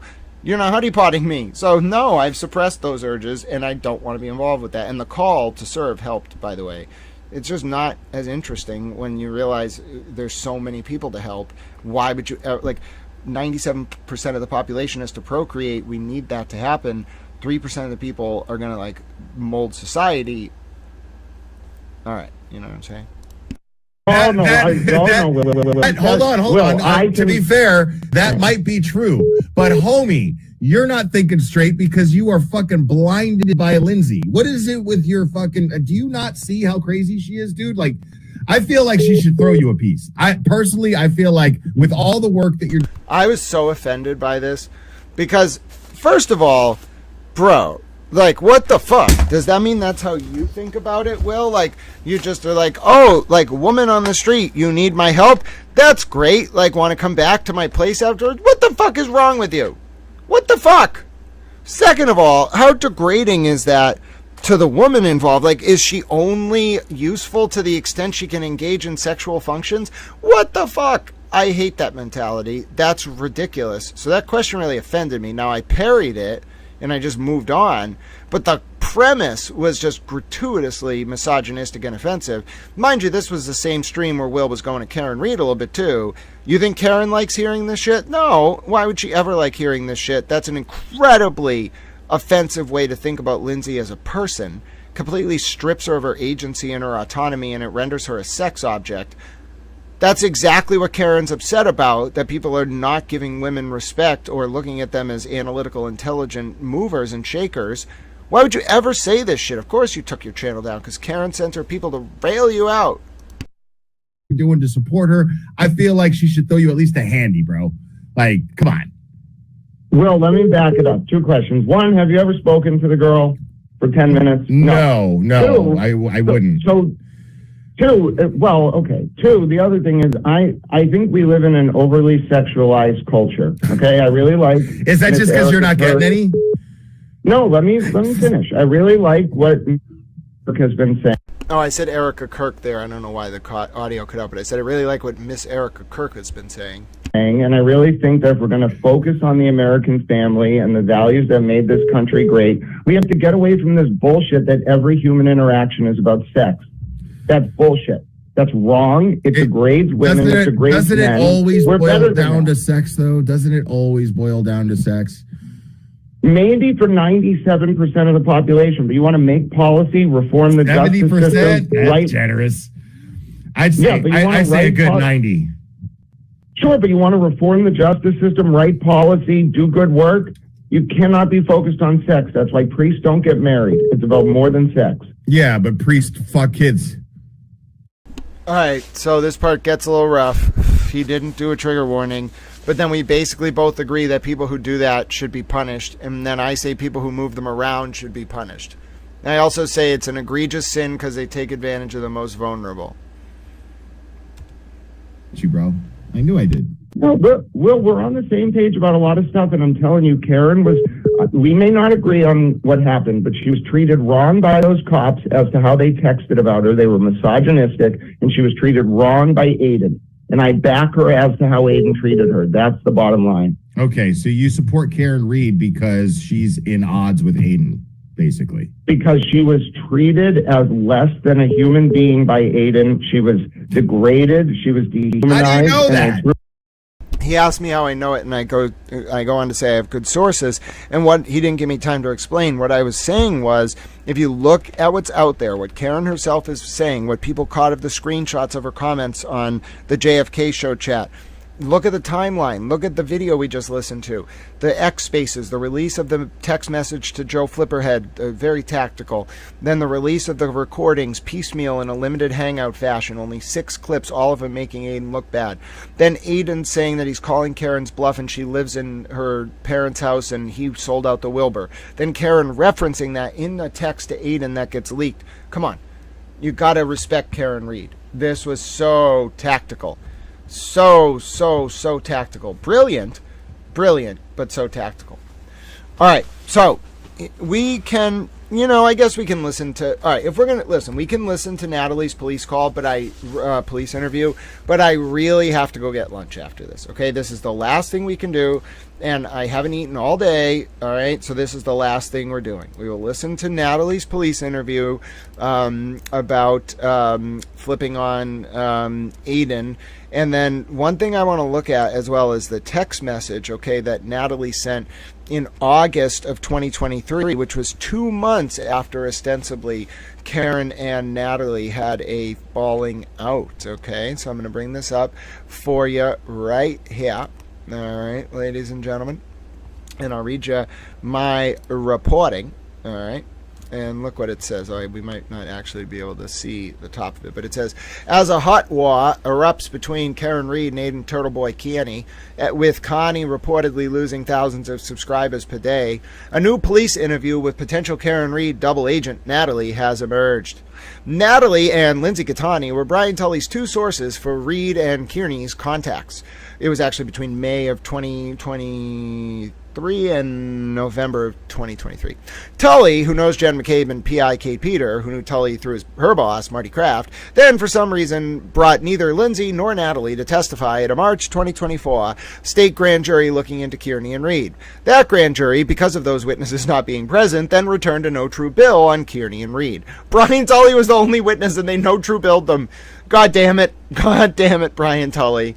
New documents released in Kearney's ongoing criminal cases, wherein Lindsay is a named victim, indicate that Jen McCabe and Kate Peter, both of whom speak to Brian Tully on a personal level directly, worked together in late 2023 to tell Lindsay that Lindsay should be sorry and express contrition for the time she spent with Aidan Kearney. When I read that, I was like, oh my God, Jen McCabe, why would you ever fucking say that? If Tully eventually punished Lindsay on behalf of Peter and McCabe by releasing Lindsay's phone extraction is unclear. You think I'm strongly hinting that Tully, Kate, and Jen McCabe knew about the release of Lindsay's unredacted phone extraction? Because only messages from Tully to Lindsay and Kate Peter to Lindsay were removed from the extraction while I was in MSP custody, and no, that's not the same as a deleted message. You can delete a message, have an extraction done by MSP, have the deleted message found, and then the extraction itself gets manipulated to not include that deleted message. It's a redundant process. You have to understand what we're talking about. Natalie, for her part, was allowed to go through her phone before providing only certain records to Tully, although one of those records from August of 2023 indicates that Natalie was feeding information to Karen despite pretending to have had a falling out with Karen in June of 2023 by giving the MSP dirt on Turtleboy. Hat tip to Roberta Glass for finding the audio.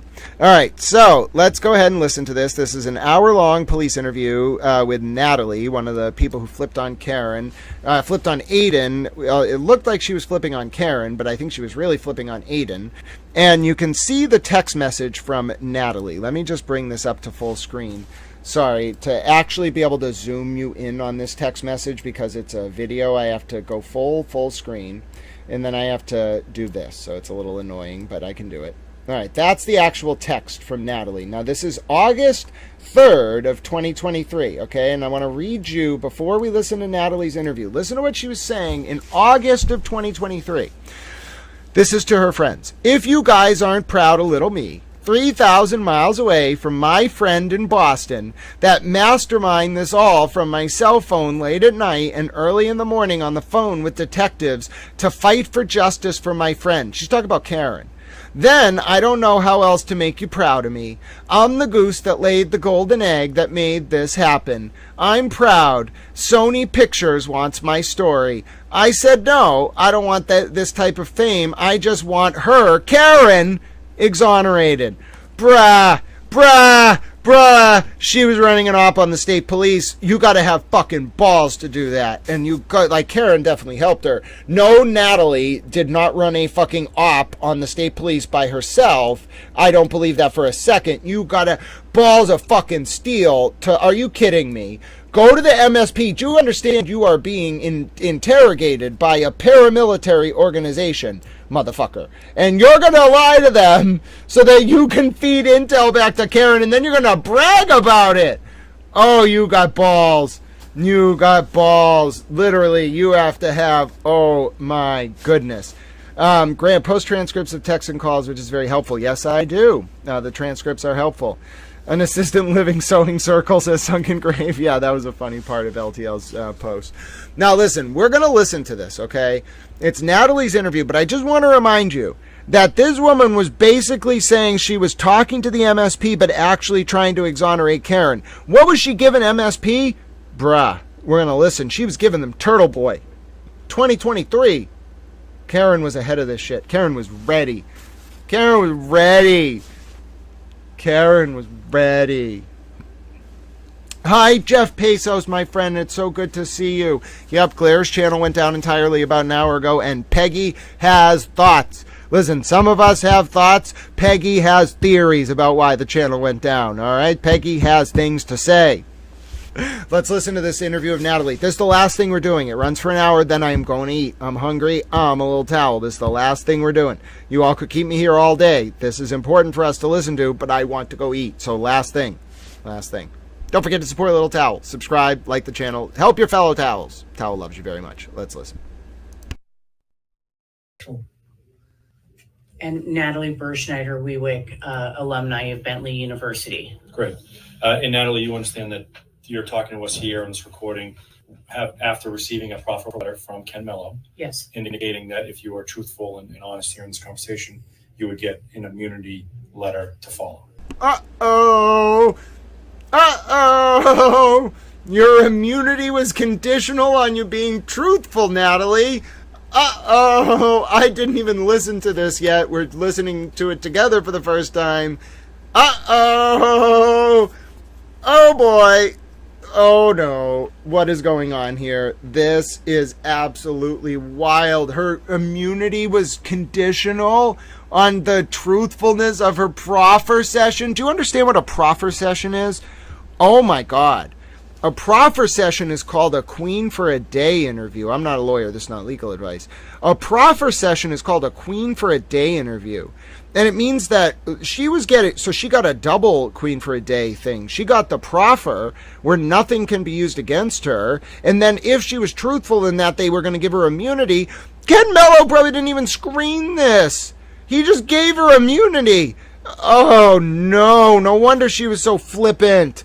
Bro, she fucked you all. Oh, she fucked them. She got a proffer, Queen for a Day, and she got immunity out of it. No wonder she was running intel back to Karen. Natalie can never be charged. Oh, God help America. Motherfuckers, who put Kate Peter and Ken Mello in charge of this shit? Oh, my God. Oh my God, no wonder they ran train on you all. You all were amateurs. Karen was playing fucking high-level chess. You gave Natalie immunity. Oh my God, why are they so dumb? You all deserve, I mean, Kate Peter and Tully deserve this in some sense. Fucking B team, C team, this is like freshman level football here, folks. We're not even talking JV. Forget college. Forget varsity level high school. This is freshman level tactics against Karen running like an elite NFL team. They all deserve it. They fucked around and found all the way out. And Natalie's just sitting there like, thanks for the immunity, bro. Oh my God, they're so dumb. Oh, fuck me. Why are they so dumb? Nobody would be in this position if they had a modicum of intelligence. You have to understand, in my opinion, how fucking dumb Kate Peter is. Oh my god. Oh my god. Why did you give her immunity? Why? In some sense, Karen's a genius. In some other sense, I'm looking back at this and like, how did you not see this? She was playing you. Natalie was clearly playing all of you. Turtle Boy was the bait. Karen was the one using Natalie to get information. And then you right away give her a proffer. That's a queen. You give her a proffer session, a queen for a day interview, and then you immediately immunize her? And then Hank Brennan didn't even use her? Come on. Nothing about this makes any sense.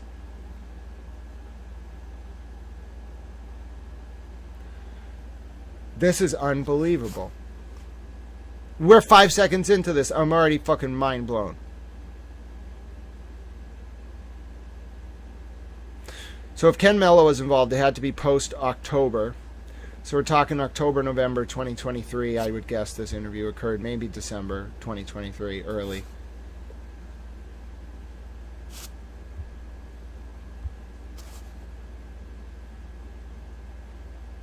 This is incredibly disturbing. Not because it's evil. It's not really evil. It's just, how can you be so blind? How can you be so dumb to what she was doing? Bro! I would have seen this shit coming a mile away. I'd be like, no, Natalie and Karen did not have a falling out because Natalie called Karen late at night and Karen was mad. No. No. Natalie knew. Think about that! How the fuck did they fall for that? Think about this shit. Karen would never let someone with that much derogatory information fall away from her because Natalie called Karen late at night and Karen was upset that Natalie bothered her. Are you stupid? Are some of you dumb? Not in the chat, but the people who were buying this story. Are you fucking kidding me?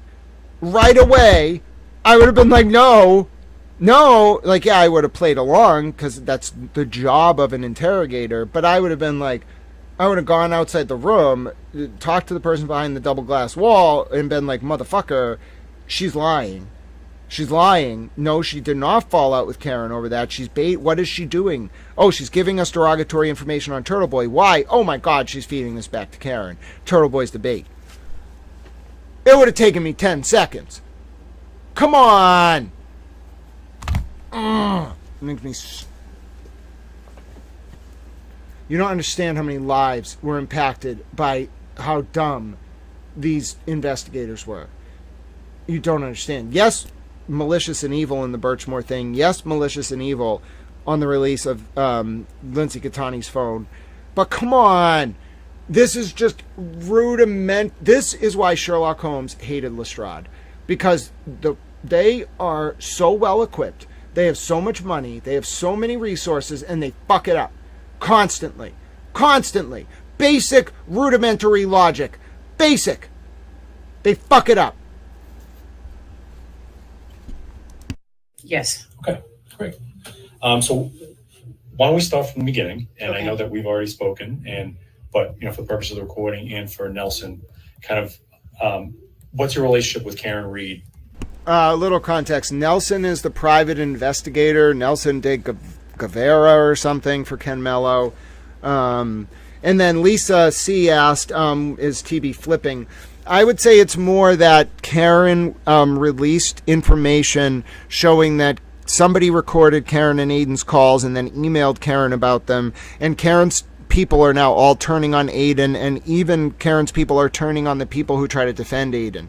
So it has just gone to, it's an absolute civil war in some regard, not literally, but between the factions of that movement, because I think Aidan was going to move on Karen to try to get the Free Karen Reed movement to support him, but Karen saw it coming. She has better sources, better intel. She saw what was coming, moved on him. We're now listening to an interview with Natalie, who was one of the first people to flip and go to the state police about Karen and Aidan, but it appears that Natalie may have actually done that. This is her police interview with Tully and Nelson, the private investigator for Ken Mello, the prosecutor at the time, looking into Karen and Aidan after November or October of 2023. This is Natalie's interview. I think Natalie never had a falling out with Karen. I think she was pretending to have a falling out with Karen to get the MSP to interview her. Natalie would give them information on Turtle Boy. Natalie would take the information MSP gave her during the interview back to Karen. That's what I think happened. And Natalie somehow got a fucking immunity agreement out of this deal. That's what got me mind fucked. Where was it in the past? So we went to Bentley College. It was college when we went from 1998, and I went from 1998 to 2002, and Karen graduated in 2001, a year early, because she was very smart and very studious and got all her credits early, but then she stayed at Bentley and got her master's, I guess, in finance. I was not friends with her per se. Like, we didn't really know each other on campus, but we knew of each other because we hung out with the same sorority sisters, even though we were both not in the same sorority, and we went to the same frat parties. And that was it. And then, like, of course, I would see her at the library. She studied a lot. She was at the library a lot. And then when everything came about in February of 2022, and some friends from college were texting me like, oh my God, did you read this? And when I read it, I was like, oh my God, poor thing. Like, this is an accident. Like, you know, she was drunk and hit him. So I reached out to her on Facebook. I would say, I don't know the exact date, if it was March, April, or May of 2022, but I reached out to her, and I don't have that message saved. I don't have that message saved, but I wrote to her something along the lines of, don't blame yourself, don't beat yourself up, mistakes happen, forgive yourself, you know? And then she wrote back something along the lines like, oh my God, Nat, can we talk? So we spoke on the phone. I gave her my number, and we spoke on the phone, and she said, you know, this was a setup. I didn't do this. And she told me that, you know, that morning she was so confused. Like, could I have hit him? Like, did I maybe clip him? Was he running after my car? And did I hit him without knowing? But then eventually she told me that a fellow by the name of Scanlon came into Yanetti's office like a few days after she was arrested, and was like, she didn't hit anybody. A fight broke out in that house. And so from there, the pieces started coming together from her private investigators. And I think because I'm so far away in Los Angeles, I was kind of like her diary. So I would say like 30% of our relationship was about her case, and the other 70% was friendly stuff. Like, she would paint her guest room and say, what do you like this wall color? Or do you like this side table? Or I would cook dinner and send her pictures of what I just cooked. Or she would do the same, and then she'd say, oh, my parents are over for dinner, and she would take a picture of her parents and say, like, aren't my parents adorable, and send it to me. And how were you communicating at this point? I'm pretty sure it was on Signal. I never communicated with her on regular text. And why Signal? I don't know. I didn't question that. But that came from Karen. Yes, I didn't even know what Signal was. And she would call it the Funky Fresh app. Or sometimes she would text me on regular text and say, hey, you want to jump on the Funky Fresh app? And then she would send me stuff like that. And then other innocent things, like I have these indoor fig trees. They're elephant ear trees, they're called. and I would do before and after photos where my tree would be dusty. I would take a before photo and then I would spray it and I would wipe down all the leaves and I would trim any of like the dead leaves. Karen and Natalie like houseplants. And then I would send her after photos. So a lot of our friendship was like that. Was based on houseplants. We had a very houseplant-based friendship. Uh-huh. And then she got upset with me once because in the beginning, I didn't know who was who. There were so many names and like, I really didn't know who was who, but I noticed that there was a woman who we all know now by the name of Elizabeth Proctor. And she would always do laughing emojis on all of the news, the Boston news sites. And this is before Aidan. This is September 2022, October 2022, November. And I would send her screenshots and I would be like, what's this lady's problem? She's so adamant, like it just doesn't stop. And Karen was like, Natalie, I wish you and my friends would stop sending me negativity stuff. You know, I have enough negativity in my life. I wish you guys would just stop. And I was like, whoa, you know. So then the next day she was like, actually, you know, all those screenshots you sent me yesterday, something along the lines of, that's actually Officer Proctor's wife. Can you email Yannetti those? So I emailed them to Yannetti as individual screenshots. And then she got back to me and she goes, Yannetti's not computer savvy. Can you actually do it in a PDF in order? Yannetti's not computer savvy. What? All right. I guess we can have lessons. I also want to say God bless you to Lisa C. for saying get some food, Grant. As soon as we get through this call, I might speed it up to 1.25. As soon as we get through the call, I'll go eat. Just about an hour to go. So I did that. And so I put them on a PDF. So all he has to do is open up one thing and they're all there. And so that was like one time she snapped at me. And then I noticed a lady by the name of Jen Altman, and she was the only one standing up for Karen. And I would laugh with Karen because for months we had our eye on her and we would laugh. And I would say, she's like the white female Tupac Shakur, like so out. What? Natalie, you compared Jen Altman to Tupac Shakur? Second of all, are you starting to get the vibe that, like, Natalie's speaking very positively about Karen here? Like, this was not meant to be information for the state police about Karen. This was a derogatory, like, briefing to give negative information about Aidan, and I think that's what we're about to see. So, let me just listen to this part one more time. Standing up for Karen. And I would laugh with Karen because for months we had our eye on her and we would laugh. And I would say, she's like the white female Tupac Shakur, like so outspoken, cheerleader. And I was like, Karen, do you know her? And she's like, I have no idea who she is. And I was like, well, she's the only one standing up for you. So like we were watching her and we would laugh and we would, you know, make jokes like that she's a little bit too brazen or whatever. And we decided, like, I said to Karen, I said, do you mind if I reach out to Altman and thank her? Because that's kind of nice of her. She doesn't even know you. And she's the only one not calling you a cop killer. And she was like, by all means. So I wrote to Altman and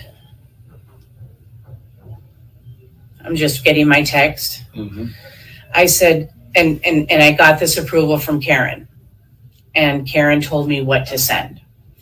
So I said, first, I want to thank you for standing up for Karen. She's a friend of mine since college, and this whole thing is a nightmare.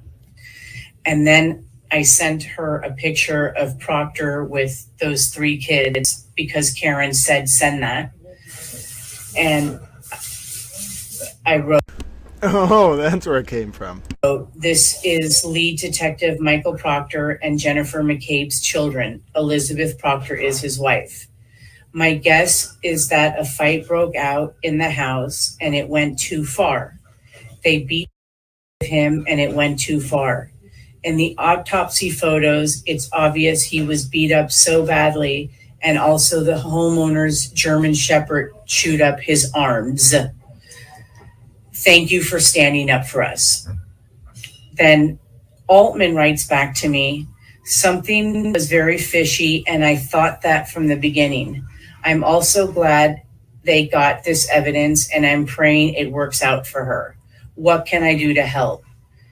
And then I wrote on April 13th, this is all April 13th, I wrote, you've been incredible. I see your comments on all the news articles. You're standing up to family members of these cops who beat him up and tossed his body in the snow to freeze to death. I wish I could tell you the details, but it will slowly come out.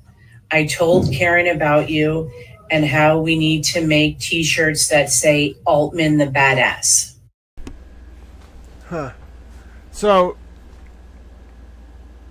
Karen is very smart. All right. This is ostensibly, it sounds like it's about Karen, like Natalie's giving the state police information about Karen. It's not really what she's doing.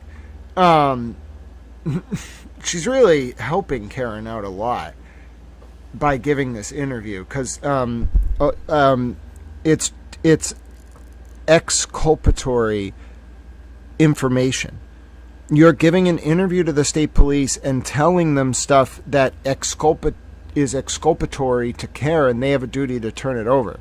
So this really helps Karen. Now, there's eventually going to be a message that comes out from Aidan to Karen where, like, Aidan's like, no, Natalie's not testifying against you, Karen. She's testifying against me. All right, that makes a lot of sense, too. Oh, my God. This is incredible, the scope of it, when you look back. Hello, Microdots, by the way. Great to have you in the chat. Thanks for joining us. No, I'm not frozen. So what I do is when we play these videos, they're 4K videos. So to save some of my computer resources, I just pause my computer and just sit here watching with you. There's nothing. All you really would see is me doing this. So. But yeah, I'm here watching with you. Thank you all for tuning in. This is a very interesting interview. I knew once we started it, I was going to finish it. God bless you all for your support. But yeah, we're going to finish it. It's Natalie talking to the state police, and it's a very... I'm going to keep listening, but I know what this interview is about, because if you read the search warrant affidavit for Karen's phones, which I'm now convinced was more about Aidan than Karen, if you read the search warrant affidavit for Karen's phone, it's just a summary of this interview. So I know everything that happens in this interview, and like we'll listen to it. There's not going to be any surprises. What I'm listening for is, what did Brian Tully leave out? I have a decent memory, depending on how I'm feeling, and I've read that search warrant affidavit a lot. I know what's in there. And if there's stuff Natalie says that Tully didn't put in the affidavit, oh, Mr. Tully, I am able to remember that. Let's take a listen. And then I wrote, the feds are involved, so soon the officers and nephew of the homeowner who beat him up, the officer who stood guard as they tossed his body in the snowbank in front of the house, and the sister-in-law of the homeowner who Googled how long it takes to die in the cold will be brought down. Even the homeowner's German Shepherd who chewed John's arms during the fight will be brought down. They gave the German Shepherd away. Their house is for sale in escrow or sold by now. It will all come out. This is just the beginning. And then I wrote, Karen hasn't had a moment to mourn John's death. His children, who she loved immensely, she is not allowed to contact them. This is an awful situation, but I'm thankful you've been supportive. And I did a heart and the prayer, like, thank you. And did you connect you with everybody? Yeah. Okay. So do you want me to keep reading or? No. Oh. You're going to tell me what happened next. When okay. So next. Yeah. So then next.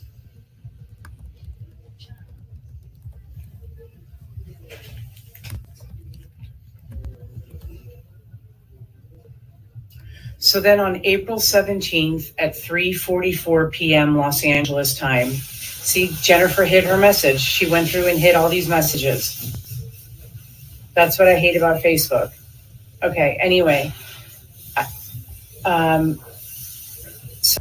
Dude, how did they not pick up that she was being weird during this interview? Are you listening to this? She's telling them, like, ahead of time before they ask. She's pre-planting, like, oh, it's gone. I hate how Facebook is like this. What? They're criminal investigators. They can just get oh, I don't like anything about this. I'm telling you, I don't like anything about this. Thank you, Microdots. I do my best. Someone asked who Jen Altman was. I think that was Jasmine in the chat. Jen Altman is, if you look in the middle of this chart here, so kind of to the left, Karen and Aidan, then the middle woman, second from the left, that's Jen Altman. She ends up linking to Natalie, who then links Karen to Aidan, and then it goes from there. Now, listen, I think it's pretty clear here. This was a very smart move by Karen. If this is what happened, the state police were thinking about investigating Karen and Aidan. Karen, I think, sends Natalie to them to kind of push them to investigate Aidan instead of her. It's very smart. Very smart. So Jennifer wrote to me. I actually have a screenshot of it, so that's actually good. But she wrote to me something along the lines of, hi, Natalie. I have Aidan Kearney, senior writer for Turtle Boy News. He would love to write a story on the Karen Reed case, something along that. But I have screenshots, so you'll have that all on the USB. Yep. And then I wrote, hi, Altman, thank you for putting us in touch. Let me ask Karen for her blessings. And then Clarence, who's Aidan, wrote, Jesus, I am so sorry. I would love to get the word out about this. I understand there has been some coverage, but this should be the biggest story in the news, and Karen should be immediately exonerated. So then I didn't want to reply because it's not my territory. So I called Karen and I read her this, and she said, let me talk to my brother and my best friend. And I'm assuming her best friend is John Silvera, who she went to either middle school with, or elementary school with, or high school with, or junior high, but she's known him before college. But she said, let me ask my brother. And then she called me back and she said that they said that Aidan would be a good person to tell her side of the story because the mainstream media has painted her as a cop killer, and they're not giving like Brian Albert's name, the homeowner's name, and all the other facts that she wants out. So then she said, send this picture. And it was this picture of court that was on the Boston Globe. Mm-hmm. And she circled Jen McCabe's face. And I wrote, Jen McCabe is top left brunette in jeans jacket. And then I wrote, Altman, I'll call you on my way home. And then Aidan writes, what is this from? And then I replied, Boston Globe. And he wrote, thank you. And then I wrote, the very first hearing. When I get home, I'll find photos on their Facebooks. Just wait, guys. Major news coming very soon. And Aidan wrote, I'd be very happy to break this. I run Turtle Boy Daily News. So this is April 2023. And then Karen sends me stuff from a site called VSCO.com. VSCO.com? And one is like a big family photo of all of the, this looks like the McCabes, and this looks like the Alberts together. Oh, it's a phone app. It's like a phone app that must offer storage. And then Karen tells me to write, because I didn't know who all these people were. And she wrote, Jen McCabe, second from right, Brian Albert, back row, dark hoodie. And then Clarence wrote, obviously Clarence is Aidan, but it keeps saying Clarence on my phone. Obviously, Jennifer McCabe did not kill him on her own, and it sounds like O'Keefe and Albert barely knew each other. And then I wrote, they didn't know each other. McCabe and O'Keefe are good friends. And then Aidan wrote, what would the motive be? He was there 15 minutes before he died, and then they got the dog to bite him, ? And I wrote, Clarence, give me your cell number. And then he gives me the 413-262-6909. And then I replied, I'll text you the latest court motion from April 12th. And where is that messaging? Is that this is all on Facebook Messenger. Because this is when I first met them. This was all April 17th. The day before, I guess, he did his first blog, which I understand is the 18th or 19th. And it's a three-way conversation with you, Karen, and Kearney? Karen is not on it. Okay. Karen is on Signal, or Karen's calling me. Got it. And I would read Karen, like, on speakerphone, I would read what they're saying, and then she would say... But Karen was directing you. Yes, because what do I know? All I know is about sofas, like, I don't...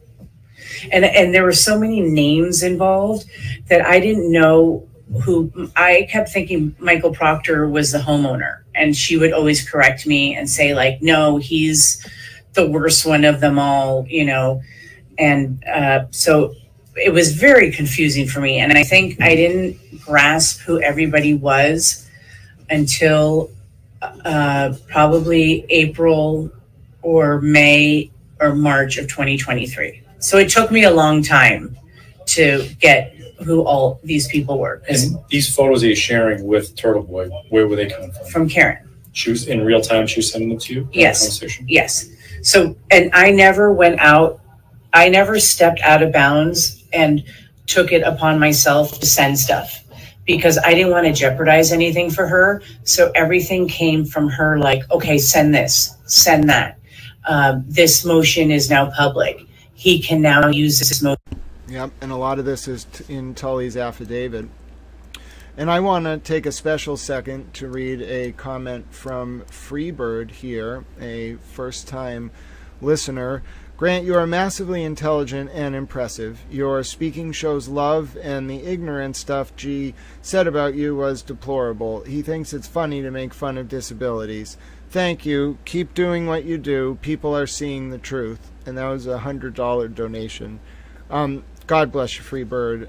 I said you're so generous. Thank you so much for tuning into the channel, and God bless you for your words and support. That means so much to me that you see my mission. And Swiss Miss, welcome as well to the channel, left a comment saying, wow, that's so kind of you. So truly, God bless you, Freebird. Thank you so much for that. Thank you so much. It means a lot to me. It's a small channel, but I try to work hard, and I've put together a pretty good record, and I hope it's helpful. So let's continue to listen to Natalie's interview. We got less than an hour to go, and then I'll do the closing and off to get towel lunch. And all of you have made me feel so supported today, and I'll continue speaking what I feel to be the truth, and always from a place of compassion and kindness. We can disagree without being disagreeable, and it's so nice to see so many of you with different views on all these different cases being so compassionate. And even when you kind of needle each other, it's being taken in the spirit of good faith, and that means a lot to Little Towel. Okay, so let's keep that up, and God bless all of you. See my little Virgin Mother pin? She's watching over us. You know what I mean? On his blog, but pay attention to, this page, this paragraph, stuff like that. And this arrangement of her telling you to send stuff to Turtle Boy, how long did that happen, or did that continue after April 15th? Yeah, so then that continued from about April 17th, and then about the end of May, they started getting in an argument between me, and I'm copying, pasting, and Turtle calls me and texts me and says, you girls are a bunch, you guys are jerking me around. I don't like being jerked around like this. Oh, he must have called them the C word because they edited it out. You girls are a bunch of blank. I don't like being jerked around like this. Oh, Lisa says, I love how Grant never attacks anyone with different views. He is so respectful. He gives off, Charlie Kirk vibes. Oh, that's a very high compliment to me, Lisa. God bless you. And Charlie Kirk really loved the Virgin Mother. Tao really loves the Virgin Mother. One of Charlie Kirk's last speeches actually was about how the Virgin Mother is a great exemplar for moving America in a better direction. And Charlie Kirk was an evangelical Christian, and Tao is a Catholic. So Tao was very heartened. I was like, oh my goodness, I'm going to wear my Virgin Mother pin forever now in Charlie Kirk's honor. I was wearing this about 2 months before Charlie Kirk was tragically killed because of the situation down the lake in Newton with the Italian flag colors. And so the St. Mary of Carmen Society, of course, runs that parade. And so when I went down there with my grandma for the parade, I donated to the Virgin Mother statue, and they gave me a pin. So I had the pin on. Now I wear this pin everywhere. I go to federal court with the pin. They let me leave the pin on. I'm like, it's a religious symbol. They're like, oh, of course. And I get to leave the pin on. But anyway, my point is, Charlie Kirk was preaching, extolling the virtue of the Virgin Mother a few days before he was killed, and he was saying, look at the Virgin Mother. And for evangelicals, this is a bit of a newer concept, but he was saying, as evangelicals, we can embrace the Virgin Mother, and we can embrace what she was doing and her role. And he has a great speech, we'll try to look at it at a certain point, about the Virgin Mother that really inspired me. So Lisa, whether or not you intended to do that, God bless you for that. Bossy Texas chick, yes, I do think it was an accident. I've been clear on this. I don't think she intended to kill John. I think it was an accident. I truly believe that. Yes, but and then Julia says, rest in peace, Charlie Kirk. Thank you, Graham, for being proud of Our Lady. I had to read that comment. God bless you. Let's keep going. No, Marlene, I think that's a bit of a... I wouldn't agree with that. I think that Charlie Kirk's positions came from a place of authentic faith, and that he viewed each situation individually, but he also understood the larger role of the American family and of Jesus and of sort of the religious revival that's going to be needed to facilitate the preservation of our values on an international scene ever more defined by digital alienation. So no, I think a lot of people who have reviewed Charlie Kirk's canon would not agree with that. I would think they would say that he was an inspiring person who focused mostly on the word of Jesus to dispel dangerous cultural trends, mostly induced by communism. He was really worried about communism, which I am as well. Induced by communism that undermine the efficacy of American cultural hegemony, that undermine the efficacy of the American family, that undermine our birth rates. And these, a lot of people would criticize unjustly as nationalistic views. They're not. If you understand the post-Westphalian order after 1648, what Charlie Kirk was saying is we are fighting for the future of America in order to stand up against the Chinese and the Russians and whatever. We have to develop certain values, and we have to create a population capable of fighting both technologically, through employment, through production, through GDP, through birth rates, to preserve on the world scene, or we will not exist. We will become colonized, and then we will not exist. That was Charlie Kirk's main message. Criticize it all you want for being nationalistic, but that is not a negative term post-1648. That just means if this country is going to have influence, if our way of life is to continue, we must protect our values. That's how I see Charlie Kirk. And the fact that he centered so much of his work on Jesus and the Virgin Mother, I'm sorry, I'm behind that 100%. So you don't have to be, but I am. And Karen, I'm gonna have Aidan call me on Signal. Excuse my language. I didn't mean to say the F word. And she said, have him call me on Signal. So I gave it to Turtle, her phone number. I said, call her on Signal. I said, I'm going to go give my little girl a bath. I go in the bathtub with my little girl. We get out, I would say about 45 minutes later, we put our PJs on. And I come back to my phone and I have all these missed calls and missed text messages. And I call Aidan. I said, what happened? He goes, you girls you're playing games with me, you're jerking me around, I'm the one that brought this story out, and I'm waiting by the phone and Karen doesn't even call me. So I called Karen. I said, Karen, why didn't you call him? And she goes, Natalie, I'm so scared. I said, why are you scared? And she goes, I don't know, I'm just so scared. I said, Karen, he proved himself by now. He's done blogs, like he's been so loyal the past month, like you owe it to him now to just talk to him. So then she was like, fine. So she summons the courage to call him. And so she called him. And ever since then, they just pushed me out of the picture and we're communicating directly. And how do you know that? Because they stopped. Say that one more time. Call him. So she called him. And ever since then, they just pushed me out of the picture and we're communicating directly. And how do you know that? Because they stopped including me and stuff. How do you know they're communicating without you? Did anyone That's tell you just that, me putting 1 + 1 = 2. Got it. And also, she stopped texting me every day like she used to.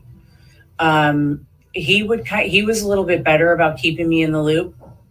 Like when he recorded like the Scanlon tape, he sent me. Oh my God! You see what I mean? She just told them in an interview ostensibly about Karen that Aidan recorded Steve Scanlon.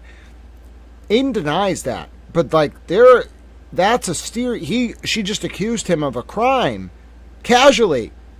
She knows what she's doing. Wow. That private YouTube link. I'm trying to tell you everything in order because I tend to jump around and then I forget other stuff I wanted to tell you. So I told Aidan, I only had a relationship with Aidan, April 17th until about June 15th, around there. And then off and on, like then I was in Europe and I would text him congratulations because he mentioned something about Netflix, But anyway, on June... Wait, what? He mentioned something about what? About June 15th, around there. And then off and on, like then I was in Europe and I texted him congratulations because he mentioned something about Netflix. Netflix! There's only one person working with Netflix. Well, it became Kate Peters' thing, but it was Gretchen Voss. That was, oh my God. They've been trying to get him for that project from the very beginning. Netflix? She's talking about this in 2023? Bro. Listen, I don't know if any of you understand how that Netflix project was born, okay? It was not supposed to be about Karen Reed and John O'Keefe. It was supposed to be about some wedding in Boston, okay? Danielle and Gretchen were gonna do a documentary on a wedding in Boston. Some socialite. I don't know. And then Gretchen gets the assignment to write her now infamous story about John O'Keefe's death. And then they switched the project. It's Gretchen's fucking thing to Karen Reed and John O'Keefe. This means when Gretchen was talking to Aidan, only Gretchen and Danielle would have known about it. I don't even know if Sandpaper was involved at this point. That means Gretchen was talking to Aidan, who was talking to Natalie about Netflix. There was nobody else who contracted with Netflix. There's one contract with Netflix. It is Sandpaper and Gretchen. So what the hell is Aidan Kearney doing in the summer, fall of 2023 talking about Netflix? How long has he been talking to Gretchen? And what is the plan? And who's Gretchen really working for? And what the fuck? Oh my God. Oh dear Christ. I knew it. You don't just get in bed rhetorically with Kate Peter. Come on. You gotta be a little devious. Now, Gretchen looks like a very unassuming little person, but don't underestimate Gretchen either. She'll fuck your world up too. My God, I didn't even see it. Listen. This is some crazy shit. None of that would have been to help Karen, by the way. So it's wild that Natalie's learning about this stuff in 2023. You got to wonder if she was running it back to Karen. You got to wonder if Natalie's faking it in this interview and she's really trying to give them derogatory information, the MSP on Aidan, not Karen, pretending that she's flipped on Karen. It's so brilliant. Who got this audio? I think Roberta Glass released it. Who got it? Now, why did they release it? Did she get it through a FOIA? This is very odd. Who would even have this? And why did it get released? I'm a little baffled. I know Tully wrote the affidavit based on this because you can hear in the affidavit it lines up perfectly with what's being said here. But there's so much in here that if you know what you're listening to, it's really bad for MSP and it makes them look dumb. It kind of exposes Natalie, but in a good way, for trying to help Karen. This is incredible. Karen's very smart. I mean, it's incredible to listen to it. I would have known. I mean, I would have put it together. But at the same time, okay, Karen profiled Tully, and she said she's scared of them, which I believe. I think Tully's unit is scary, but I think more she was scared of what they're capable of. She wasn't scared of their intelligence. Like, she can go at them clearly. She's smart enough to do that in an interview like this. She did it. She's good at it. But I think she's worried about, like, and that makes me wonder, what did they actually do? Like, did they lie to Farwell about Birchmore being pregnant with his baby? Like, it makes me just think, like, she thinks that they will kill people. And frankly, I'm not convinced they didn't try to kill Nick Garino. I just want to keep saying this so nobody kills him. I'm very concerned they tried to kill Nick Garino, and that drunk driving crash was not an accident. That part freaked me the fuck out. Do you understand how scared I was when a drunk driver crashed into Nick Garino right after all this shit started going down, and he's the fucking one that knows about the phone extraction and the Birchmore and the text? Bro, I'm shocked he lived. I'm glad he lived, but I hope he is very well protected. Those people I think tried to kill him. I'm very scared about that. Okay? Now me, okay, I cover the government in lots of sectors of the government. You're out of your mind if you don't think that I've told all my contacts in every part of government about all this shit just in case anything happens to me. I've told everybody you can imagine. I went to Congress! You don't understand. You give me a right to petition the government, I'm going to use my damn right to petition the government. Alright? But I can understand why Karen was concerned about these people. They're fucking scary. Tully's scary. Kate Peter's scary. They're scary people. Okay? That unit was scary. That Farwell shit, you gotta be depraved as fuck to cover that shit up. You gotta be really fucked in the head. You gotta be, like, really fucked in the head. So, bruh, who was going around to that brothel? Who's going around to those parties? What did Karen find out? How did she choose to play this? Was she trying to, like, give them Aidan so they would back off her? I don't know. But Natalie's not being forthright. You can hear it in her tone.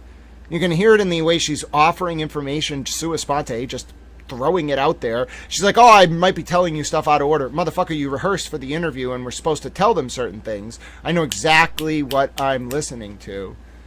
But yeah, this is wild. Yeah. But anyway, on June 15th, I think. Okay. In April at some point, April or June at some point, I told Aidan, I said, Aidan, one day not Hollywood's going to knock on your door. I said, but in the meantime, you got to cut out the words because, and you. Whoa. You got to cut out the words. What? Why is that removed? One day not Hollywood's going to knock on your door. I said, but in the meantime, you got to cut out the words because and you got to chill with this love for Trump, because if you want to tango with Hollywood and your dream is to be famous and have a documentary, and I said maybe it would be a good idea to do a show and say, like, hey guys, I was wrong with my vocabulary, let me change my ways and turn a new leaf. And he didn't listen to me. What?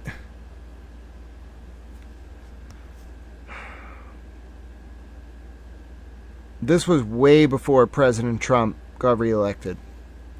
She was telling him to toe the liberal line. I wonder where that came from. Josh Levy, Rachel Rollins. Oh my God. If you really know what you're listening to, I don't know if Tully understood what he was listening to. I do. Oh my God. She ordered Aidan to become a liberal. What? What?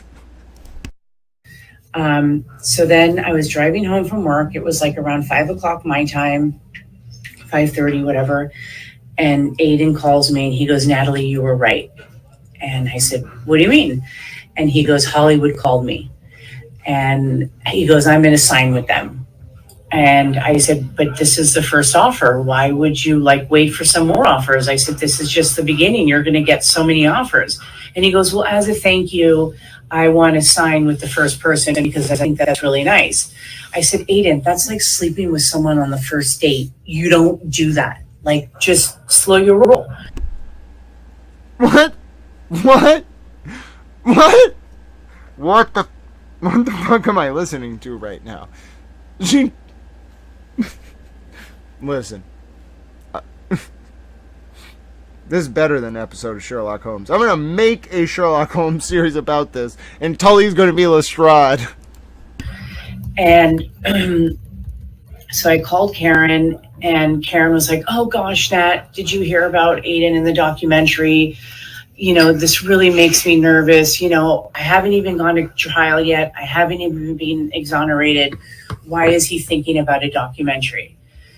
And I said, I know. I told him that I think he needs to slow his roll and just wait till things play out. With Scott Peterson, there isn't just one Scott Peterson. She's talking about the Lacey Peterson and Scott Peterson case, the guy who allegedly, I think he's in jail for killing his wife out in California. Oh my goodness, she's a true crime fanatic. Documentary, there's 8 of them, and there's from different viewpoints, from the Rocha family, from his sister-in-law, from just the general media. Bro, I'm a journalist. I don't know that much about the Scott Peterson case. I'm almost 40. I was around when that case was in the news. I don't know that much about it. What the hell, Natalie? How deep into true crime is this woman? Yeah. So Karen sounded really nervous, and she was like, you know what, Natalie, I had a really bad day. I need to unplug. Let's talk about this tomorrow. But in the back of my mind, I could tell she was really worried. So I called Aidan. I said, Aidan, do me a favor. Send me a screenshot of the email. I just want to make sure it's not some D-list or C-list producer. Yo, she's got real, listen, my Towel Mom's in Hollywood. She was on, what was it?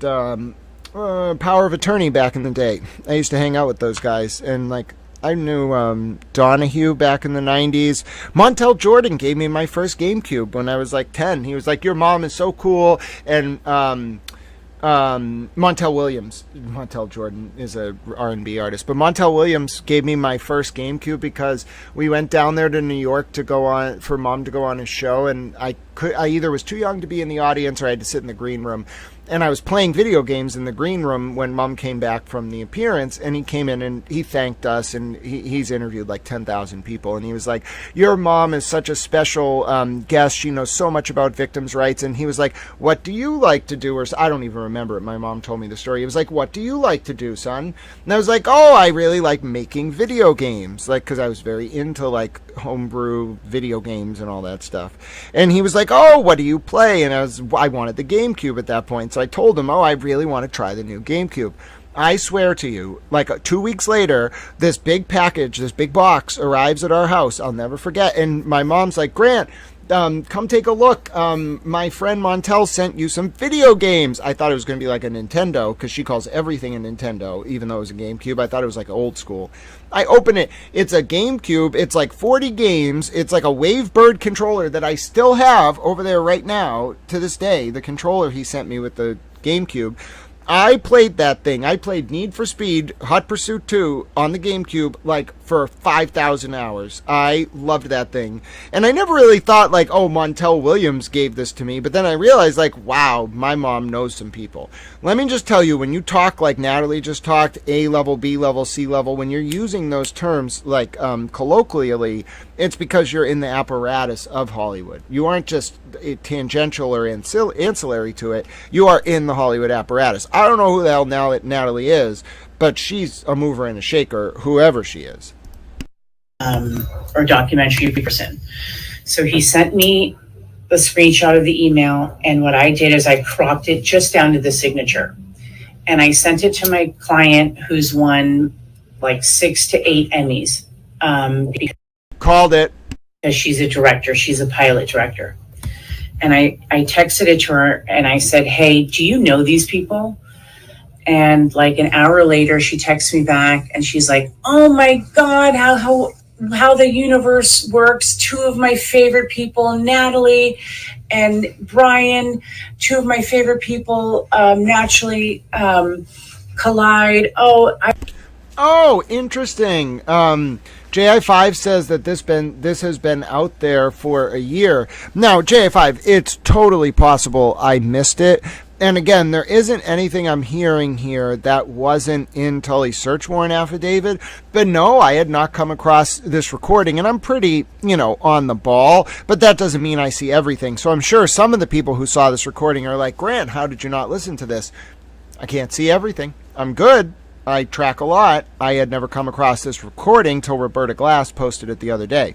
But JI5 apparently had heard this recording. I don't doubt that at all.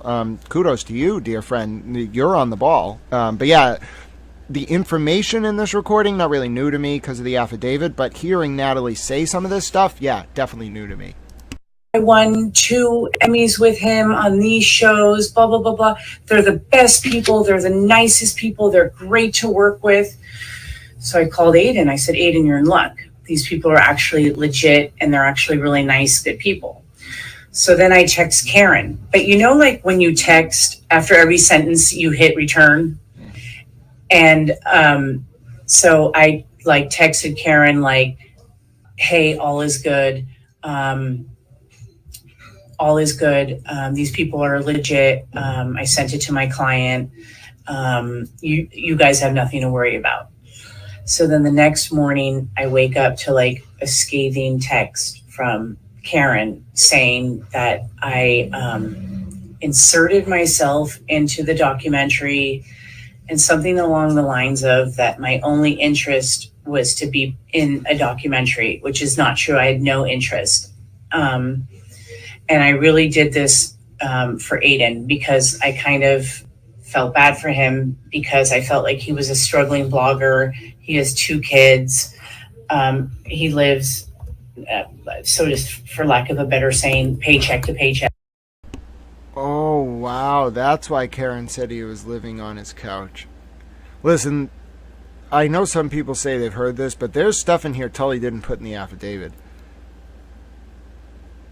Wow. And I thought, anyway, so so that's why I vetted that. And Karen took it the wrong way. And then after that, Karen never called me, didn't want to talk about it, didn't want to hear my side of the story. So I said to Aidan, I told Aidan, I said, Karen just lost her shit. I get she's under a lot of pressure, but come on, over that. So in the meantime, my client gives the producer my name and he texts me and he said, I would love to meet with you. Can you come to Sony Studios and meet me? And I said, no, but you can come to my factory. So that's why Natalie mentioned Sony Pictures in the text. This is wild. He came and met with me and he told me that this wasn't a documentary about Aidan. It was a documentary that they want to do about this popularity about armchair detectives. And he gave me the example about that young couple that traveled cross country in a trailer and taped it. And it ended that the boyfriend strangled her. Oh, that case was brutal. Wait a minute. Are we sure this is out there? Because this is Natalie saying that the producers of the thing Turtle Boy was going to work on were actually sandbagging him, and it wasn't going to be about just him. It wasn't about him at all. It was about armchair detectives. What? I wonder if that's what became PI Moms. I want someone to make a PI Moms documentary about Jen McCabe and Kate Peter driving around in the seaport.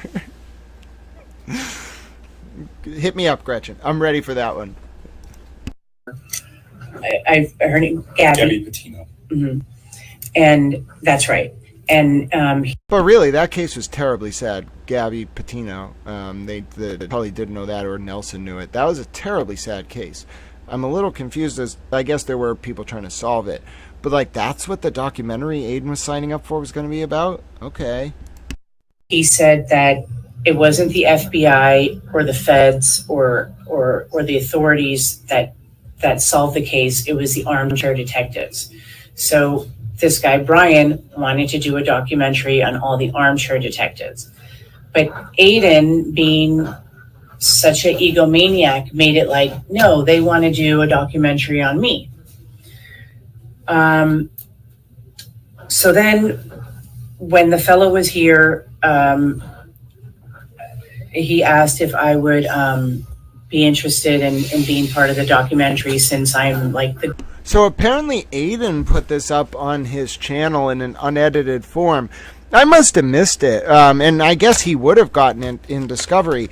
But this is a gold mine. There's a lot of you have to really know what you're listening to. You have to really annotate it. It's kind of like reading a James Joyce novel. It's very layered, and it's in real time, so that these people are in person talking to each other. You really need kind of a narrator to take you through it. But, yeah, I had no idea this was up on his channel. This is invaluable information. Why would he put this up? You've got a bad habit of, like, getting stuff in Discovery and just putting it up.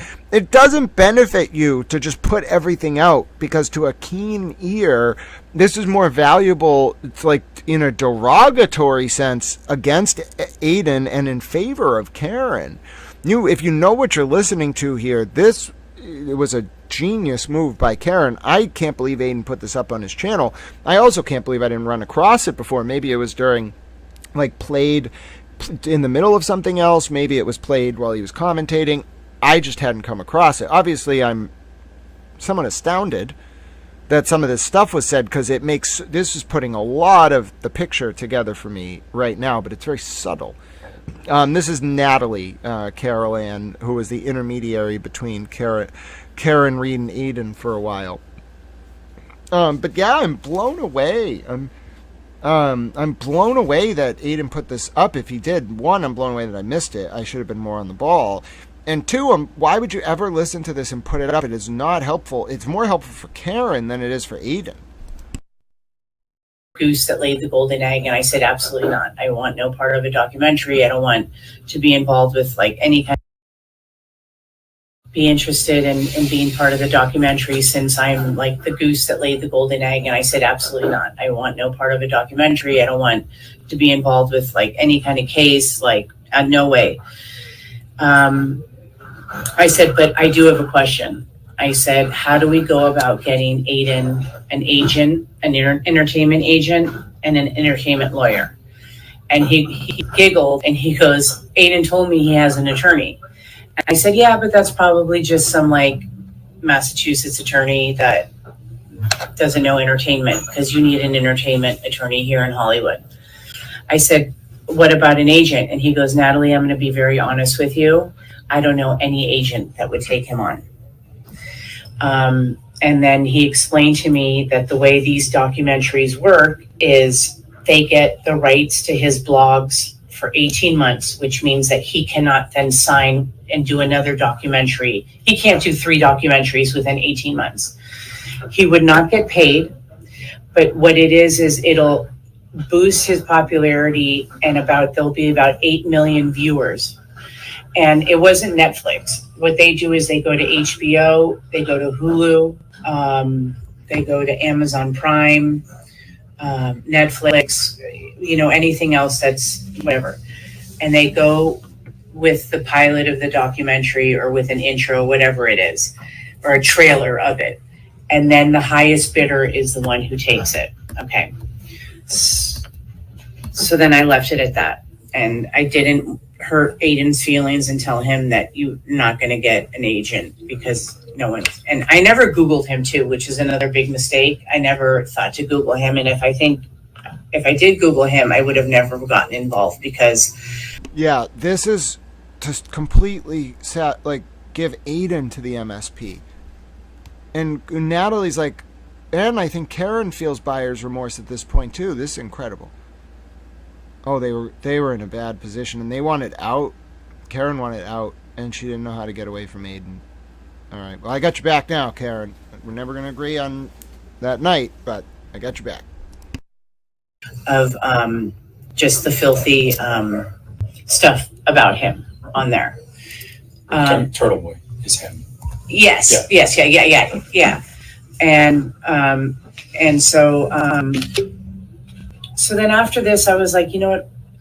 I started getting sick because I was upset that Karen still never reached out to me when I thought I was a good friend and I thought we were friends. And she knows that I live a very comfortable life. So what would a documentary mean to me? You know, like I live a very comfortable life.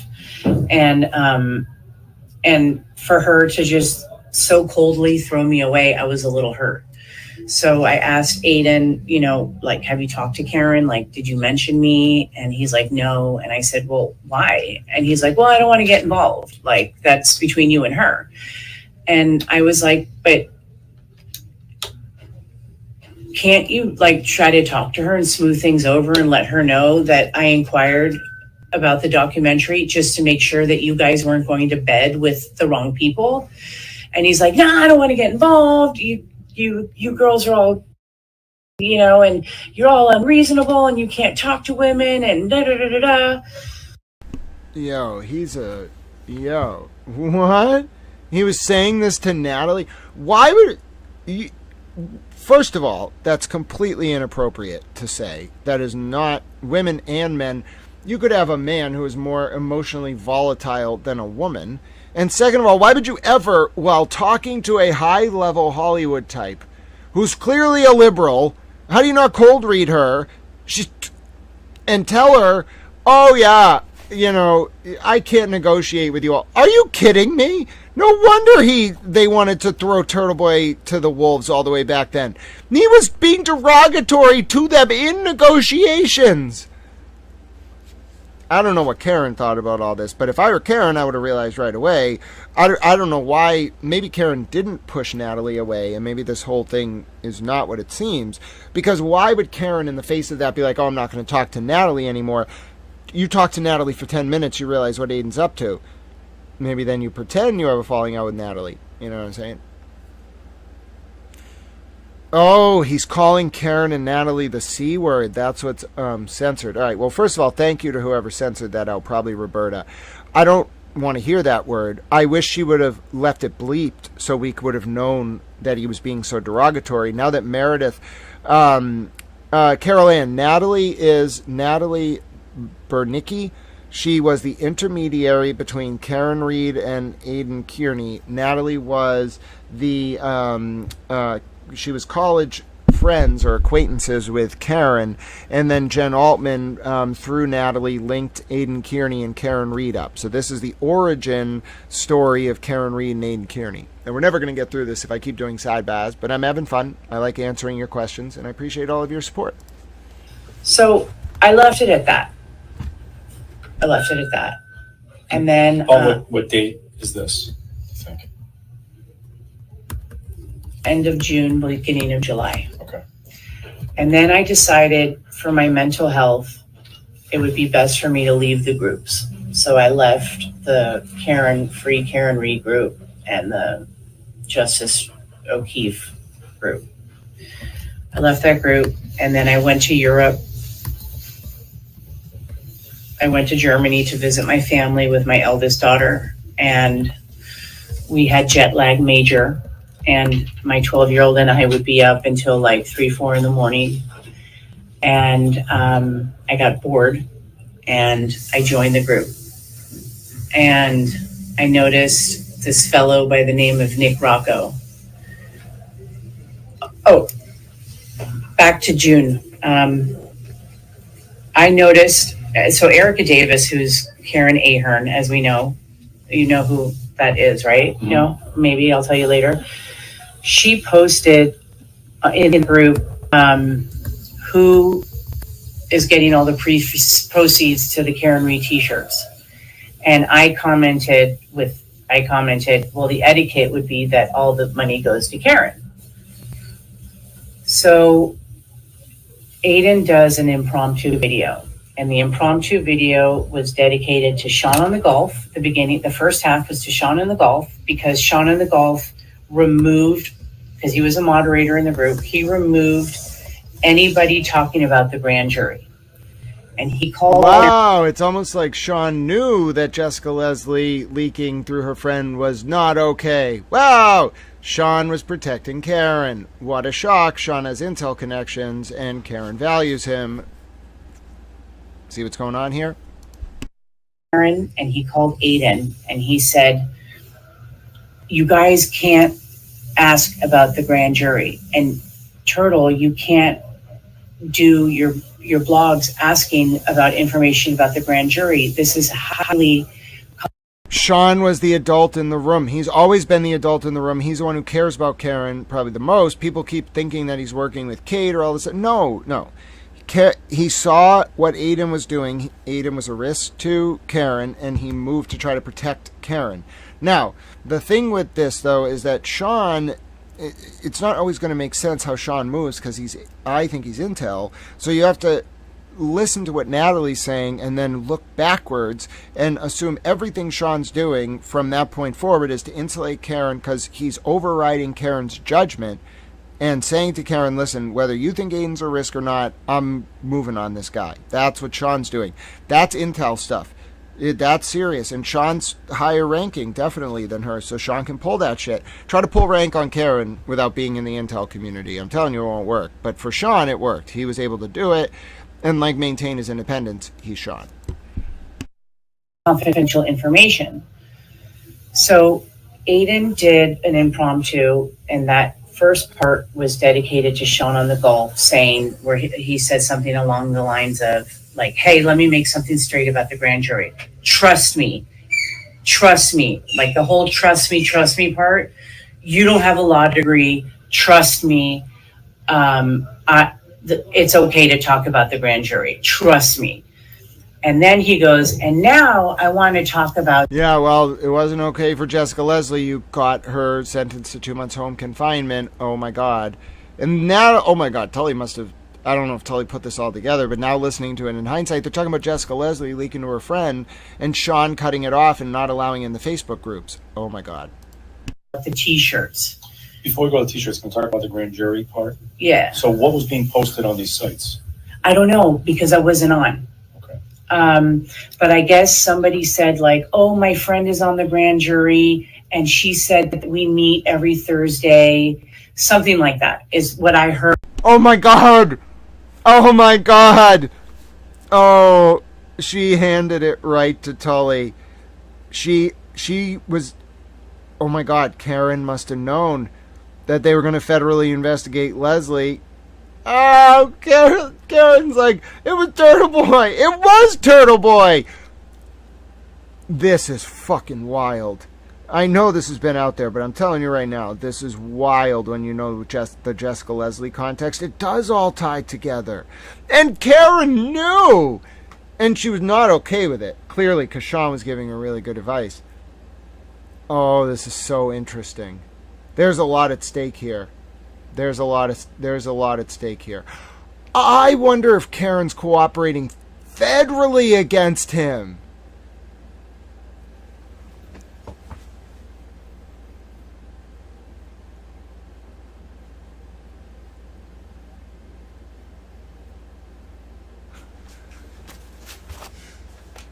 This story, man. I'm telling you, it's not even a story. This shit is, forget Dickensian. This is a Shakespeare. This is basically like Twelfth Night or Ophelia or Macbeth or Othello. Take your pick. This is literally one of the greatest things I've ever seen. It's not a story. It is the intermeshing of high-level political circles, very influential lives, and multiple deaths, and all these people being mistreated, and all this corruption. It's listen. In Cold Blood, you can read In Cold Blood, okay, from Truman Capote, which started the genre of true crime. And then you can read And Every Word Is True by the son of the DA, all right? And what you'll find is that the In Cold Blood murder was a hit, all right? Because the guy who got killed was a high-level, like, farm union organizer with ties to the White House. It was crazy, all right? That's got nothing on this shit. Tell this story at your peril right now, because you will end up looking like a fool when history actually spells this all out. I cannot believe this. This is absolutely incredible.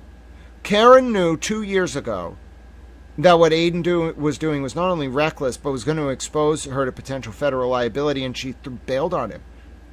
She never bailed on him in public, really. She tried to keep him under control. It's brilliant. It's brilliant. Oh, her story is going to be incredible. It doesn't really... I get why she needs money, though. She's got to live. But it doesn't really need to be... I guess it does need to be for money for her, but especially to pay Alan back. But, like, she's got a fucking story to tell. This is a story and a half, man.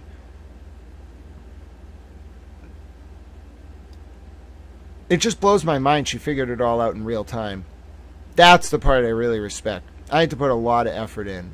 And I had to watch history unfold before I piece this all together.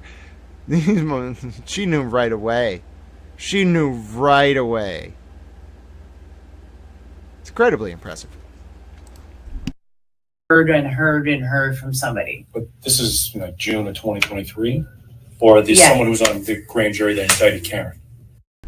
Yeah, no, what people don't understand, Robin, about the recordings is, and I want to pay very close attention to this grand jury conversation, but Robin, what people don't understand is Karen's greenlighting this for sure. She knows that that's her voice on the recording. She knows what the calls were like. If they were fake, she would just have her people say that. She knows they're real. She's moving, and she's not just not denying it. She's moving as if they're real. She's trying to destroy Aidan Kearney. Like, she's trying really hard. So, no, I think they're real. And I think Karen's very upset. Very upset. I think that part's very real. The recordings are real, and Karen is furious. I think she was furious at him for years. Now she's going to unleash her fury. I'm here for it. And I'm backing her. My friend's on the grand jury, and she said that we meet every Thursday. Something like that is what I heard from somebody. But this is June of 2023? Or this someone who's on the grand jury that indicted Karen? I don't know, but they talked about grand jury, so I don't know, like, very specific like that. Okay. Natalie. Tully. Bro. It wasn't a state grand jury. It was the federal grand jury. Oh my god. Tully must have lost his fucking mind. That's why Tully was asking Lindsay later that month who the target of the federal grand jury was. Tully just got told. Natalie told Tully about the federal grand jury. Leaker. Oh, Natalie tried to cover it up when she realized Tully didn't know what the fuck she was talking about. Natalie, you moron. How could you say that to him? How could you say that? You had to know that's his unit. Oh, why? There's just so many bad plays by so many people. Natalie backed that shit up so quickly. She was like, oh, fuck, he doesn't know. No shit, he doesn't know. His unit was the fucking target. Oh, that's agonizing to listen to. Do you know what the federal prosecutors must have thought when they heard this shit? They must have lost their fucking minds. How did I not hear this tape until right now? Oh my god, this is brutal. This is just brutal.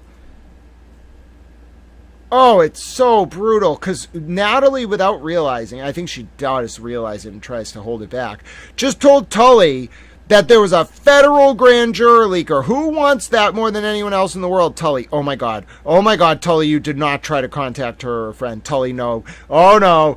Oh fuck. Imagine if that, listen to me. If that unit, mark my words, listen to this right now. I have no proof of this either way. I don't know if this is going to happen. If there is any evidence that Brian Tully reached out to Jessica Leslie or her friend or anyone in that MSP unit as a result of Natalie saying that just now, it's going to be fucking apoplectic. The feds are going to be fucking pissed because I fully believe that Tully wanted, one of the goals of the investigation of Aidan wasn't just to get Aidan to flip on Karen. It was so Tully could get information about the federal grand jury. And who would really help him with that? Imagine if Leslie and her friend weren't just leaking to Aidan and the Facebook groups and whatever. Imagine if the friend got approached by Tully and started telling him shit. That would be wild. Listen, I have no proof that that's going to happen, but that would not surprise me with the way this case has been playing out. Are you fucking kidding me? And then Tully asked Lindsay in December of 2023 who the target of the federal probe is. Isn't that I'm not a lawyer. This is not legal advice. I have a question.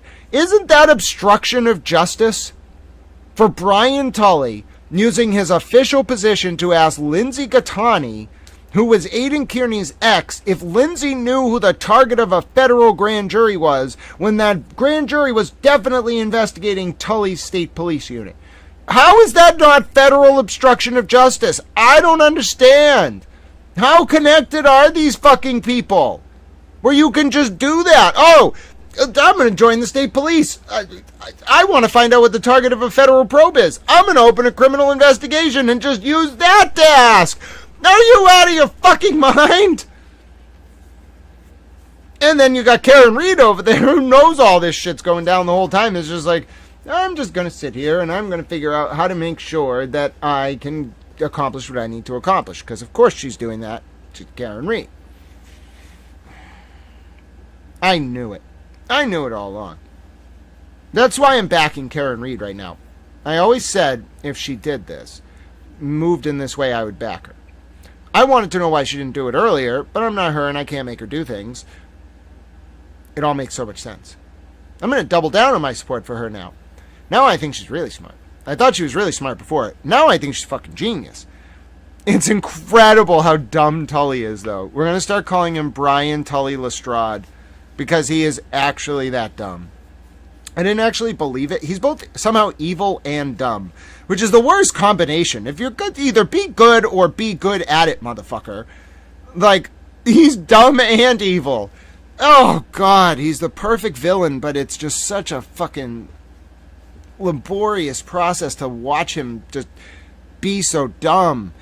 And Natalie, she's like, oh God, I didn't reading between the lines here, Natalie's like, wait, he doesn't even know. Natalie's trained in counter intel, bro. I'm telling you right now, that was genius the way she parried that.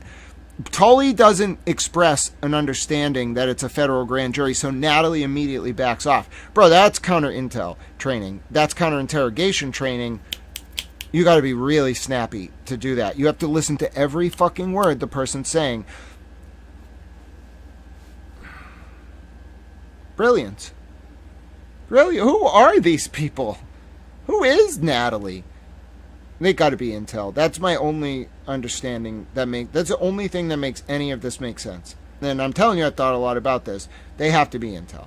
Because none of these skills, including Nick, including some Sean, including these other people, they're all intel. Because Nick's not trained yet. Sean is very well trained. Natalie is very well trained. Karen's a genius. It's incredible. It's actually incredible. Okay.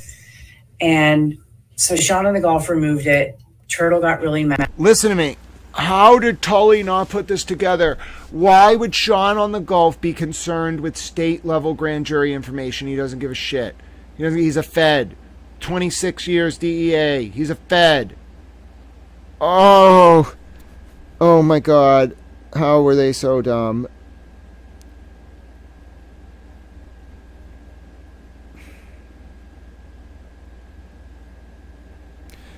It's incredible. I don't know how to analyze this because there's so many layers to it, and you have to think about what's in each, like what's in Natalie's head and what's in Tully's head at the time. So we're talking like late 2023.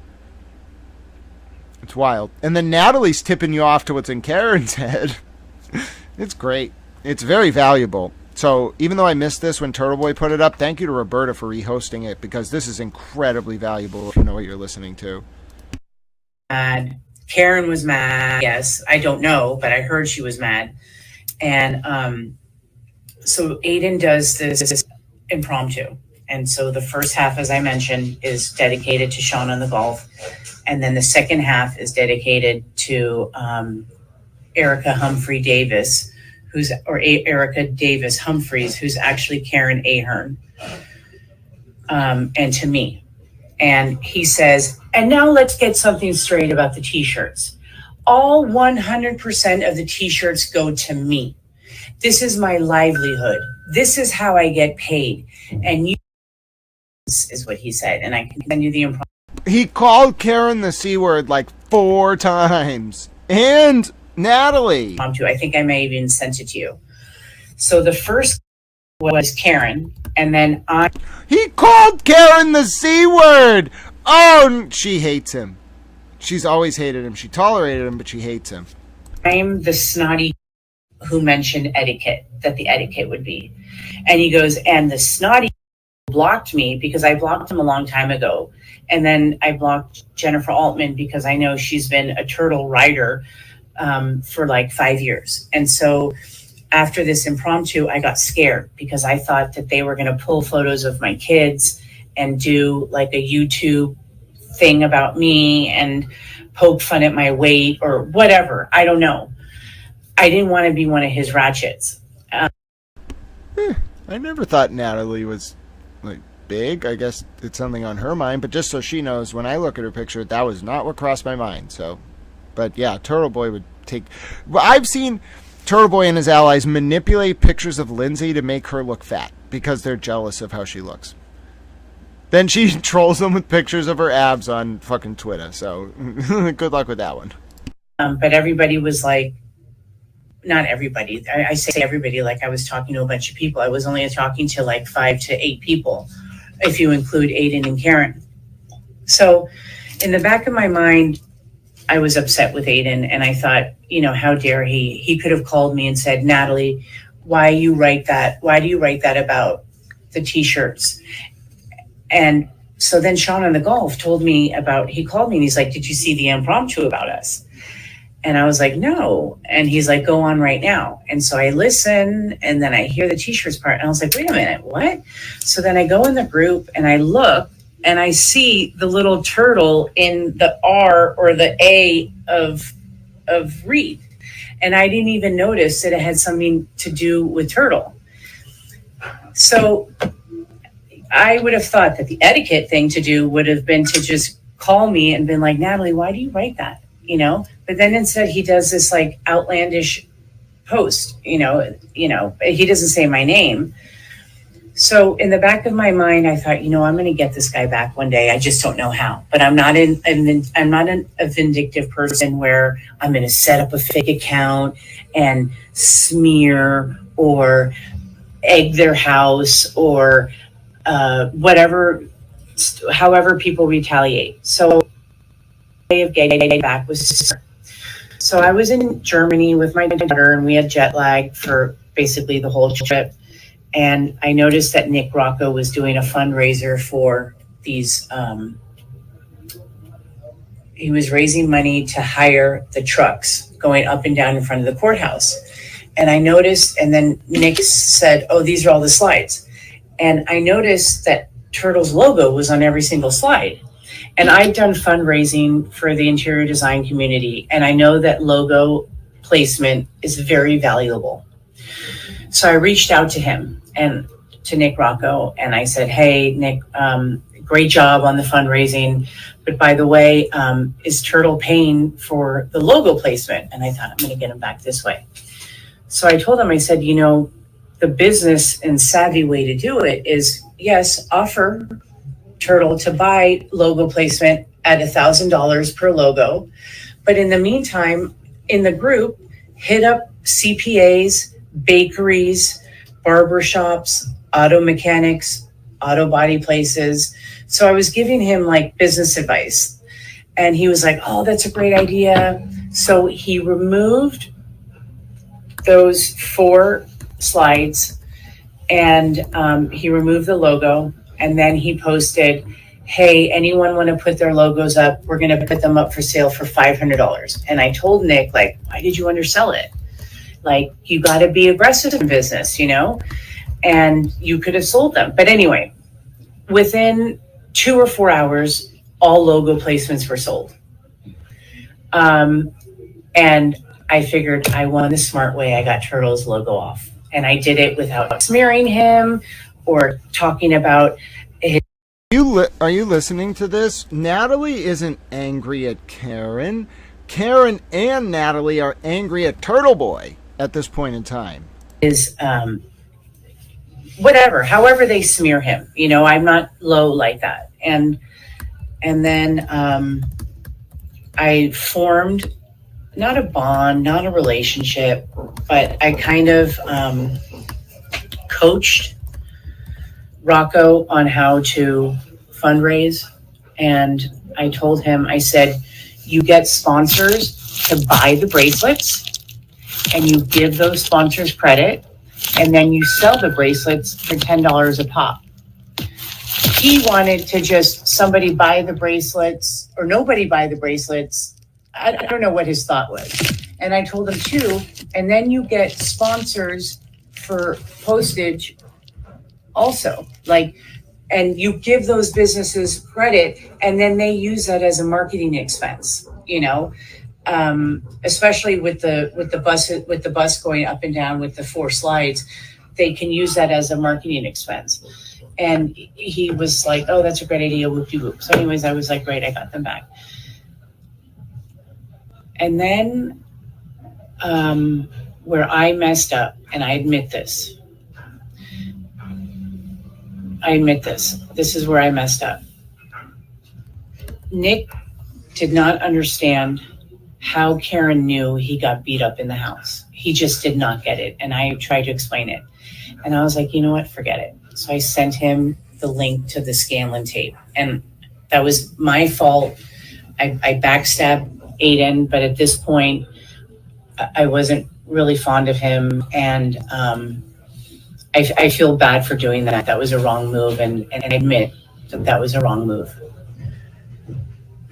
And I also told Nick in a text, in a thing, that another thing that made me uncomfortable about Aidan is that him being a married man with 2 kids and a daughter, and me being a married woman, and me being friends with Karen, and me being married with 2 daughters, I found it very odd that he would tell me that when this is all said and done, that Karen owes him a job.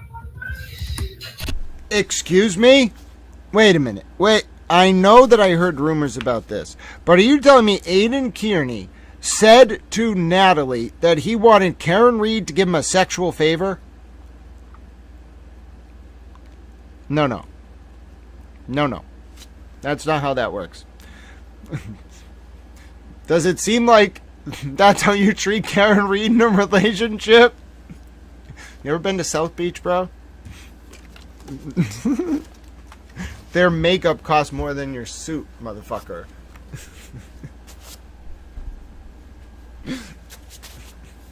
I think he misunderstood who owed who a favor. And I wrote that to Nick. So like 3 or 4 weeks ago, I had COVID and I get an alert that Turtle Boy's live. And I look and it's the Scanlon tape. And I was like, there's no way he's sharing this. He got hacked. And I guess he pushed, from what I hear from then Sean on the Golf and Jay Robert were the only 2 people I was keeping in touch with at this point. I was only keeping in touch with 2 people at this point, that Turtle hit the wrong button on YouTube and published that by mistake for 13 minutes. And what did Rocco do? he right away sends screenshots to Aidan about not only me sending the Scanlon tape, but about my comment that he's a pig for saying that Karen owes him a. And then Aidan says to me, "You're the reason why I'll never trust anybody again." And I didn't even reply because I figured he's not a reasonable person. And I've tried to plead with him about things, and he has no concept of friendship or loyalty or just being a good human being. So I didn't even reply. And then I did reply. I actually did say, like, hey, I know you're mad at me, but I'm still, I wanted to keep it civil because I didn't want to be a ratchet. So I was like, well, I'll still be cheering from you from afar. You didn't want to be a ratchet? I think she's saying, like, Natalie didn't want Aidan to blow up her spot and call her a ratchet. She's not ratchet, she's an aristocrat. Something like that. I left it, like, very, like, neutral, like, let's not make this war because I'm not doing war. So what's the concern about the scandal tape? Did Turtle Boy share any concerns about the existence of that video? Well, because he recorded it without Scanlon knowing. How do you know that? Because he was like, oh, when he sent it to me to send to Karen, it was not known, and he'd never shared it on his blogs. And then he would, and another thing I thought was odd was with Lucky Laughlin, the plow guy, Aidan said several times that he has a photographic memory. But then I knew he recorded Scanlon, and you don't have a photographic memory like that. There's no photographic memory like that. Yeah, so it's called didactic, and she's right. I have a very good memory, right? But there are days where I'm just blank. Not because I don't have a good memory, but because it has to be like associative recall. You don't just have the ability to do it on command. Like, the way I describe it to people is like, I try not to think too highly of myself when I can do it, because then in the moments where I can't do it on command, I feel like I feel terrible because I'm like, oh, I must be broken or my brain doesn't work. No, it's like, if you have a memory like that, it's like a computer in some sense, but you still have to, you can't do it on command. You have to be in the zone. You really do. It's a zone thing. There's no such thing that I'm aware of. I've never come across any person that 24 hours a day, I've heard of one or two people that have this very severe form of memory where they can remember every second of every day. I've heard of that, like in news reports. But I know no one in everyday life who on command has an didactic memory. Maybe with studying, okay, like for a final, you might be able to hammer yourself to the point where you get there. But I don't know of anyone who has a didactic memory on command every day, every minute. I've never heard of it. And even me, I have a really good memory, but it's associative, and I have to be in the zone to be able to do it. I can't do it on command. I can't just start telling you about, like, Heraclitus or Plato's dialogue with whoever, Socrates' dialogue with whoever. I just can't. I need to be in that zone. Now, maybe if I had just been reading something about it and my associative connections are there, but... So that part about when Natalie's saying, I believe, that when Aidan was saying to her, I have a perfect memory, that's why I know all this stuff, she was questioning it, because even people with really good memories don't have that 24/7. We just don't. It's not how it works. Especially verbatim like that, no. He should have prefaced it, if he were smart and savvy, he should have prefaced it like... Jay, can we back up a little bit? You said you were mentioned here.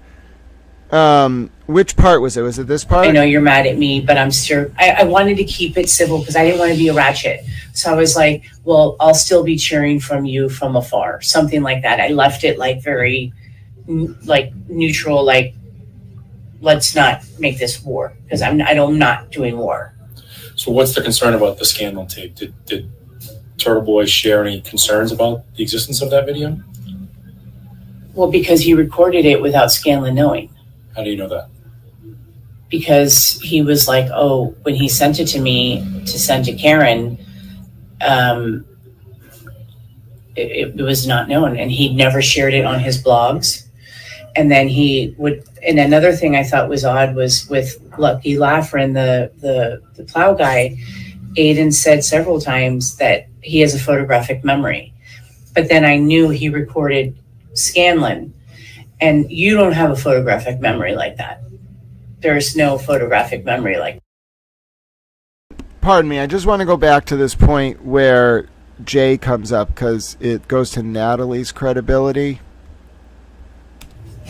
And then Aidan says to me, "You're the reason why I'll never trust anybody again." And I didn't even reply because I figured he's not a reasonable person. And I've tried to plead with him about things, and he has no concept of friendship or loyalty or just being a good human being. So I didn't even reply. And then I did reply. I actually did say, like, hey, I know you're mad at me, but I'm still, I wanted to keep it civil because I didn't want to be a ratchet. So I was like, well, I'll still be cheering from you from afar. Something like that. I left it like very like neutral, like after like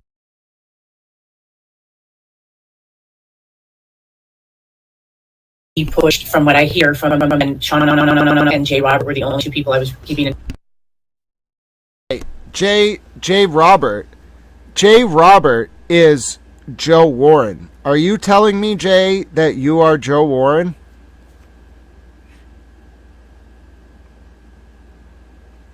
Is that what you're saying, Jay? Because Jay Roberts is Joe Warren's Facebook name. I'm going to wait like 20 seconds. Now I understand what the Jay reference was. Yes, Jay. Indeed. Are you Joe Warren? I mean, I'm here all day. I'll go get a cheeseburger after 4 o'clock if I have to. Indeed. How interesting, Jay. How interesting. Yeah, no, we're going to hang on this for a second here. Why would you ever say that? You know that I have that text message where Karen refers to Jay Roberts. You know that I know you are Jay Roberts on Facebook. Why would you do that? Why would you do that?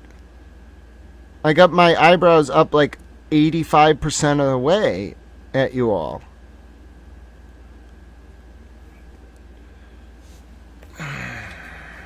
I'm putting this on 1.5 speed. We're going to keep listening to this. DoorDash, no, I'm not wasting that money, Lisa. I have to be an erudite and responsible towel steward. In touch with at this point, I was only keeping in touch with 2 people at this point.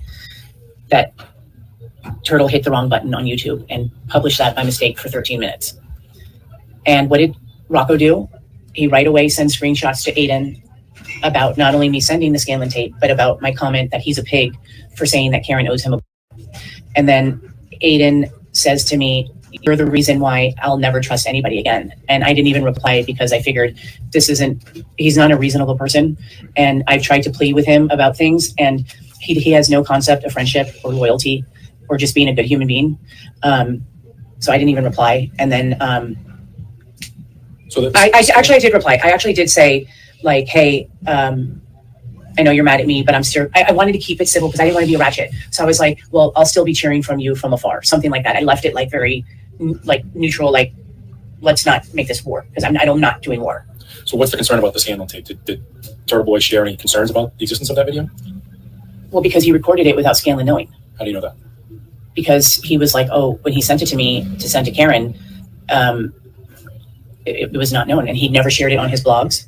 And then he would, and another thing I thought was odd was with Lucky Laughlin, the plow guy, Aidan said several times that he has a photographic memory. But then I knew he recorded Scanlon, and you don't have a photographic memory like that. There's no photographic memory like that, especially verbatim like that. No, he should have prefaced it if he were smart and savvy. He should have prefaced it like, oh, the conversation went somewhere along the lines of this. But he's like, no, I have a photographic memory, and that's just not believable. But no, the Scanlon tape was very obvious, and he sent it to me and He either sent it directly to Karen or I sent it to her. And then he also sent it to Erica Davis as Karen Ahern. And she's also one of the numbers I gave you because she all this time told me she's a Boston police officer and that she doesn't want to blow her cover. Excuse me?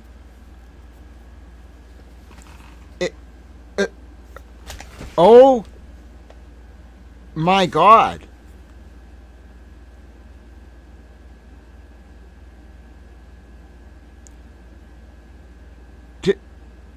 What? The Boston PD ran CIs into the Karen Reed movement? Yo, how deep did this shit go? What? Blow her cover? Yo, that is not PR parlance. Natalie, what are you? What is this? Yo, they were finding moles. They were finding BPD moles.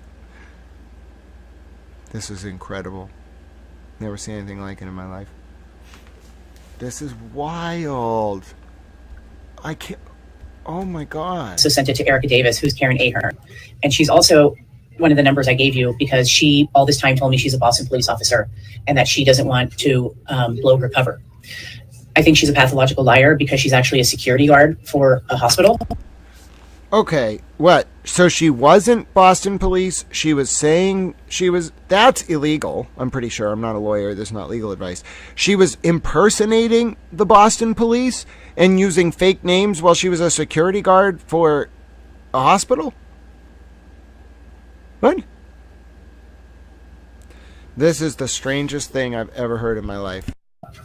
But she would go to like the Albert's homes and the house with the swimming pool. And so she's the one that took pictures of the swimming pool. So if you go on his blogs, those are all from him.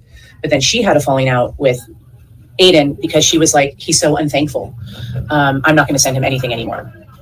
Somehow her and Sean on the Gulf, who's Sean McDonough in Florida, the retired 35-year DEA agent, him and Karen Ahern, a.k.a. Erica Davis Humphreys, they started a circle where they wanted to figure out what do these cops all owe each other? Like, what favor does Proctor owe Brian that he did all this lying and planted evidence? And there's all these other officers like... Do you hear how favorable this is to Karen? This is about giving the MSP Aidan. This is not about Karen at all. This is very favorable to Karen. So they were trying to find out who owes who what favors. And so McDonough, I also think, exaggerates and tries to make himself more significant and powerful than he is. But that was what they were working on with these 5 other police officers in Canton, retired FBI agents, or I don't know what the terminology was, but there was a think tank amongst them to figure out what these cops have on each other. And that Natalie, it wasn't a think tank. They know the active FBI. That's why Peter Murphy had Leah Ferreira's number. Oh, Natalie didn't see this at all. It wasn't a...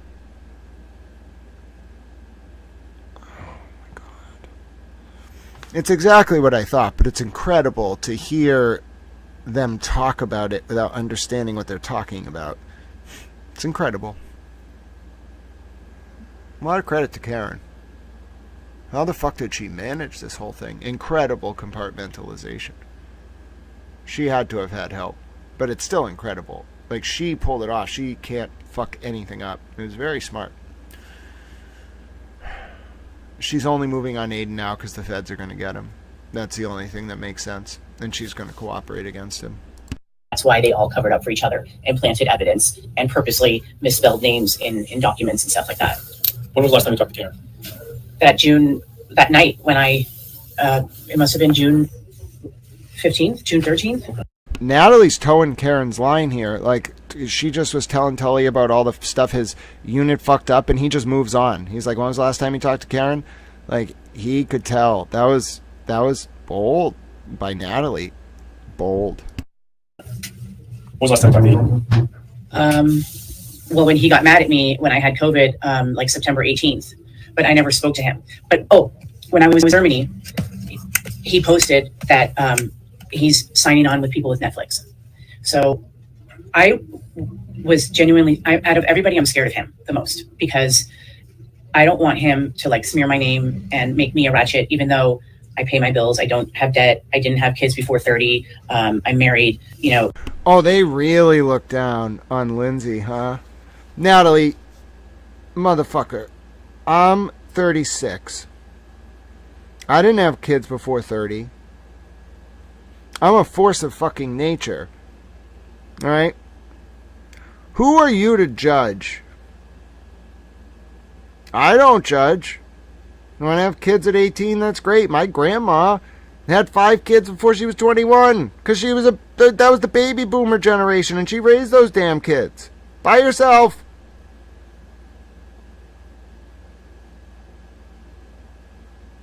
She did eventually get remarried.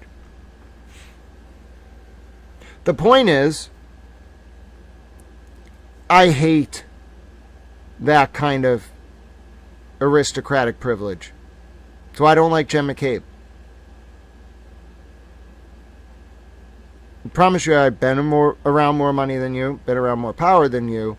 I don't talk like that. How dare you talk like that? How dare you? It's disgusting.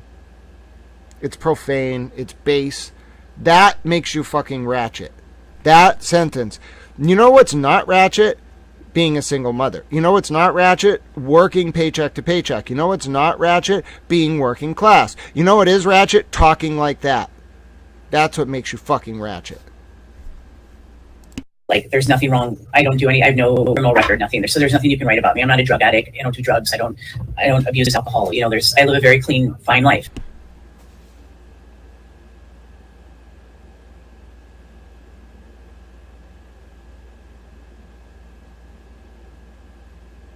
I don't even know what to say to that. What makes you so special, huh? Nonsense.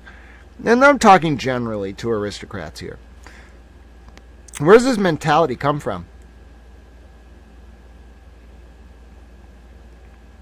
I'm not talking about Natalie, obviously, but the amount of rich people that do fucking blow, or adrenochrome, or whatever the fuck.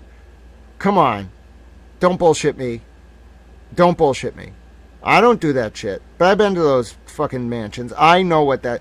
Motherfucker, I've never hung out with Kid Rock, but do you know what it's like to be around a piano with Kid Rock? You can't see the piano. It's just cocaine, okay? And he will admit to this. It's in the fucking news.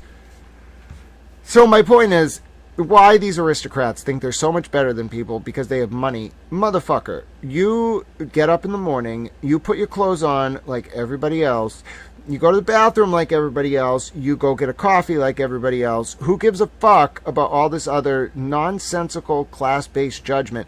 Now I know why Jen and Tully and Kate treated Lindsay the way they did. It's because you all, aristocrats, although Kate's not an aristocrat, she wants to be one, this is how you think of the lower classes.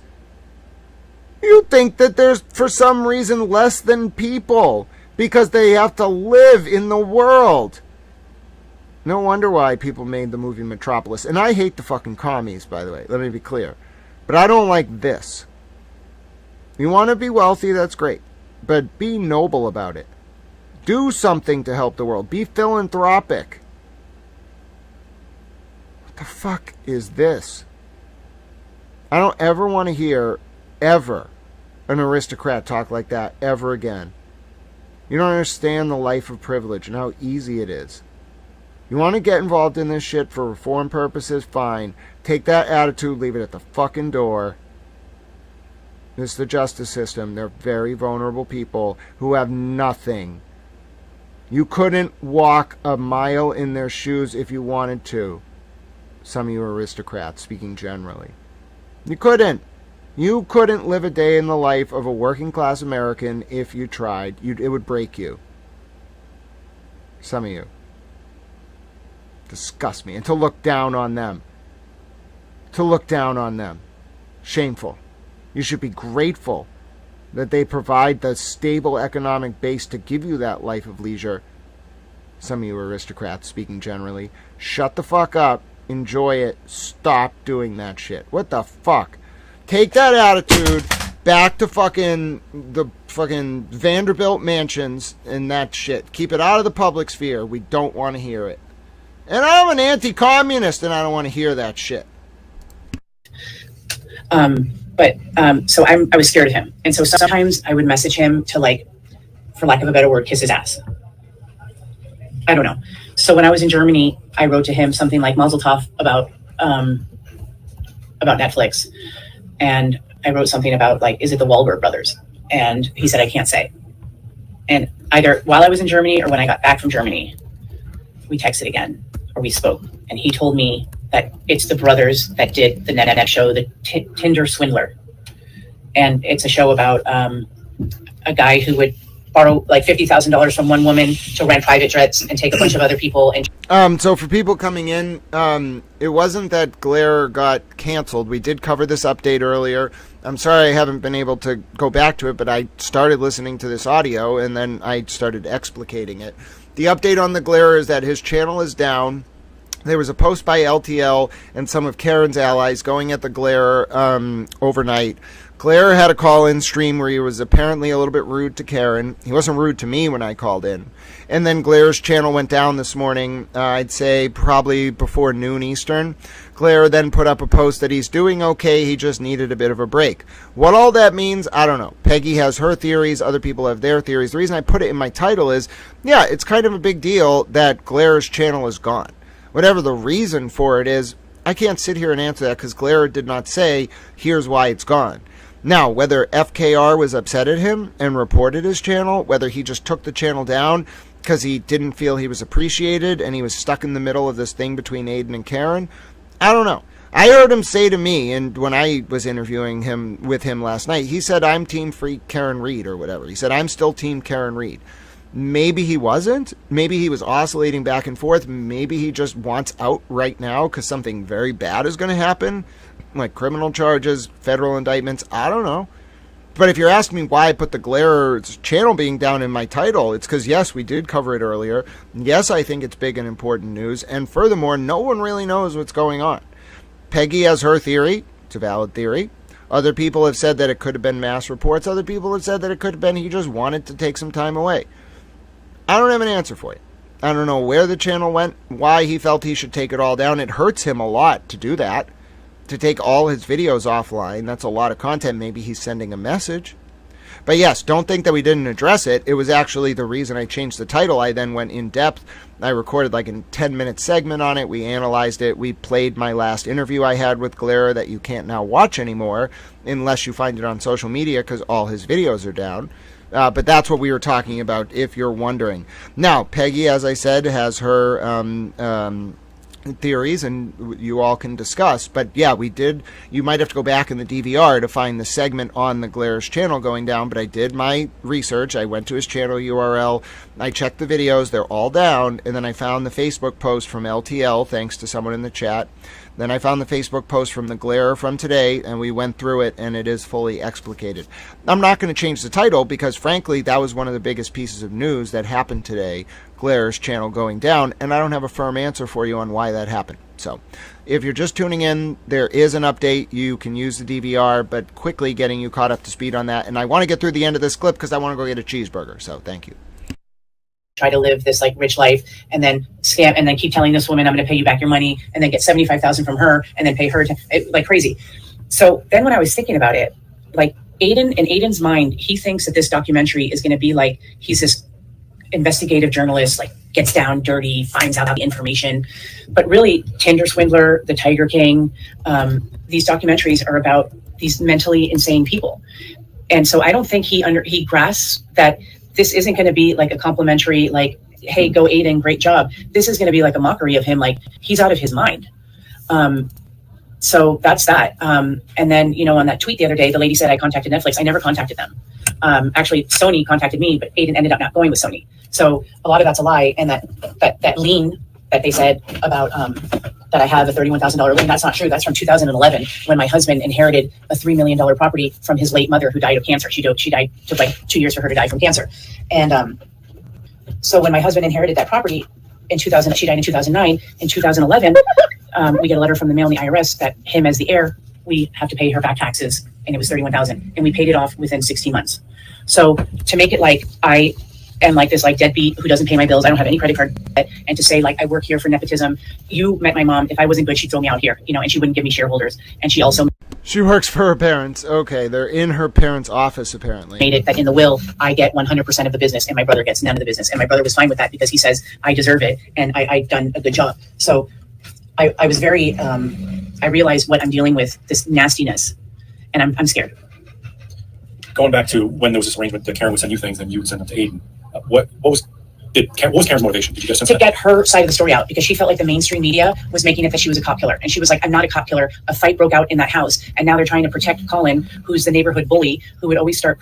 Listen to how this is Karen's line. Like, Natalie was sent there to get them to go after Turtle Boy. Like, you can tell Tully wants Karen, Kate wants Karen, but Natalie and Karen want them to go after Aidan, which makes sense. You can kind of hear them pitching. It's almost like a pitch to the MSP. Like, you don't really want Karen, you want Aidan. Crap with John, and would drive really fast in the neighborhood, and John would tell him, don't speed, there's kids playing on the street.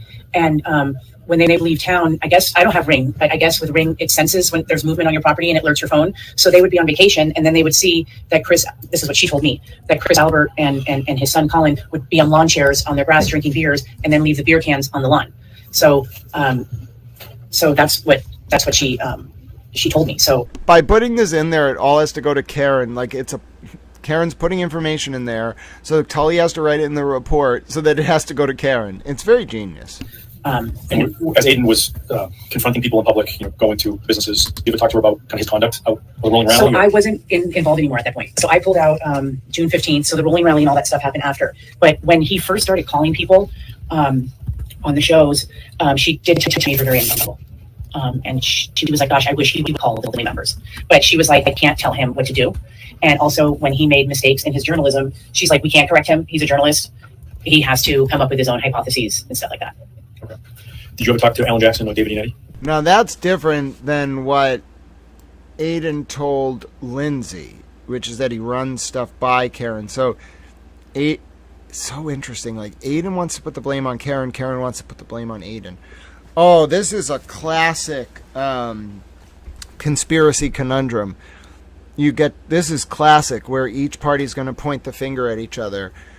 So you don't charge them both. You don't charge them both. You charge one and have the other. Because if you charge both conspiracy defendants, they can't really do it. I think there's some rule, but like there is a way for like a procedural way for them to accuse each other. Like one of them gets up there and says like the other one did it. The other one gets up there and says the other one did it. So who did it? So you don't charge conspiracy that way to avoid that. But still, like, you can tell what Karen and Aidan want to do here. They're each other's leverage. Aidan wanted the police to think that Karen was controlling him. Karen wanted the police through Natalie to think that Aidan was just some renegade. I've only emailed David Iannetti twice. I emailed him the Elizabeth Proctor thing, and then I emailed him the Paul O'Keefe conversation between Aidan and Paul O'Keefe. What was the purpose of the Paul O'Keefe conversation? I don't know. She just asked if I could do it. Okay. But she swears that she was framed. Now remember, Tully knows Paul O'Keefe, I think. Paul O'Keefe conversation between Aidan and Paul O'Keefe. What was the purpose of the Paul O'Keefe conversation? I don't know. She just asked if I could do it. Okay. But she swears that she was framed. And, it happened so organically and naturally. It's like, how could I not believe her? Especially when she would break down and cry. Like when all that rumor came up about the wood floor being dug up in the basement, she felt so grossed out. She said, Natalie, I have to get off the phone and take a hot shower. And then she called me back and she said, I just blasted my music, took a hot shower, and I just went in the corner and started crying. But she's never cried to me. And I always tell her, like, gosh, you're so strong. Because you know me, I'm a crybaby. And I tell her, like, gosh, you're so strong. And she's like, I have no other choice. I'm fighting for my life. It's just... So first of all, I believe that Karen probably doesn't cry on the phone. I think, like every human, she probably has moments, but she's way too strong to cry. You didn't have to tell me that. I picked up on that being around her, and not without her even talking to me. She is like Lindsay a lot, like in that way. They're both very, very strong people. I kind of think they would be friends. And like, good people make mistakes. I don't know what to tell you. Like, it doesn't mean you're, like, if you just constantly say someone's evil because they made a mistake, they're going to become a bit of an asshole, all right? So let's just remember that. Like, people make mistakes, all right? Try to have some grace. But it's just so interesting to listen to this. It's Natalie preaching Karen's virtue while making it seem like she's trying to give up Karen and Aidan so that the MSP will listen to Natalie about Aidan. It's genius. It's incredible. And I don't think Natalie's just in Hollywood. I don't know who she knows, but she's faking some of this. She knows more about the feds than she's leading on. Like, she knows you don't use the word blow your cover colloquially. Even if the woman was lying to you, you don't use it colloquially. People would not refer to it that way. Blow your cover. That's a law enforcement term. But I have to say, like, I do miss our friendship. I genuinely liked her. Yes, I have not seen her in 20 years. But we had so much fun reminiscing about college. And we would watch this Netflix show together, Tell Me Lies, which is about freshman college year, like love drama. And it reminded us of Bentley College. And so we would watch an episode and then we would like recap and talk about that episode and like be like, oh my God, can't wait for the next episode to come on. Stuff like that. So it wasn't just always about her case. And, you know, there was a friendship there. And that's, I think, what hurt me. Here's what I found. That's what hurt me when she didn't give me a chance to explain my innocent inquiry about the documentary. Another thing is in the very beginning, I told her that when you Google, this is before Aidan, this is 2022, when you Google Karen Reed, nothing came up. And I told her, you need to tell the news outlets that when they post their articles, you can choose like 10 hashtags. It might be more, but you can choose 10 hashtags. Tell them to use Karen Reed as a hashtag so that when we Google your name, it comes up. Another thing I noticed is they kept referring to her as the ex-girlfriend. And I said, you need to let the news outlets know not to call you the ex-girlfriend because you weren't. And she was like, oh my God, Nat, why am I spending $3,000 a month on a PR person? You should. That's where the $3,000 on a month. Who were you paying $3,000 a month to? I just knew Karen was good at PR. It's her right to do it. I just knew she was learning it. Just do my PR. You're so good at this stuff. You know this, like, on your own. I'm gonna let go of my PR person. So from that point, I kind of looked at my role as her PR person, weirdly enough. And so I think that when Aidan told me about the documentary guy, I kind of wanted to protect her and protect him and make sure that this was legit. That's your questions. Did Aidan ever, obviously after you gained his trust, did he ever have This is the private investigator now, not Tully. This is the guy Nelson de Guevara. you email anybody that we haven't brought up yet? No.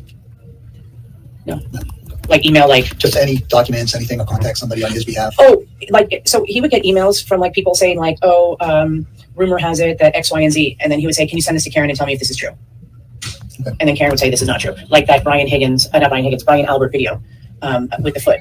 And Karen said, unequivocally, or however you say it in English, that's not Brian Albert. He always wears a skull cap type of thing. Anybody else that comes to mind? Ashley Bell sent Aidan a text with pictures of Yuri on her Ring camera. And then Aidan sent me a screenshot where he sent that to Yannetti, and I sent that to you. Mm-hmm. So stuff like that. It was because Ashley, from what I understand, Ashley Bell sent pictures from her public social media to Aidan.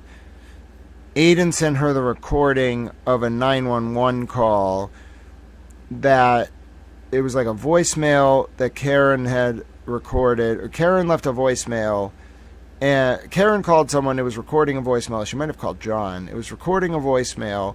On the voicemail, it's the infamous one where Jen McCabe calls 911. That is what she's talking about here. That got released to Ashley Bell because Aidan gave Ashley Bell the tape, apparently, because Ashley Bell gave him a picture he could have got on social media. I don't know what to tell you about that. And then Ashley Bell apparently got visited by Yuri Buchanan and Michael Proctor. Now, I'll tell you, I think Ashley Bell also got a visit from the FBI investigating Tully and his unit, but that Natalie didn't know about that yet. So I think Ashley Bell is also central to the Sandra Birchmore story. So, folks, don't discount Ashley Bell's centrality to all this. It's Kate Peter, I think, she has to be worried about, because Kate Peter's trying to protect Tully. And Aidan would send me stuff to kind of keep me in the loop. But then by May, I was kind of pushed away, and I kind of sensed like, okay, they're now in touch. They don't need me anymore. By May or by June? I thought you stayed as their intermediary till June. Karen ever send you grand jury minutes or motions to send to Aidan? Only if they were already public. She was very careful about that. She was very, very careful. And she would always say, let me double check with Yannetti to make sure they're public. See how much Natalie's defending Karen? Natalie's trying to feed them Aidan. But never beforehand. She was very careful about that.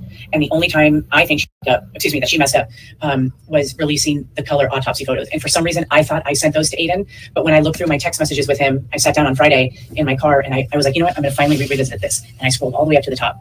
And I got a Jamba Juice and I sat in my car and I read everything. And when I was done, I was like, thank you, Jesus. I did not send. Here's why I think she's lying. Too much information.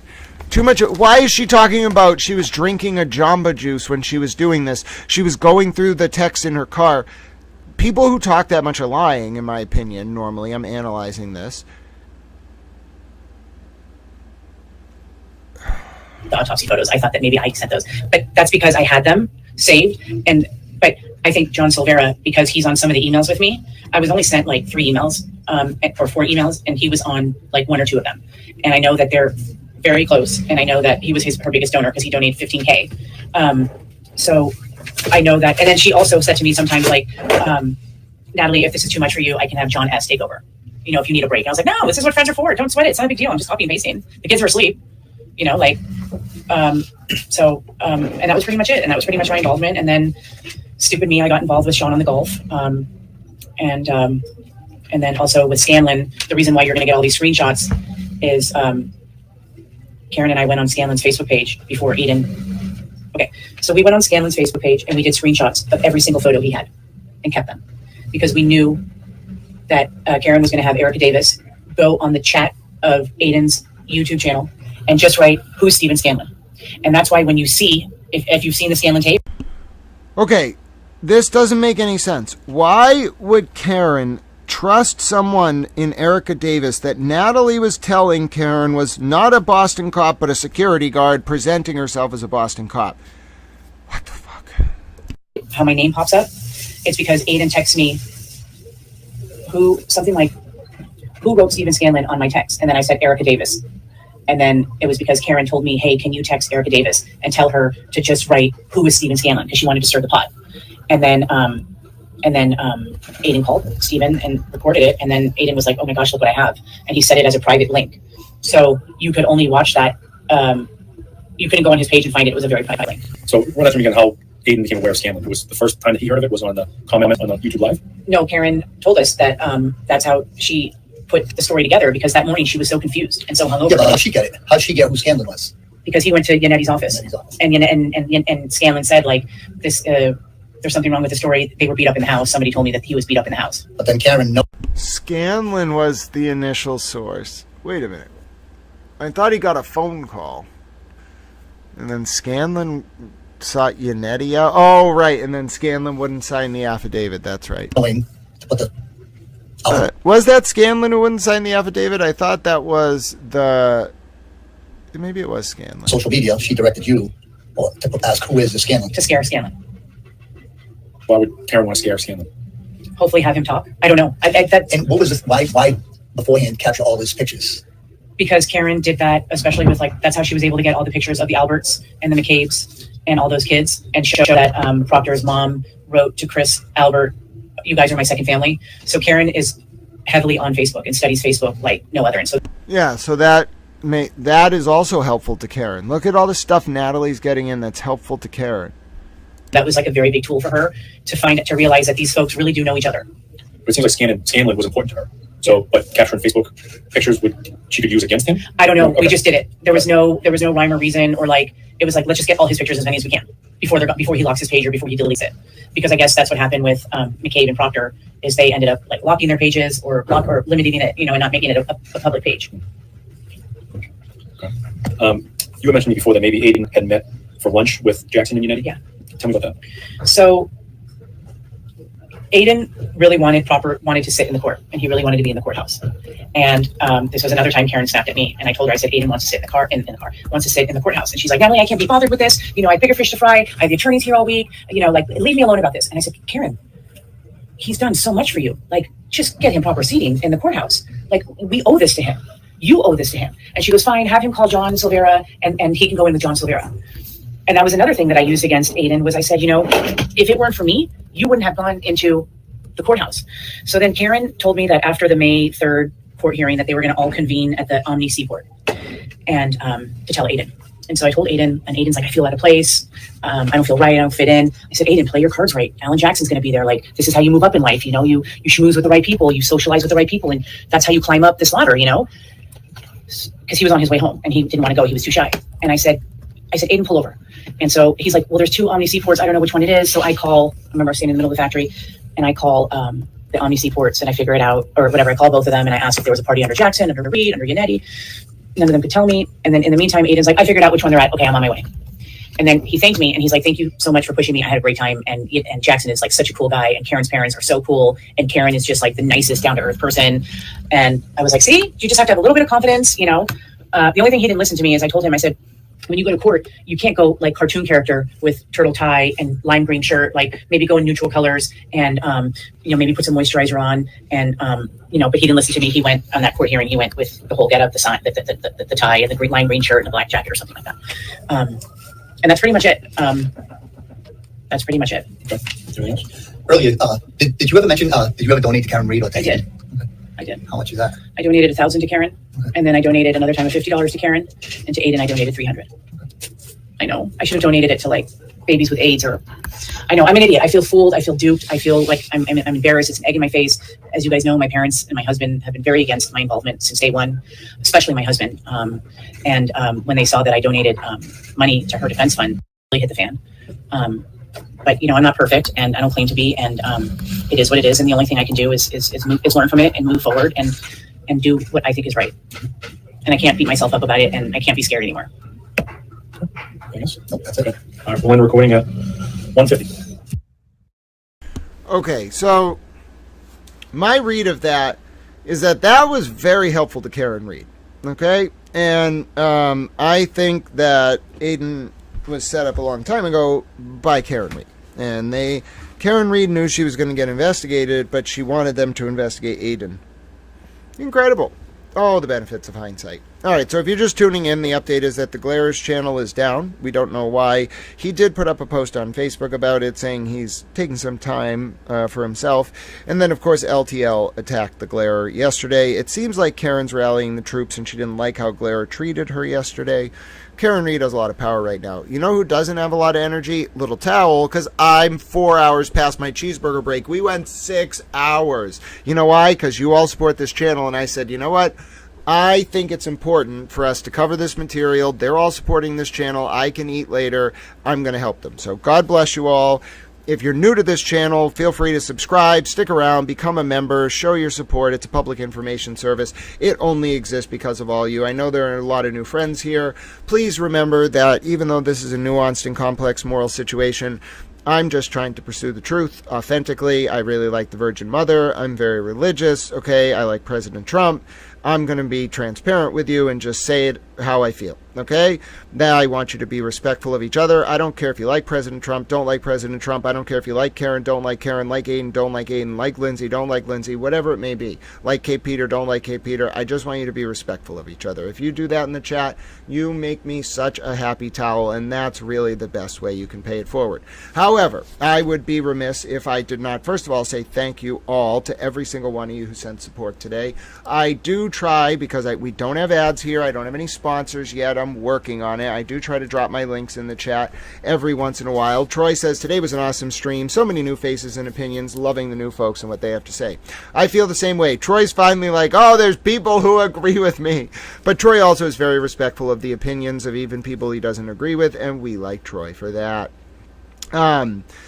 Brooklyn Rules, God bless you. It's great to see you, my friend. Julie, craziest person on earth, says honesty is the best policy. Bossy, Texas Chickabella, put nice smiles in the chat. Now, you might not know this if you're new to the chat, but we go through, and I like to say hi to everyone in the chat before we get out of here, along with reminding you that you can support this channel. You don't have to donate there, although there's a Venmo, Cash App, PayPal. You can find it all in the description. You can send super chats. You don't have to, though. You can like, subscribe. There's also other ways to support the channel. Let folks know about about it.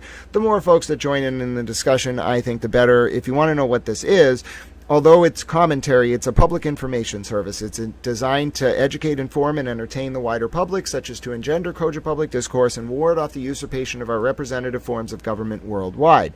As a result, it really depends on word of mouth, because there are no institutional entrenched interests that want to facilitate cogent discourse, but I believe it's important. So, want to say JI5, thank you so much. Nunya, Troy, Ruth, Benny, Nina, Eddie, Oh, Eddie, I can explain that to you. So what happened was on April 24th, 2024, Brian Tully had an unredacted extraction of Lindsay Gattani's cell phone. He had got that because Ken Mello, according to court documents, made a promise that Brian Tully would redact the phone and then provide information during the criminal discovery process for the state to use. Ken Mello's promise was not upheld. Brian Tully released a 15-year unredacted extraction of Lindsay Gattani's cell phone, including attorney-client information, medical information, and other privileged and protected and private documents. Tully, while the extraction was in MSP custody, removed only messages from Lindsay to Kate, from Kate Peter to Lindsay, and from Tully to Lindsay. All right, so Brian Tully, for some reason, gave this over. Now, you might say, why? Well, it was right before the start of the first Karen Reed trial. Jen McCabe was a lot of subject of public attention. I think Tully and Kate's friend Jen need a little distraction, so Tully leaked the extraction. A little distraction, so Tully leaked the extraction. It's shameful if that's what happened. All right, but that's a victim who Tully was entrusted to protect, just like Sandra Birchmore. His unit failed Sandra Birchmore and covered up her murder, in my opinion, and his unit failed Lindsay Gattani, and Brian Tully personally handed over that cell phone extraction to Tim Bradle to help Jen McCabe with Kate Peters' help, in my opinion. Shameful. Shameful. Entrusted to protect them. All right. But yes, thank you for asking, Eddie. God bless you. I appreciate that question. I'd be happy to add you to the ranks of the honorary towels. I rant a little bit. Well, yes, if it was a 15-year extraction, then it was a 15-year extraction. So whether it carried over or however it was done, yeah, it was a 15-year extraction. So yes, I think the answer to your question, Eddie, is yes. Never, Bossy Texas Chick. It was so good to see you. But yeah, Eddie, definitely take a read into some of the court documents about that extraction, the protective order, how the state, for some reason, like Cosgrove, Tully, Mello, Kate Peter, how they all wanted that extraction out. It makes no sense unless you think about Lindsay as expendable and sort of the target of the very people who were claiming to be protecting her. Oh, Anthony Barton, you know so much, my dear friend. Laura Lee Dixon, it's so good to see you, my friend. And I'm happy to have helped answer your question, Eddie. Nunya, it was great to see you. Anthony, Laura Lee Dixon, as I mentioned. Bossy, Texas Chick. Carol Ann, thank you so much for all your questions. JI5, Brooklyn Rules. Julie, craziest person on earth. It was great to see you. Who else? Troy, Benny Blanco, good to see you, sir. Troy, thank you so much as always. I sung your praises earlier. Bossy, Texas Chicken Bella. Nina, thank you again. Jerry, it was great to see you. Thank you for popping in. Peggy, my dear friend, God bless you. I love your personality. Julie, craziest person on earth, thank you so much for being a wonderful filmographer the other day. Who else do we got in here hiding? Ruth Lang, my dear friend, I appreciate your compassion, even if we have differing perspectives on some of the approaches. Navy, thanks so much for popping in. N-A-V-I-E, sorry if I pronounced that wrong. Chris Towell, K-H-R-I-S, it's always good to see you, my dear friend. Carol, welcome. Thank you so much for tuning into the chat. Appreciate you being with us. Emily, Suzanne, I'm so glad I scrolled up in the chat and got to say hello to you, my dear friend. Of course, Nunya Business, captain of the good ship Nunya. It is great to see you, my dear friend. Lisa C, thank you so much for your support as well today. Meredith, who is not Meredith O'Neill, and clarified she is not in love with Turtle Boy. Thank you, Meredith, for being here. SWFLBOK, thank you very much for tuning in. Give me a chance to catch you up on the Glare situation. I am going to leave that as the title. Noodles Mama, You can have a wrench. Why not, Noodles Mama? Can't really do anything with it because it's just a standard wrench, but God bless you and welcome to Towel Channel. Noja07, it was great to have you join us for the first time today. God bless you, my friend. I really appreciate you. All right, now let's take a look at the Super Towel chats. I want to say thank you to everyone who contributed today. I think it's pretty clear that you all want Towel to continue on this line of coverage, all right? I think you all have said a few things. One, you really like Karen Reed, all right? If it's Turtle Boy versus Karen Reed, you all like Karen Reed, all right? So you know what? I'm not doing it because it's popular, but we're all finally on the same page about something, and apparently Karen Reed has a lot of support. So, God bless you, Karen. I don't agree with you on everything, but I got your back. I understand. All right, I want to say thank you very much to Allie. Look at that Super Towel emoji, jumping up and doing a yippee. Want to say thank you to Sunken Grave, who says, first, towels are a human necessity. I agree, so are soap dispensers. You are a wonderful doggy parent, and you are wonderful to Ed, so Towel loves you very much, my friend. Bossy Texas Chickabella said, great to see you, Gran. It was great to see you, Bossy Texas Chickabella. I appreciate you. Sunken Grave gave a great donation and said, Ace the Yorkie told me I should do this. Well, God bless you, Ace the Yorkie. Big Super Towel hug to you. Towel loves you very much. Pete Funny Towel, would you like to say anything? You are very grateful. You'd like to say hi to Karen Reed. You don't like the communists. You are grateful to Ace the Yorkie, and you are a Pete Bunny Towel. Now, you covered a lot of ground there. Oh, you want me to go get a cheeseburger so you can eat the lettuce? All right. Pete Bunny Towel is very happy to see you all. He is the lovable Pete Bunny Towel. Lisa C says, get some food, Grant. We're almost there, Lisa. I'm about to do the outro. Freebird, God bless you for your support, dear friend. First-time listener, you are massively intelligent and impressive. Your speaking shows love, and the ignorant stuff G said about you is deplorable. He thinks it is funny to make fun of disabilities. Thank you. Keep doing what you do. People are seeing the truth. Well, thank you all. I can do this because of you all. It means so much to me. I am so grateful that I got to see so many of you here today. And Jeff Pesos, my dear friend, I saw you in there as well. Great to see you. Who is Twisted Tragedies? That is Elise Bennett, and she has a YouTube channel. Now, I don't know. There's lots of content creators in the orbit of the case. Different people have different perspectives. As long as people are supporting Lindsay and doing good things, I don't have a problem with them. As to myself, my name is Grant Smith Ellis. As I mentioned, this is a public information service. You can subscribe, youtube.com @ Grant Smith Ellis. A lot of new friends today. Hope we see you again in the future. I'd like to wrap the same way every time, though, which is if you really benefited from this stream today, if you want to pay it forward, if you learned something today, if you found friends, if you enjoyed the discussion, we always end in the same way, which is if you want to pay it forward, look for reasons to do small acts of service and kindness. And one of the best ways to do that is you can donate to homeless veterans. Now, I'm an American Towel, so I'm going to talk about America. There should not be one veteran in the United States of America who is homeless against their will. Okay? If they want to go live in the woods, we're not going to stop them, right? They have a right to go do that. I'm not going to tell someone they can't go live in the woods. But there should not be one veteran in the United States who served their country who is homeless against their will. If there is one such veteran, we have failed as a society. We have failed as a republic. We have failed as a people. All right? We talk so much about who we're helping. Let's talk a little bit more about who we're not helping.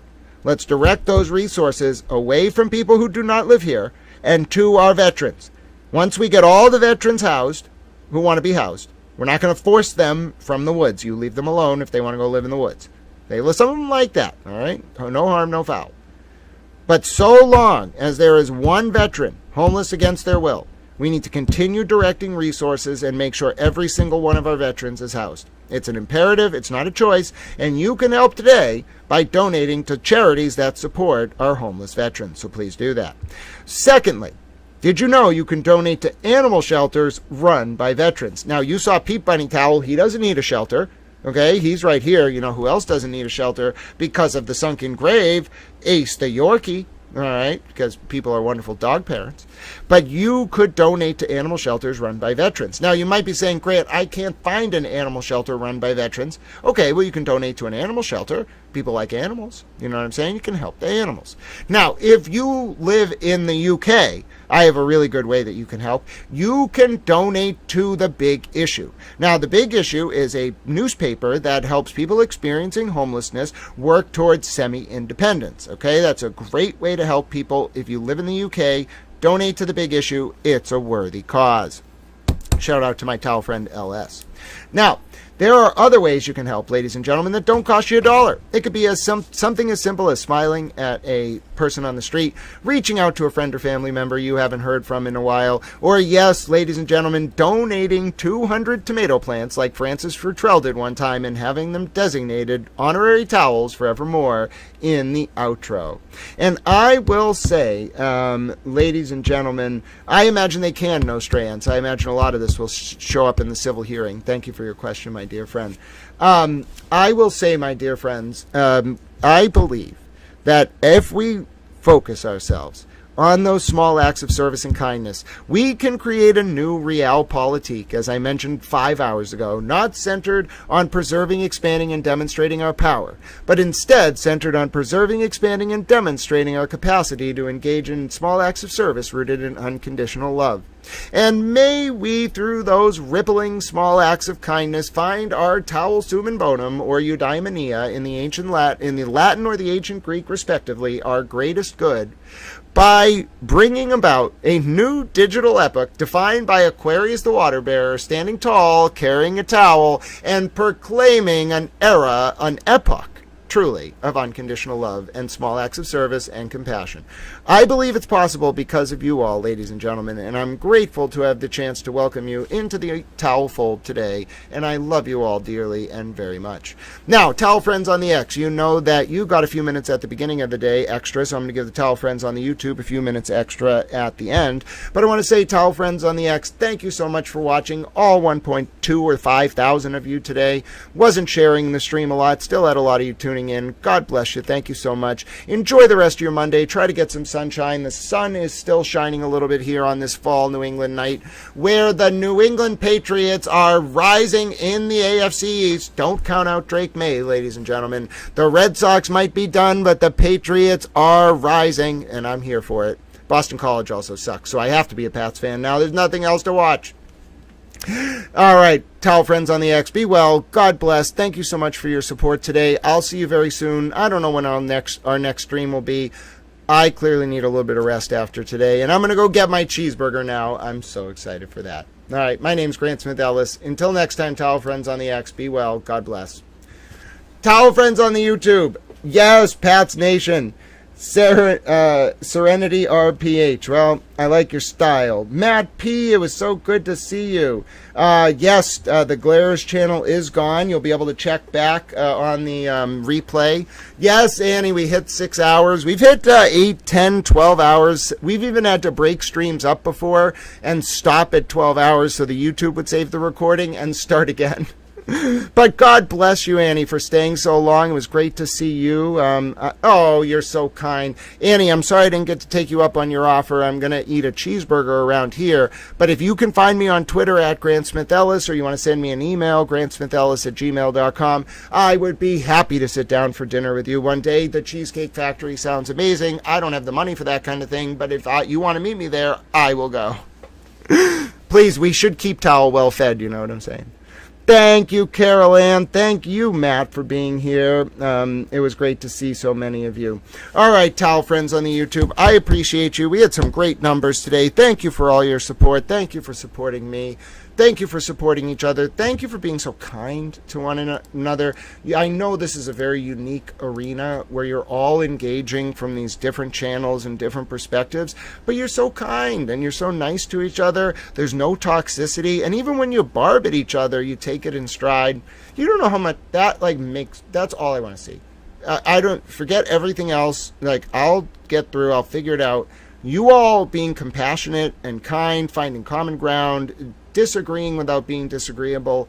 That's what keeps me doing this. You don't understand how much that means to me, because I want to see that ripple outwards for everybody, and then we can solve complex problems in the world. I will be so pleased, and we'll do it in a way that's authentic and honors our values, and that matters to me. Girl with an eagle eye, it was so great to see you, my dear friend.